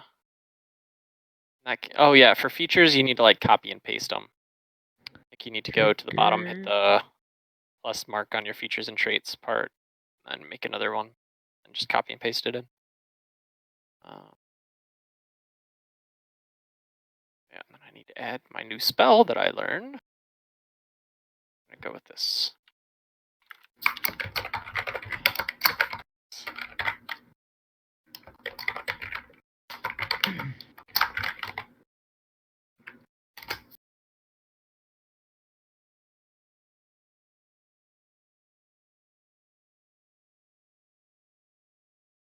Do I want that? No, I don't want that spell. I'm changing my mind. What spell do I want? It's just not a good spell. To cure wounds and wrathful spite for what I have prepared right now. Nice. I'm gonna pick which freaking first level spell that I want that fits the theme of this character. Thinking sleep, maybe. But I already kind of have a spell that is slightly similar. We'll just do sleep. Mic on. Okay. I return. Welcome back. So my question for you guys next is, we did do a big chunk of this death house already. There's still a bit more to go. So I don't know if you guys want to stop here or keep going. My dinner's So have- being made at the moment, so Yeah, I so have have, a like, little an bit. Hour at least, right? Up to you guys. I'm down to do like another hour. No, I mean, how I much can is go. roughly left Oh, that how you much? believe? Because if you think there's enough to do like a second session, that would make sense. We can. Yeah, this is I'd not a rather bad do a time to second.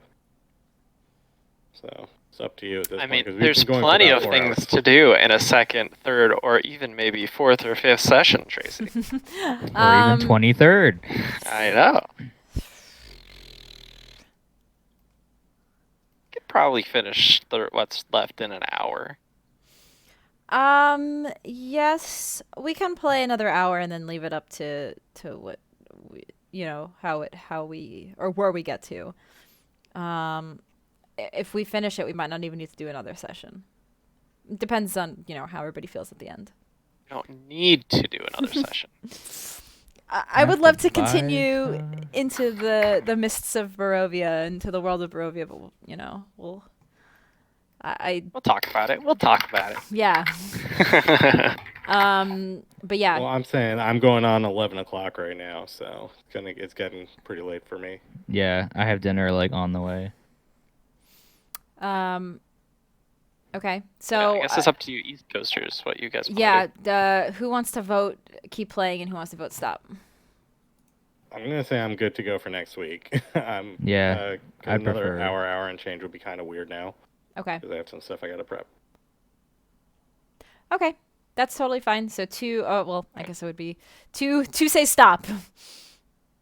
Okay. Oh, I guess you guys say, yeah, we can pick up the rest of, Yeah, I mean, I defer to the East Coast folks. yeah, you're right. Actually, that's makes Or, sense. yeah, which I guess technically that's just a bean.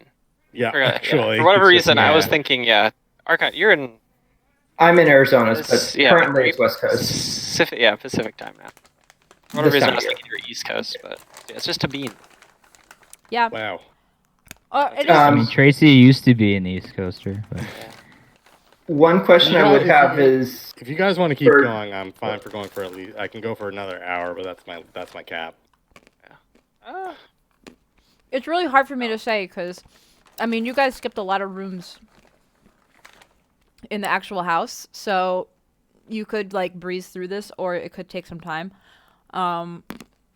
So I'm okay to wait till next week. I would ask next week, would it be possible if we could start at 2:30 instead of 2? Yep, that's fine by me. we barely started at 2:30 I today. know, I know. So- They Started will at be- like 4 or something like that. Yeah, Yeah. we started really late. I know. Stupid West Coast. audio. Fun times, yeah. So Okay. we'll be able to start way earlier and probably finish before it gets too late. Oh yeah, no, I definitely think we'd be able to like we did pretty. Things went pretty smoothly today. So other than Tracy's audio issues. Yep. Yeah. Okay. Shit happens. Yeah, let's. Yep.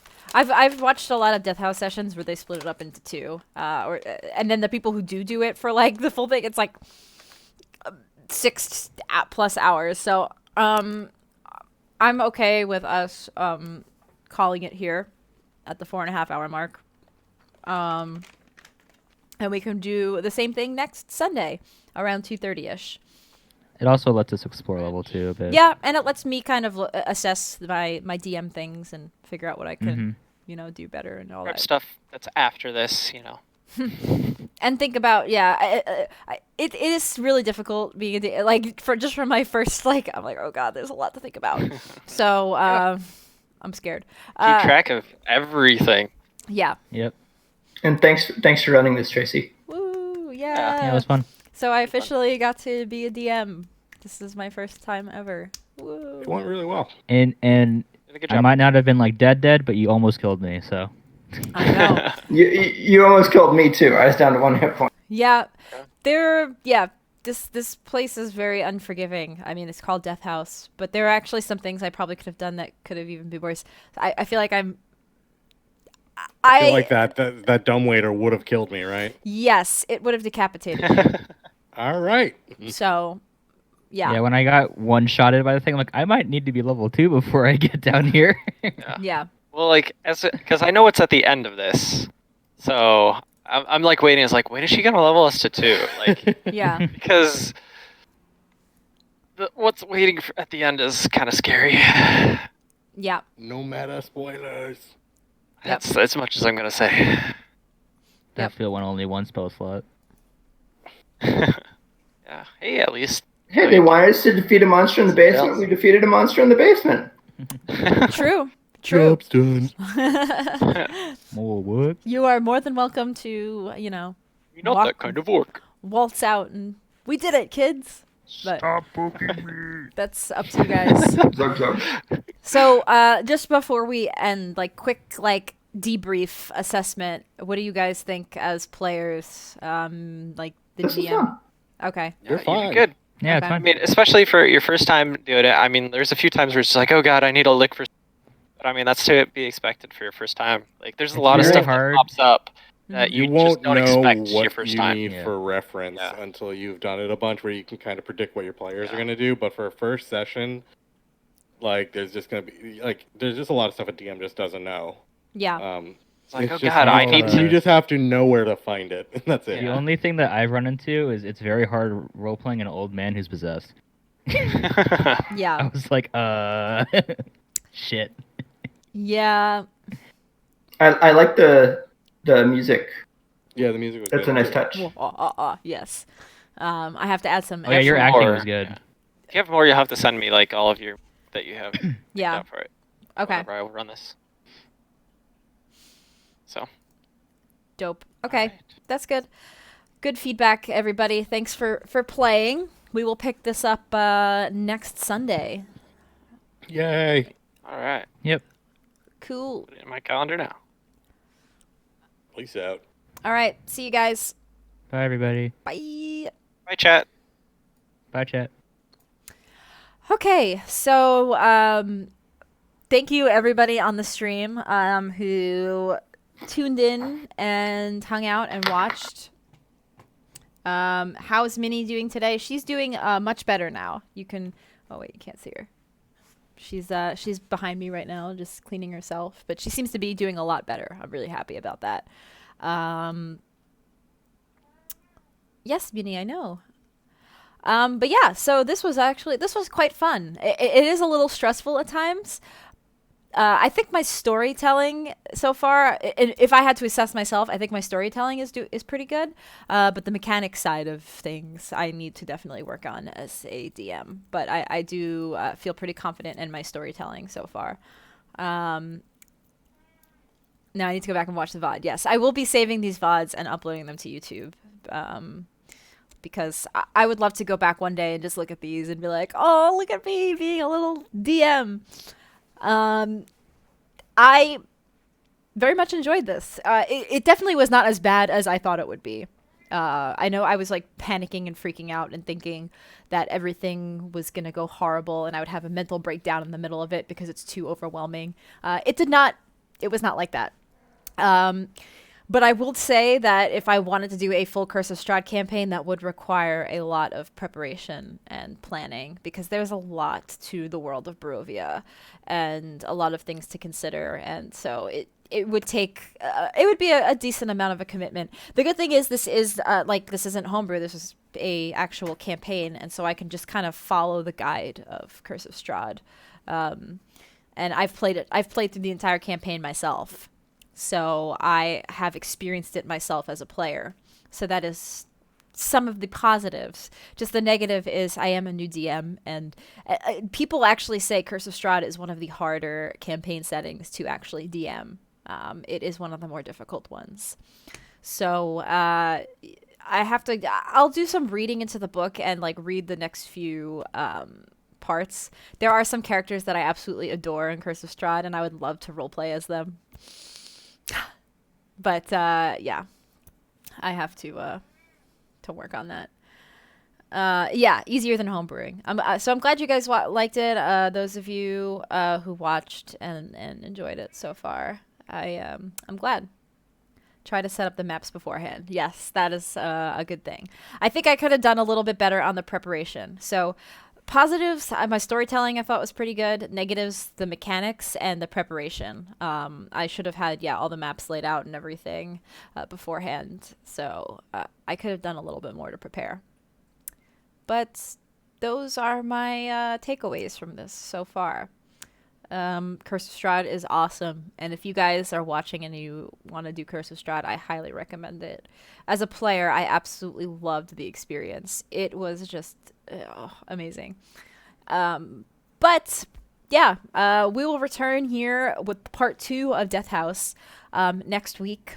Same place, kind of the same time. I started a little bit later than I wanted to today, just because my other microphone decided to just die. And I could not figure out how to fix it. So at least now we have this, and yeah, so like around 2:30 Pacific next Sunday, the Sunday before Halloween.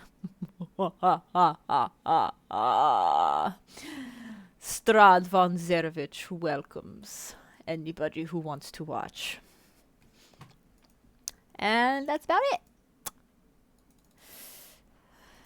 That is about it.